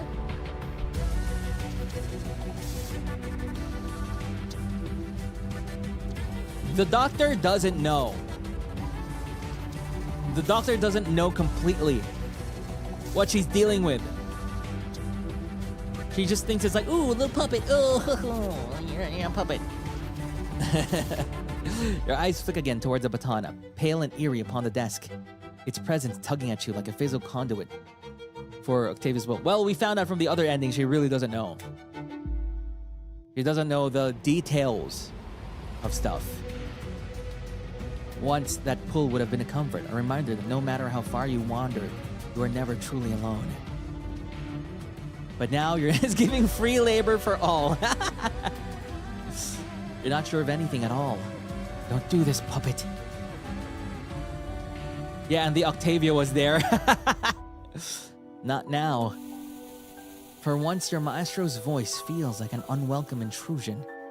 Another layer of noise vying for attention amidst the growing static in your thoughts. Octavio's voice, Dr. Salvador's words, the question of your memories, your life, your identity. No sooner does your mind alight on one before the next swallows it whole. Just focus on me, puppet. Here we go. A tide of no-signal gray threatening to drag you into its undertow. You aren't swimming, but you are drowning all the same. It's so good! The baton in front of you seems as much as anchor as a lifeline. And rather than risk the depths, you turn your gaze once more to Dr. Salvador. She looks down at you, something about her expression fragile, fractured. You're so small. Her voice cracks. She smiles like she'd rather cry. Nothing to at all. So little left for everything you must have been before. Static again. Thoughts you don't want. You chitter, shaking your head as if you might dislodge a sensation. Still, you find yourself unwilling to leave. You don't have to believe me. Corruption takes and it takes and it takes. And whatever's left, your master has clearly made short work of. But I want to help you. Oh no! I want to help them. Every soul in this hospital.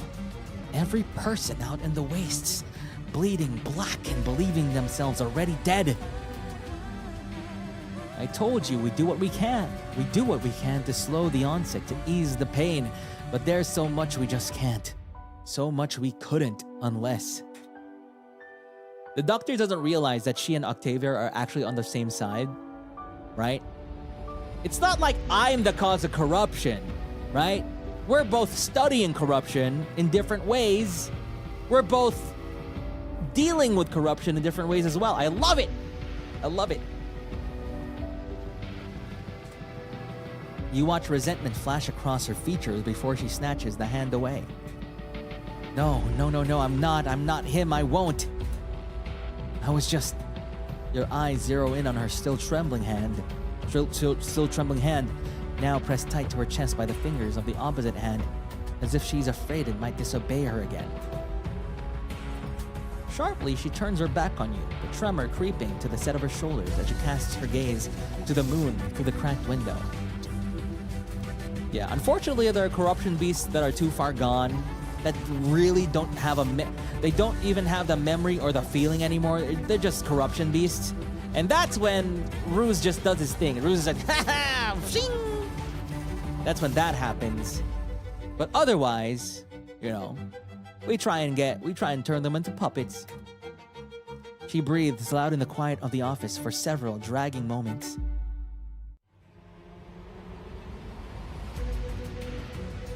I've given so much for this place. Money, my reputation, hours and hours and hours of my life, sleepless night on sleepless night, even my own flesh and blood.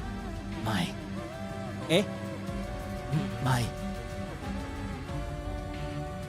But the whites, her voice faltering to nothing on an awful hitching rasp, nearer a wretch than a breath. They could have studied corruption beasts together. They could have been roommates. You are unobserved. The baton is right there. You could not ask for a better opening than this, but your limbs feel too leaden with sorrow and fear to take a single step. A fragment of a moment passes. Dr. Salvador's fingers scrabble for the locket at her neck, clinging as if to a talisman. Ooh. We made this hospital what it is together. No dreams, no lofty ideals, just we had to do something. Our line of work shows you Elysium at its absolute darkest, its most bleak. It weighs on you, but less so when born between two. Even when our priorities diverged, I thought I believed. Once I explained what I discovered about corruption, about Octavio, we'd fix things. The story hurts like you've heard it before. Wink and burst like stars. That's so cool. I never wanted to stop him alone. I never wanted to do any of this alone.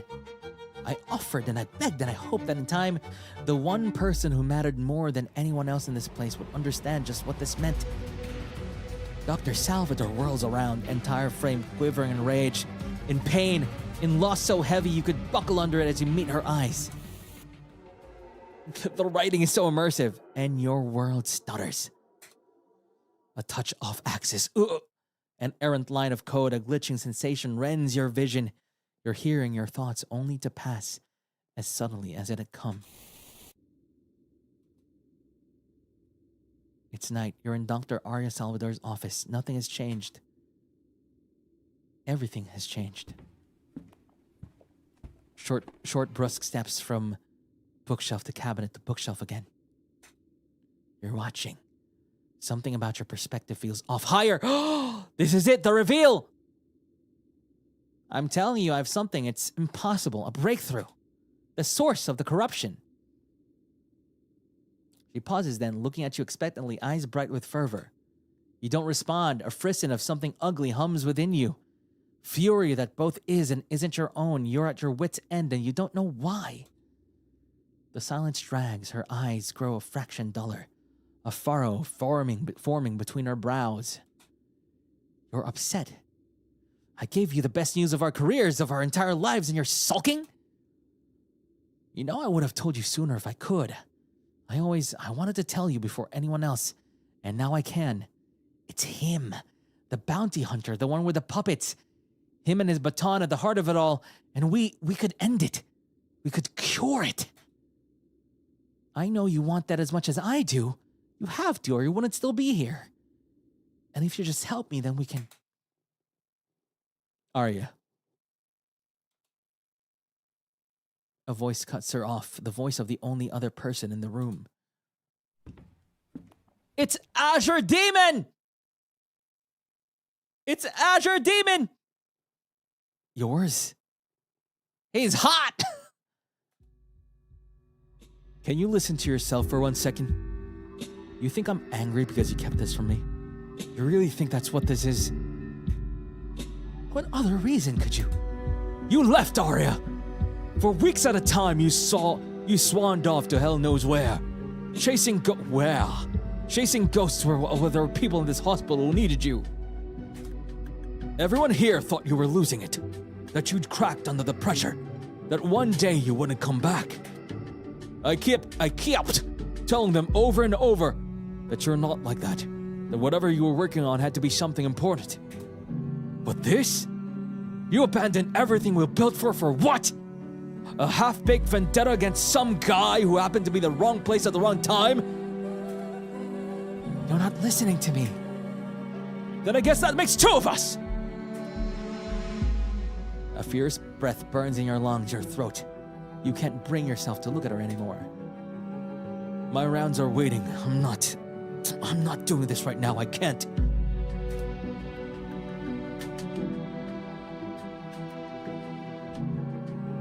I'll be around if you change your mind.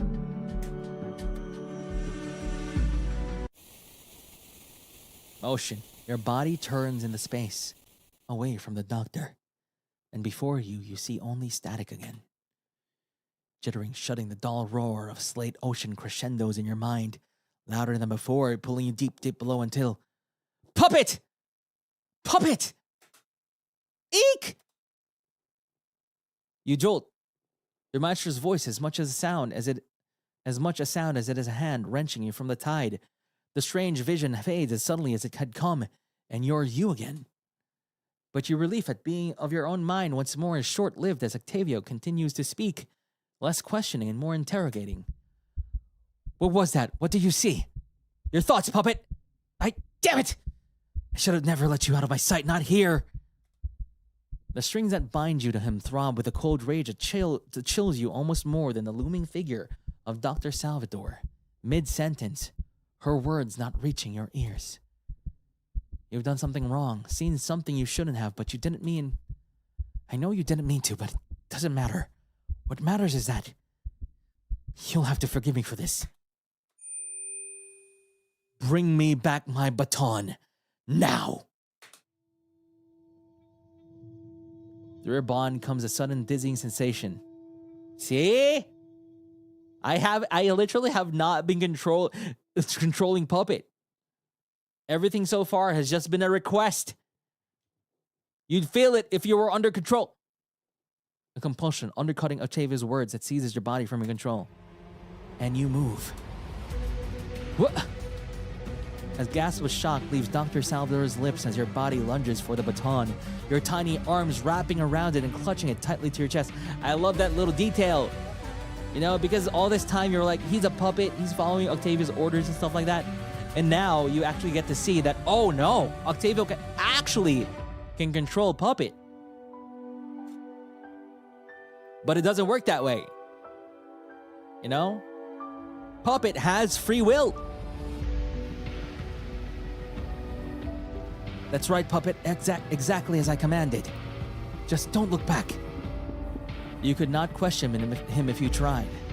The baton throbs in your grasp, a hummingbird, heartbeat that... Okay, this is it. Oh, this is it. Yeah, we see this. Now we know what to do. Oh, let's go. We must quick save whenever we can.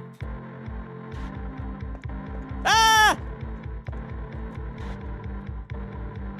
Do not damage the baton at any cost. Yes. We already know this. 2 choices. Duck into the... just in case. Don't get jarred. We know this.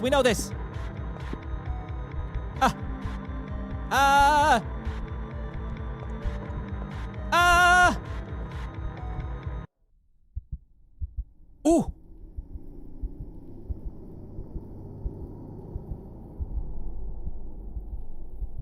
Remember.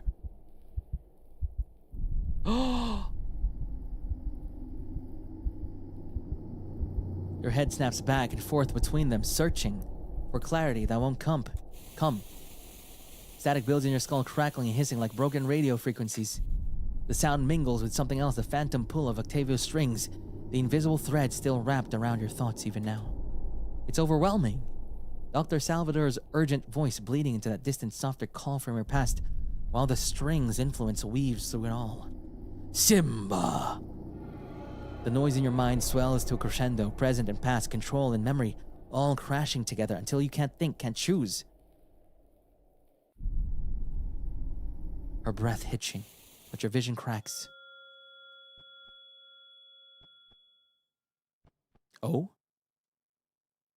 Somewhere that doesn't taste like despair. Someone's calling for a crash cart down the hall.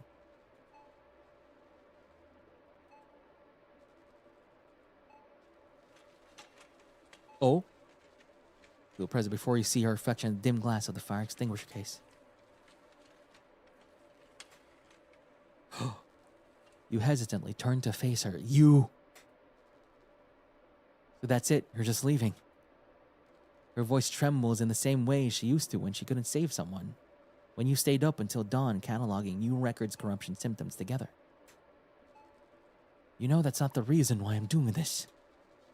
You then explain it to me, because all I see is you walking out and everything we built, like it means nothing to you. I have more opportunities to help victims out there. And what about here? What about the people who need us? The ones we swore to protect? The pain in her voice catches you off guard. You look away. You just can't bear to look at her. Please don't make this harder than it already is. We started this together. You were the one who told me we'd never abandon them. That we don't leave people behind. And I meant it. I still do. But this place, it's not the same. It's not what we meant it to be. You honestly believe that? Oh. You can barely keep contained. You believe it because you have to. Because the alternative is admitting what's really happening to you. The Arya I knew hated watching people suffer. She'd stand in the hallway clutching a clipboard, tears in her eyes, fighting tooth and nail for one more scan, one more dose of medication. Don't you recognize yourself, Arya? Do you really have to go this far? You're too busy chasing all these meaningless rumors and conspiracy theories to even turn an ear to the screams leaking through these walls. Yeah, the doctor's Arya. And the ones dying downstairs, they won't blame corruption. They'll blame you for feeding them lies. Feeding them these lies about peaceful endings. You know, I've hit something raw. Now it's come to the surface and there's no putting it back. I thought more than anyone else, I thought you'd be the one to understand. If you walk away now, how are you any better than me? Oh. You curl your fingers behind your back, hiding the tremor that's becoming impossible to control. Because I gave this place everything I had, every piece of myself I could spare. And now, if I want to keep helping the people who are still suffering out there, I have to go.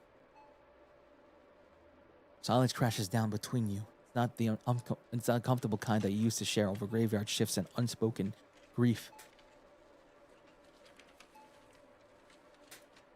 So we've come to this. But if you stay, she might ask what you meant. She might see the truth you've hidden beneath your sleeve, the thing that's been eating you alive from the inside out. You slowly turn away from her. It's easier than explaining. Easier than seeing her heartbreak in real time. Goodbye, Arya. You don't look back, but you feel the flicker of movement. The way she starts forward like she's going to stop you. A breath catches behind you. A step forward. A question dying in her throat before it can take shape. And then... Wait! Outer Demon!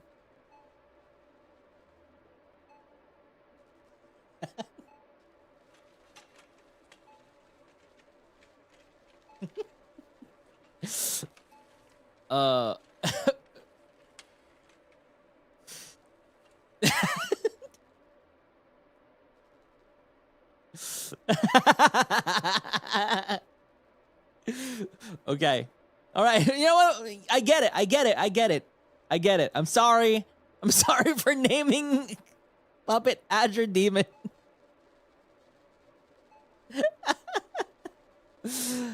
I'm sorry for naming the puppet Azure Demon. Look what you've done. What have you done?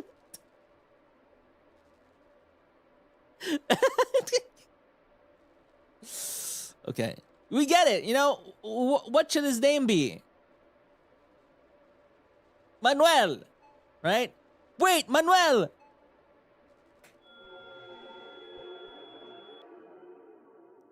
You blink back to the present, back to the morgue, where the air bites at your skin with the teeth of rust and dark acre, to the Arya standing in front of you. You try to process what you saw, but something unfamiliar begins to shift inside you like a gear, locking into motion. Something that doesn't feel entirely your own. You once trusted Arya more than yourself. She was your family. Now she's looking through you like you're a shadow cast by the wrong light. Your tiny eyes hopelessly search for a hint of recognition in hers, but there's only desperation staring back. Oh. Oh no. That version of her doesn't exist anymore. That version of you doesn't exist anymore. You want to cry out, to call her name, to reach past the distance between you and shatter it with the weight of everything felt unsaid, left unsaid. But the voice you once had is gone. You're a puppet now. You're his puppet now. He blessed you with his life to revere, to submit, to follow. So you feel the only human thing left to you. Your jailed heart aches. Oh, so good. Trying to block out the memories surging upward like bile in your throat. Your thoughts blur, drowning in static. All you want is for it to stop. To crush these feelings before they can root themselves in your ribs. To bury them deep, deeper than breath, deeper than thought, where they won't claw their way back to the surface. But grief is a living thing. It breathes, gnaws, and learns, wrapping around you like barbed wire, tightening with each memory. Puppet, look at me. Don't let it take you. Don't disappear. I can fix this. I will. Just give me the baton and I'll make it right. I swear it. Let me carry the pain for you. You force your eyes towards your maestro, towards something, anything, that can anchor you to this moment before you drift away entirely. Your fingers tremble as you reach for him. The baton weighs heavier now, as though it too remembers what was lost.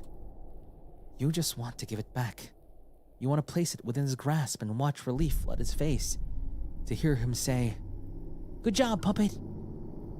But just as you take another step, no!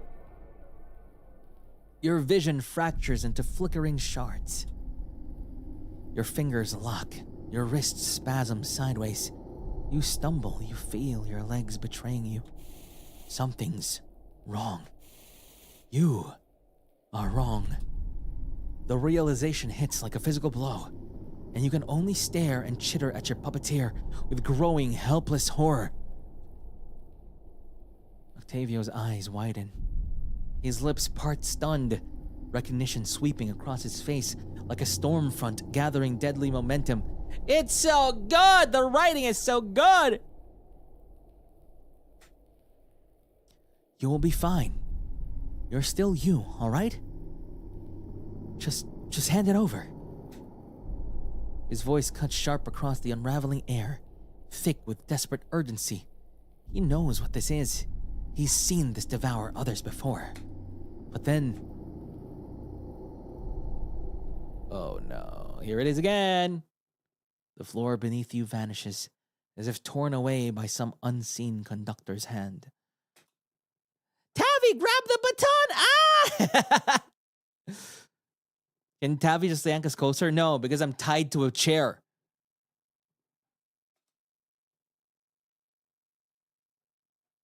Oh. Oh my God, what's happening? And when the pieces settle, reality has shifted, dragging you back to the Badlands. A crimson sky churns above like an open wound. The earth hums with heat and hunger.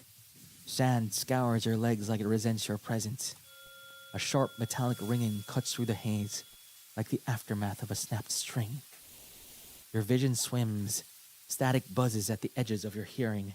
You blink once, twice, then shapes begin to take form. The cracked horizon pulls into focus. A gust of wind kicks up the dust, and through the shifting curtain of sand you see a figure, collapsed, bleeding, familiar. Please save me.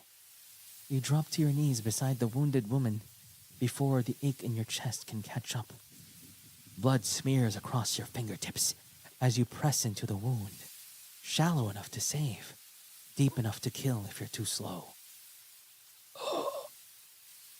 She winces, her breath stutters. Her hand finds your sleeve, clutching like she might vanish if she lets go. I know it hurts a lot, but just hold still, okay? I need to clean this wound or it'll get worse. I thought I was going to die, but then you came, thank you. Her voice is thin as paper, yet it falls heavy against your ribs. No more words, just that look, wide and grateful and alive. Don't worry, we're almost done dressing your... Oh my God, is this... Oh, it's a... The roll of bandages slipped from your fingers. You don't feel it fall, you only hear the soft thud it makes in the sand. Your mouth opens, but the words never land. The sound crumbles on your tongue, corrupted halfway out. Glitch static chokes your voice, like a radio detuned mid-sentence. Then comes a chill, not wind, not fear, but a deep creeping cold. It coils through your veins like frost, bluing inward until even your bones feel hollow.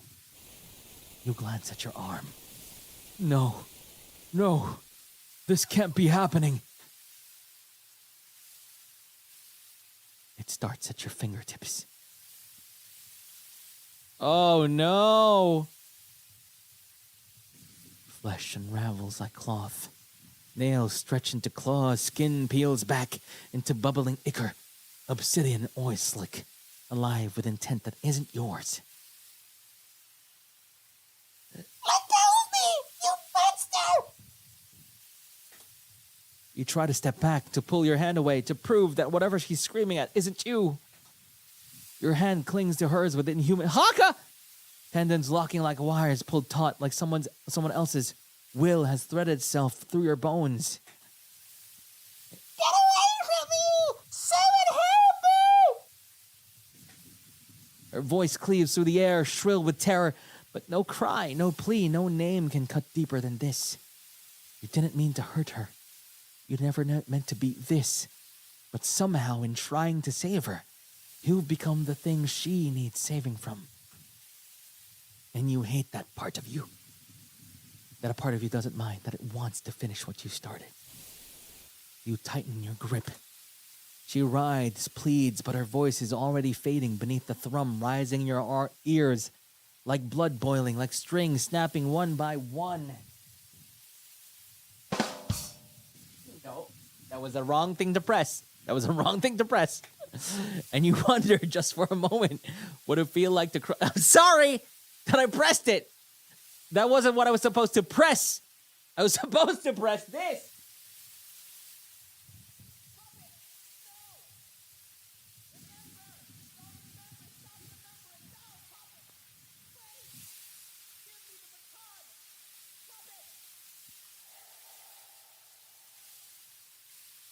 That's what I wanted to do. Something whistles sharp through the air. A figure lands in your periphery like a thunderclap. No words, no hesitation. His baton flicks once and threads of blue whip past your cheeks to snag the woman from your grip. He's so cool! This guy is so damn cool, huh? You're safe now. I've got you. She vanishes into his protective embrace, carried away on his strings that move like extensions of his will. Something about him tugs at the edges of your fractured memory. A fragment of your human self claws its way to the surface. The bounty hunter, the name that Arya often mentioned, the subject of her unnatural obsession. You should feel relief. But instead, something else crawls up your throat. A surge of something primal. You're not grateful, you're furious. He took her from you. Your prey. You whirl, ready to lash out at the one who dared interrupt. But the moment you face him, everything changes. Your claws are already buried in his coat. That was the Bonui guy. You don't even remember lunging, but you remember the sound, cloth ripping, skin tearing. He doesn't flinch, not until you rear back to strike again, and his strings latch forward, coiling tight around your wrists before the blow can land. But they don't stop there. More threads spiral around your arms, your torso, pulling with inexorable force. Your legs buckle beneath you as the blue binds tighten, dragging you down until your knees hit the ground with a sharp crack.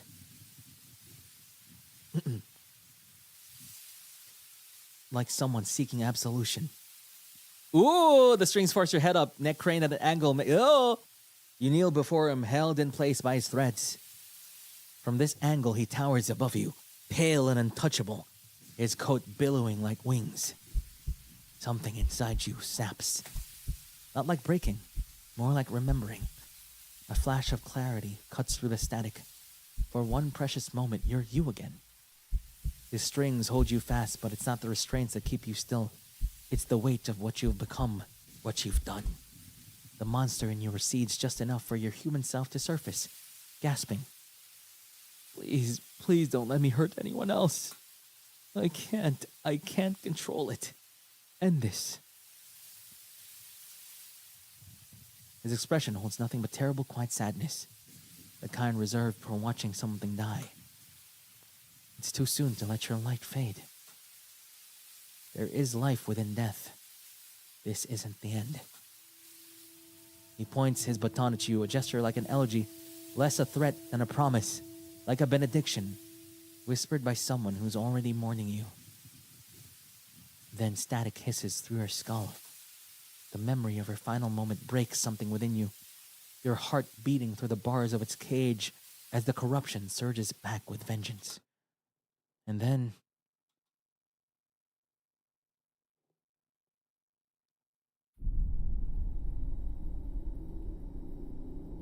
you're back in the hospital basement, the morgue. No dust here, no sand.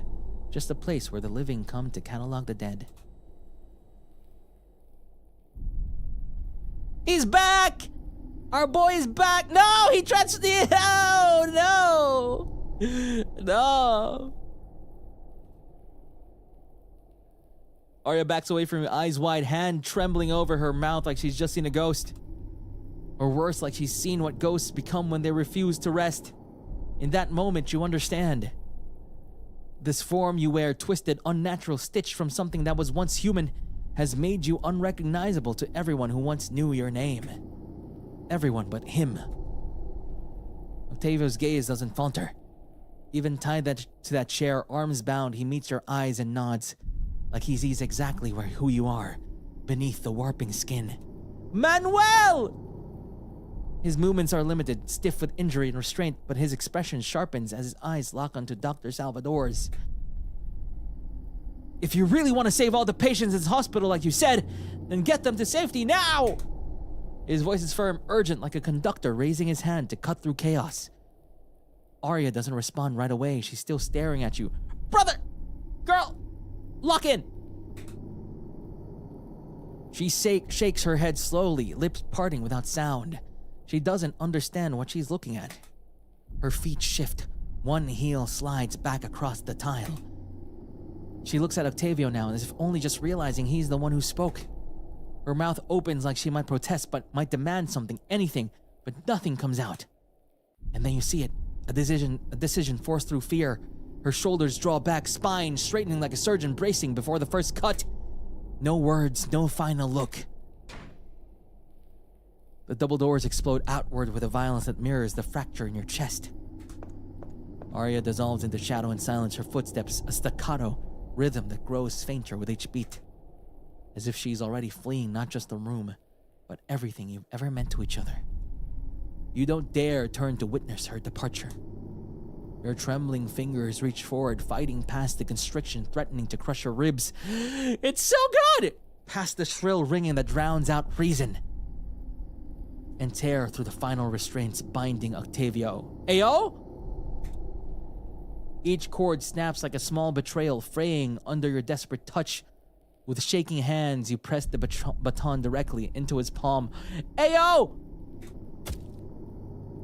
Come on! Let's save him!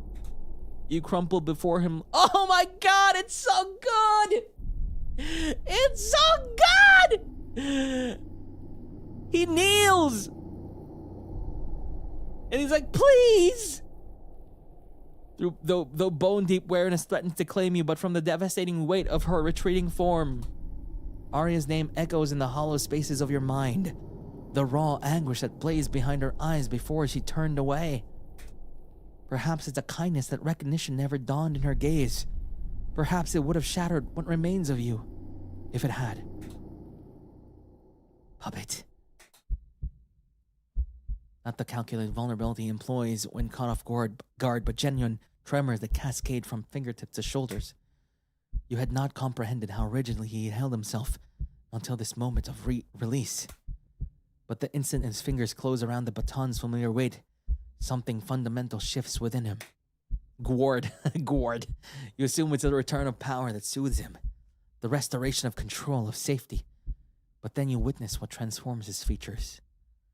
The careful mask he always wears cracks open, his jaw slackens, breath catches, eyes widening with something he can't hide. Fear. Real bone-deep terror. Not of what transpired in this cursed place, but of the possibility that you might never return to him at all. He closes his eyes and draws in a slow, deliberate breath, the kind of practiced composure he's wielded like a weapon for years. We need to keep him part of the ARMIS fandom. His fingers tighten around the baton as he counts heartbeats, willing his pulse to steady. Come on, you're still there. You're still there inside. He reaches for his coat, pulling it on with practiced movements. A small ritual of composure as he prepares to face the world beyond this miserable place. I had a feeling about this place, you know. Call it intuition or whatever. But I suspected something. I didn't know for sure. And I sent you out alone anyway. That was careless of me. Memories can be dangerous. I should have known better than to let you face yours alone. I think we need Azure Demon subscription for sure. Bruh, Azure Demon canon. Azure Manuel, actually. I'm sorry. Oh, the music. Oh, my heart. Oh, look at this little puppet. Oh, look at him. The apology crashes over you like a rogue wave, so unexpected. so achingly sincere that it threatens to undo what little composure you've managed to gather. Something in the way he says it makes you wonder what memories haunt him. What shadows he spent years running from. You catch a flicker of something vulnerable in his expression. The way his eyes tighten at the corners. How his mouth pulls slightly downward, as if tasting something bitter. The music! A shadow that passes too quickly to name. You don't press. Some secrets reveal themselves only when the time is right. Only when the heart is ready to bear the weight. You emit a series of sharp, questioning chitters, the sound edged with wariness as those hollow eyes fix on him with unmistakable suspicion. There's that look again. Always so suspicious of me. It's rather endearing, actually. But listen carefully, Puppet. Whatever shadows lurk in your past, whatever mistakes you think you've carved into stone, none of it matters to me. Not a single moment of it. You let out a soft, melancholic chitter, the sound trembling with an uncertainty and something that might be grief for all the things you cannot say. Oh, it's so good! Oh, it's so good! You're still you. Still the puppet who just threw themselves into danger for my sake. Which is either remarkably brave or completely mad. Possibly both. And whatever comes next, you're stuck with me, I'm afraid. I'm imagining like all the strings just coming up right now, then like a bright blue light, and whatever comes next, and just doing like conductor baton movements. You're stuck with me, I'm afraid. Lucky you, right? No performer's calculated charm, just truth, honest and unvarnished crinkling the corner of his eyes. You bring your hands together, fingers intertwining as you clutch them close to your chest. A soft chitter escapes your throat. What you did back there, that took real courage. Completely reckless, mind you, but brave. Most would have hesitated before throwing themselves into harm's way for another person. I mean, sure, I hold your strings, but this, you moved on your own. That's not obedience. That's devotion. Don't expect me to keep gushing about it, though. Can't have you getting a big head. Still need to make your 88 infinity bracelets. Friendship bracelets. He releases a long, quiet sigh. The kind that carries the weight of unspoken gratitude and emotions too complex for his usual theatrical words. Oh, a good line here would be like, in just a few, we're gonna go home. And let's make the friendship bracelets. Remember, my concert is tomorrow. There's still a lot of work to do. Oh! Let's get out of this wretched place. We've got a lot of work to do, and I could use some coffee after all this. See, it's basically the same. It's basically all the same. We still have work tomorrow. We still need to make those infinity bracelets. You tilt your head in that particular way that speaks of fond exasperation. Even now, even after everything, it reflects with humor. Though you, holy crap! Whoever wrote this? Who wrote this? You're creepy. You're a creep. How do you know this about me? What? Someone has to keep you grounded. Who better than me to make sure you don't get too full of yourself? He pauses then, and the levity drains from his expression like water from a broken vessel. What's going on?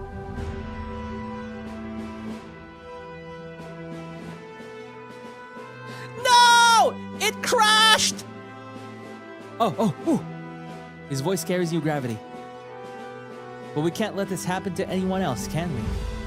I've got a reputation to maintain. People already think I'm in trouble. Can't have them thinking I'm careless as well. Yeah, it showed the little thing like, wait for the program to respond or what? You let out a weary chitter, the sound heavy with exhaustion from all you've endured. It doesn't have to hurt anymore. I can take it all away, like before. We can go home, puppet. If that's what you want. This isn't command, it's an offer, a plea. He's afraid you won't trust him again. Afraid that what he offers isn't enough to make you stay. You brace yourself, half expecting him to raise the baton toward you, like in that fractured memory, like how this all began.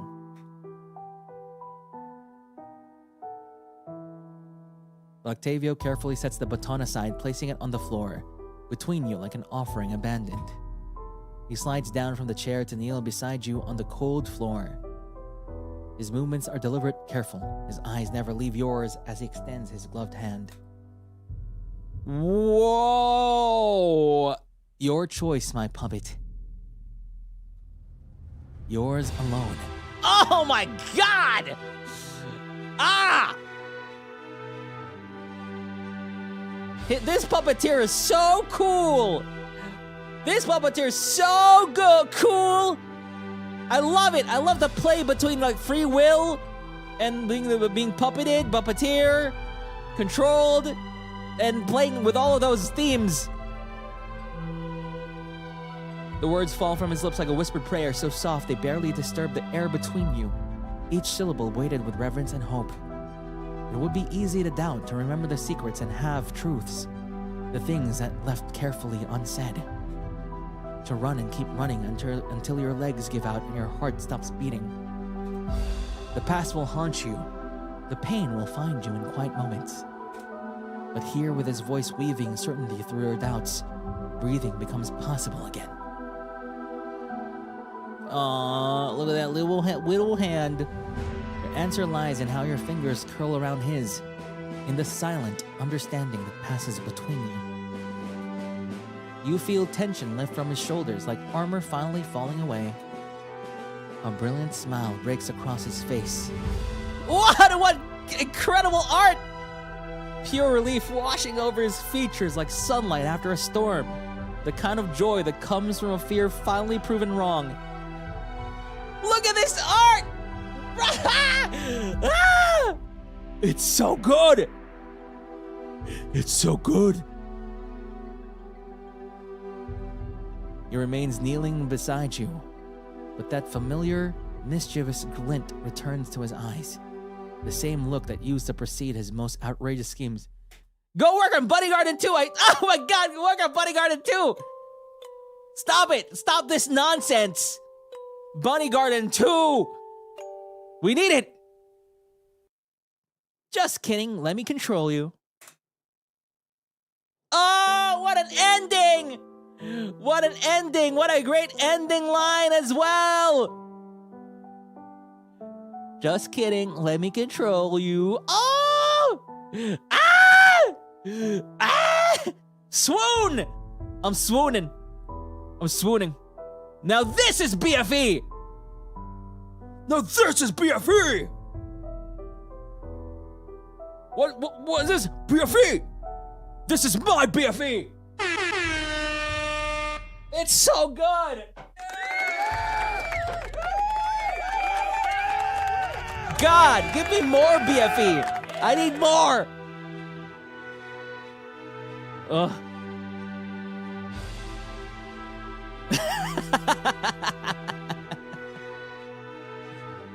So this is what BFE feels like. Hey, look at all the people that made this. It's incredible. This music is incredible. Give it to me. You can't, but sure. Please. I need to save this on my computer and play it like every day. It's so good. Oh. This is my BFE playlist. Oh my god. The playlist is up on YouTube. Let's go! If I play it on stream, will you DMCA me? If I play it on stream, will you DMCA me? Or not?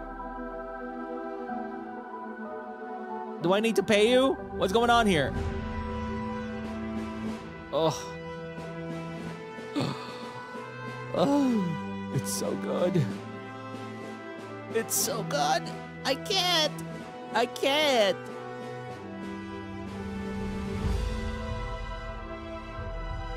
Guys, take this off itch.io. Take this off itch.io right now. We need to put this behind T5 membership. Put this whole game behind T5 membership right now.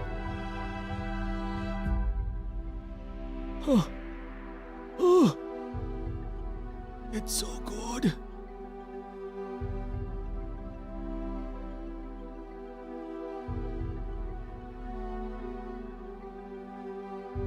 Thank you, everybody that made this game. It's way too good. It's too good. Too good to just be a freaking free fan game. I'm convinced it's the best fan game ever made by anyone ever. By any fandom. I'm not even just talking about HoloStars. I'm talking about like every other fandom. Even Bunny Garden, you know? Bunny Garden fandom. Plave.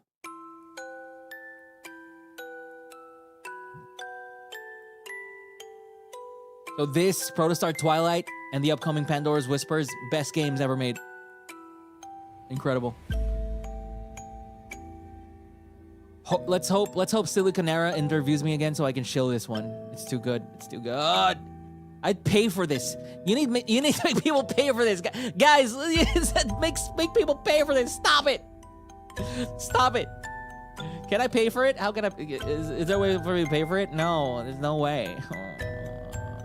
You need to give me some way to pay you right now before I lose all motivation to pay for it. Oh, it's so good. Gallery time. Oh, it's incredible. Look at this gallery. Amazing, amazing art. Oh my God. Check out all the art again. Wait, what?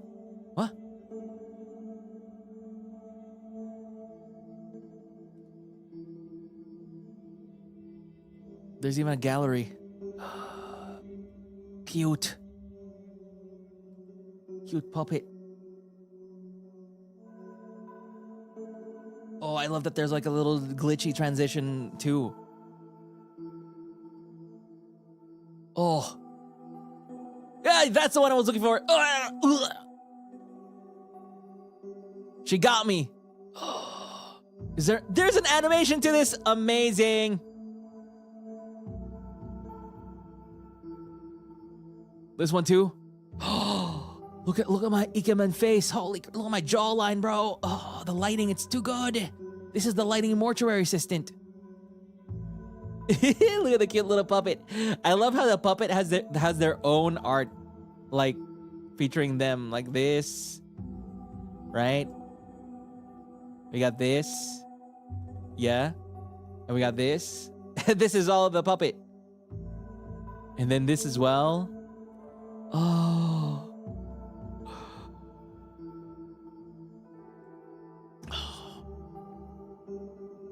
Oh my God. Oh my God. Oh my God. That's so fun. Look at this. It's such a fun scene. This is such a fun scene. What? Look at the lighting on the puppet as well. This is so dynamic. Holy moly.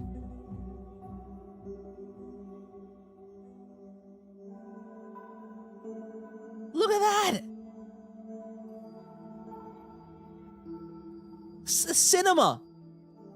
This is such cinema! Right here. Gorgeous! This too?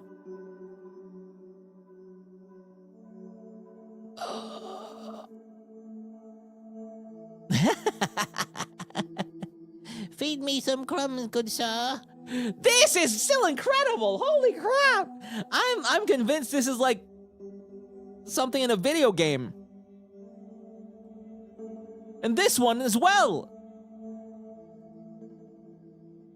Guys, oh, I'm not feeling so good, Mr. Puppet. Ugh. Of course, this art is so cute too. This is happiness right here. This was the other ending. It's like, what? Oh, wow. What a nice happy ending. Then, in contrast to this one,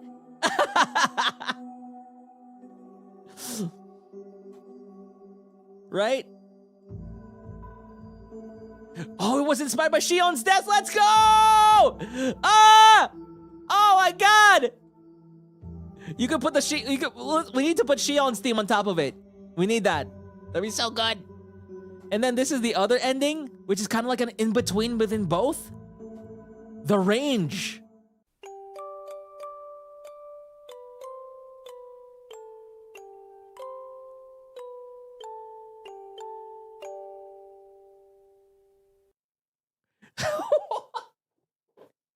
stop it. Stop it. Now you're just showing off. Now you're just showing off. Right? You didn't just like, okay, I'm gonna slap all PNGs. Let's just slap all the PNGs. Slap, slap, slap, slap, and that's that. No. You actually also had to like do some little zoom ins, zoom outs, right? And when you click, you actually had a song play. It's not even the full song, it's just the ending of the song. Wait. Memento Solis. Thank you. Bubby, Bubba's Gator, Key, Miki, Neku, Kiryu. Azure no taser. Hey, Azure, is this Azure Manuel Demon? Thank you, Neku Kiryu. Anta, thank you. Arav Horn, thank you. Vakaria, thank you. Azure, it's Azure Manuel Demon. Izu, thank you. Marcelin, thank you. Ainsland, thank you. Look at all this music stuff. Marcelin, Mon Monster, thank you. Bubby, Bubba Skater, thank you. Grace, Skeleton Pal, Tomasitas, thank you. Mimi, Blukmook, Remorium, Eisenor, Salem, Seni, Grace, Bubby, Kaidvana, Tellus. These are the writers. The writers of all time. Apple Milk, Fia, Mav, Odelia, Soma, Tamasitas, thank you. Key, thank you for being a manager, art manager. Armia, Dango, thank you. Dango, Key, thank you. Sharmi, thank you. Ash, thank you. Cassie Key, thank you. Ota, Hakut, Hicks, Fuyu. Maymin, Rena, thank you. Acecrim, Hori, Killa, Tomira, Juan, thank you. Cresia, Nekocha, Mary, Seki, Maymin, Beer, Solar Sanctuary, Fu, Miru, Ota, Keigo, Momo, Via, thank you. Angelo, Koi, thank you. Janny, Alex, Sarah, thank you. Apple Milk, Chan Song, Janny, Jiggly, Kari, Kaitvana, Lobat, Remorium, Seni, Serena, Yoda's Berries, thank you. Lauren, Mav, Rin, Sarah, thank you. Fia, Flying Space Whale, Mordred, Sarah, thank you. Bobby, thank you. Azure, Manuel Demon, Fu, Miru, Mimi, Seki, Solus Sanctuary, thank you. Hey, playtesters, I should have been a playtester. Assistant Squirrel Man, Clark, Antikva, look at these guys getting free demos. Hajime, Cat, K, Mary, Marie, Mika, Prism, Ritz, Rivery, Shasha, Shushishu, Silent, Spine Cricket, Tin. Look at all these people playing the game early. Ho, ho, ho, ho.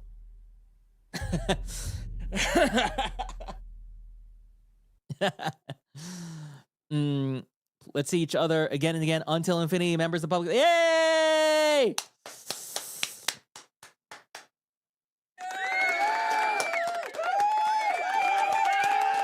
Bravo, bravo, bravotissimo. Bravotissimo. Bravotissimo. God, this art is so God. Ah!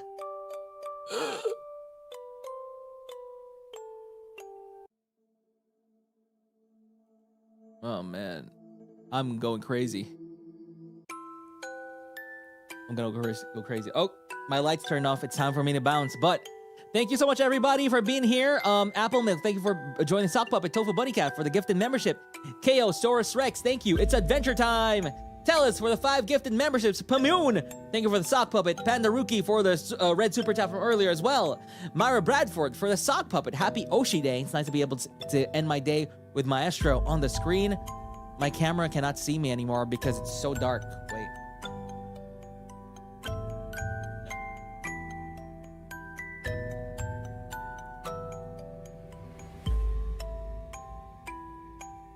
How about now?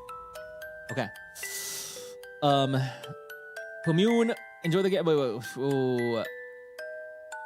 And my day with Master. Thank you so much, Myra Bradford. Myra Bradford 300T. What? Sora's mom. Abby Field, thank you for Sock Puppet.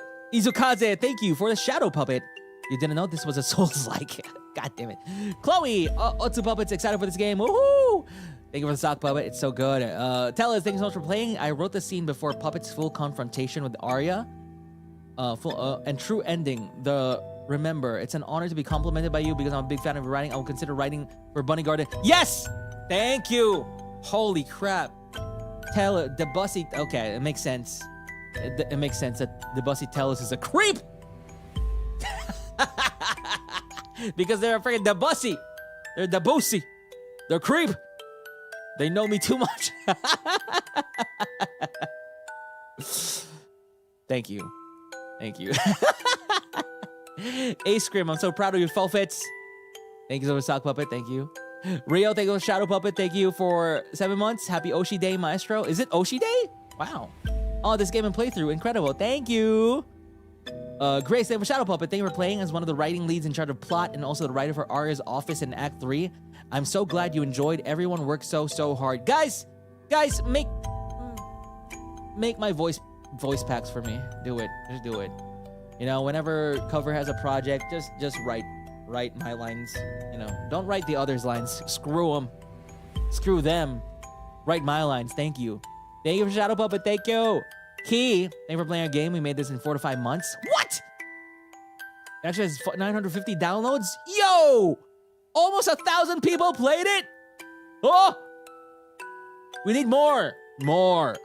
Remorium, thank you for the sock puppet. Thank you for playing Memento Solis. I wrote the scene when Puppet wakes up in the morgue up until the end of Act 1, along with being a proofreader. Oh my god! Thank you! Thank you. So good. Kaitvana, thank you for playing our game. I wrote the 2 basic endings, good and bad. Thank you for the go. Oh my god, those endings, bruh. It's Kaitvana, the writerist. Acting very immersive, really brought out the feels. You are such a great storyteller. You inspire us. Thank you. Thank you for the super chat. Alex for the sock puppet, 22 months. Thank you so much for playing the game. Worked as one of the editing leads for this, and I swear I had the same reaction with true ending. Wink Wong. Editing! Edit my videos for me. Do it. Thank you.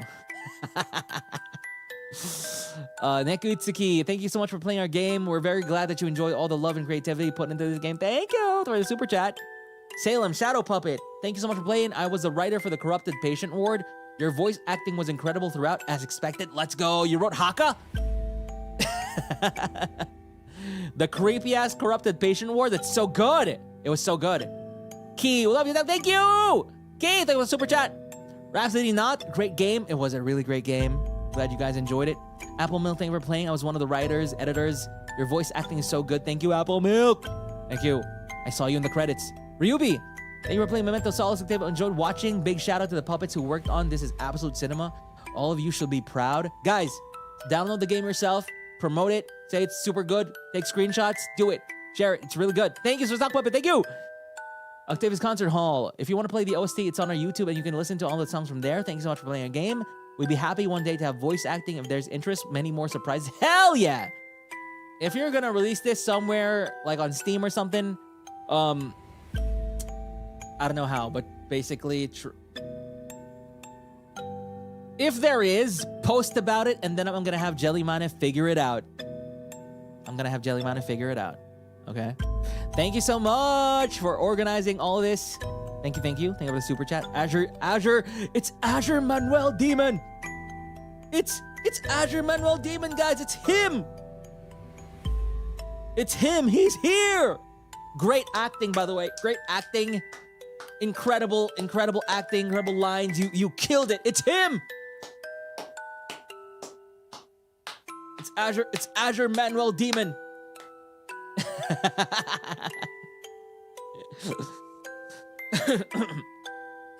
Thank you. I'm a big fan. Adding you to my Oshi list. You purple-haired friggin' doctor, you.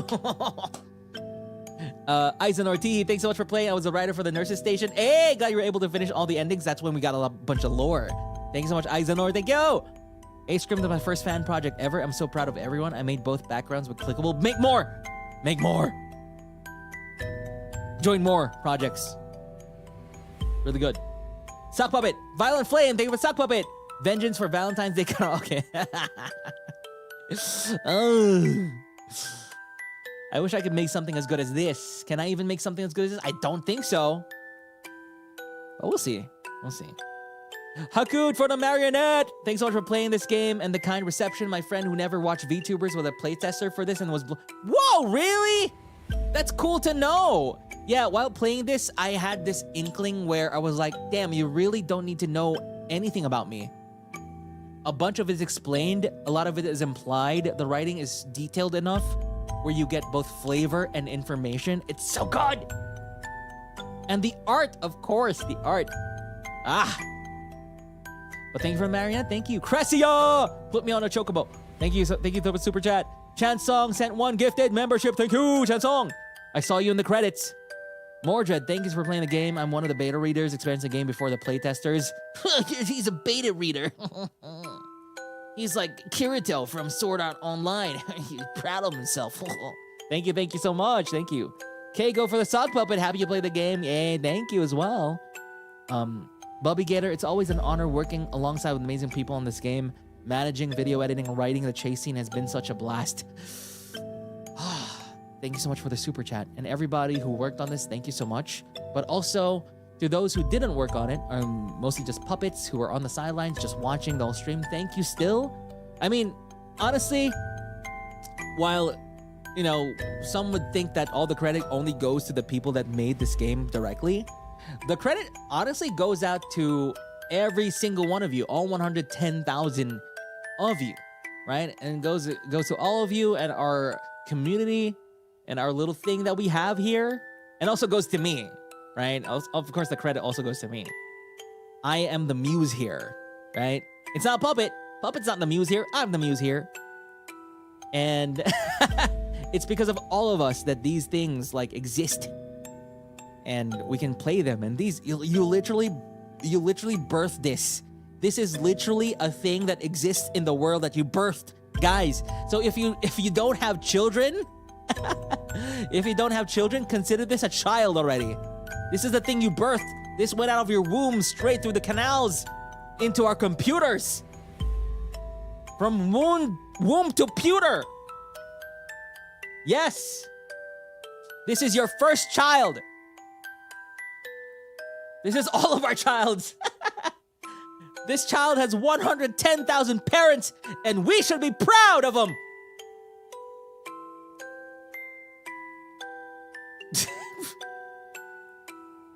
I'm proud of you, child. I'm proud of you, Memento Solis. All 110,000 of your parents are proud of you, and hope you're proud of us too. Yes. We all got pregnant for the first time.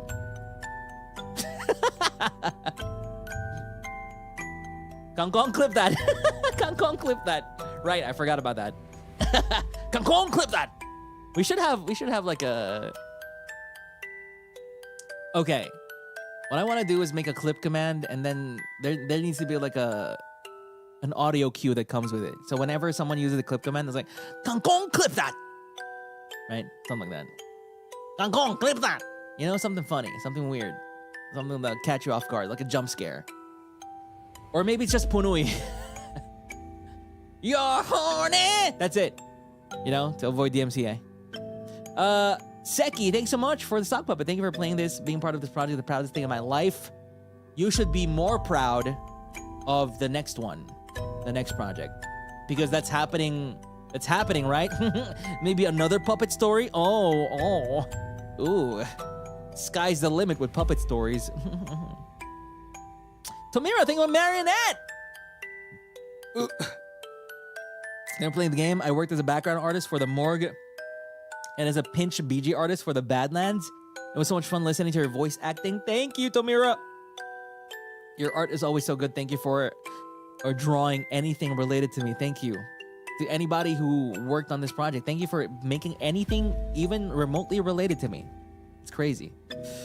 Happy Oshi Day to my Kami Oshi Octavio. Thank you for being an important part of my life. Thank you. Thank you. Isn't it unfair that not all of you think of me as a Kami Oshi, but I think of you as a Kami, all of you as a Kami fandom? I think that's unfair, right? Like, out of all the fandoms in the world, the puppet fandom is my Kami Oshi fandom. So why isn't everyone else returning the favor? Huh?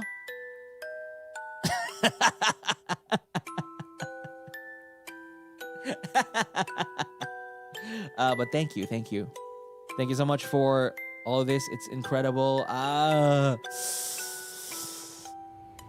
But I have to bounce. I have to go. I have to go. It's already 3 p.m.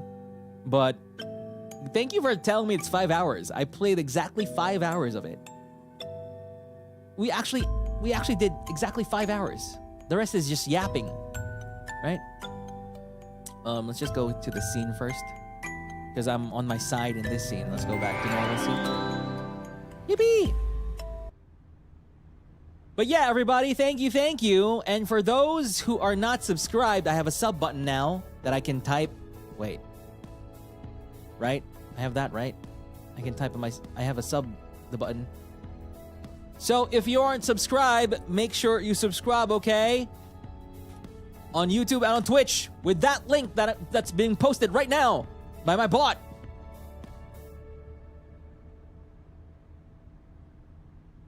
There we go. Oh, anyone can use it? Oh, maybe I should put a cooldown on that. I should put a cooldown, or like limit it to just me being able to use it. But we'll see. But thank you, thank you for being here. Can we rate anybody? I'm gonna be thinking about this game for such a long time. It's crazy. It's who can even say they have a game made out of them, right? Even game devs don't have games made out of them. Usually they make games of fictional people. But I have a game made out of me. And a story. My life. My life. Happy Yoshi Day, Octavio and Puppets. Y'all cook so hard. Both of you can inspire me to create more art. Thank you, Ikin. And please create more art. Yes, please do. Please be inspired. Please be inspired. Oh, we're gonna raid. Wait, who are we gonna raid? I chose someone, but I forgot who they were. Oh, Haka. We're gonna raid Haka. And then I think that's it. Yeah. Okay, let's raid Haka. Everybody, thanks so much for watching. And let's see each other again and again until infinity. Goodbye. Just kidding, let me control you. Oh, I used the wrong room, I guess.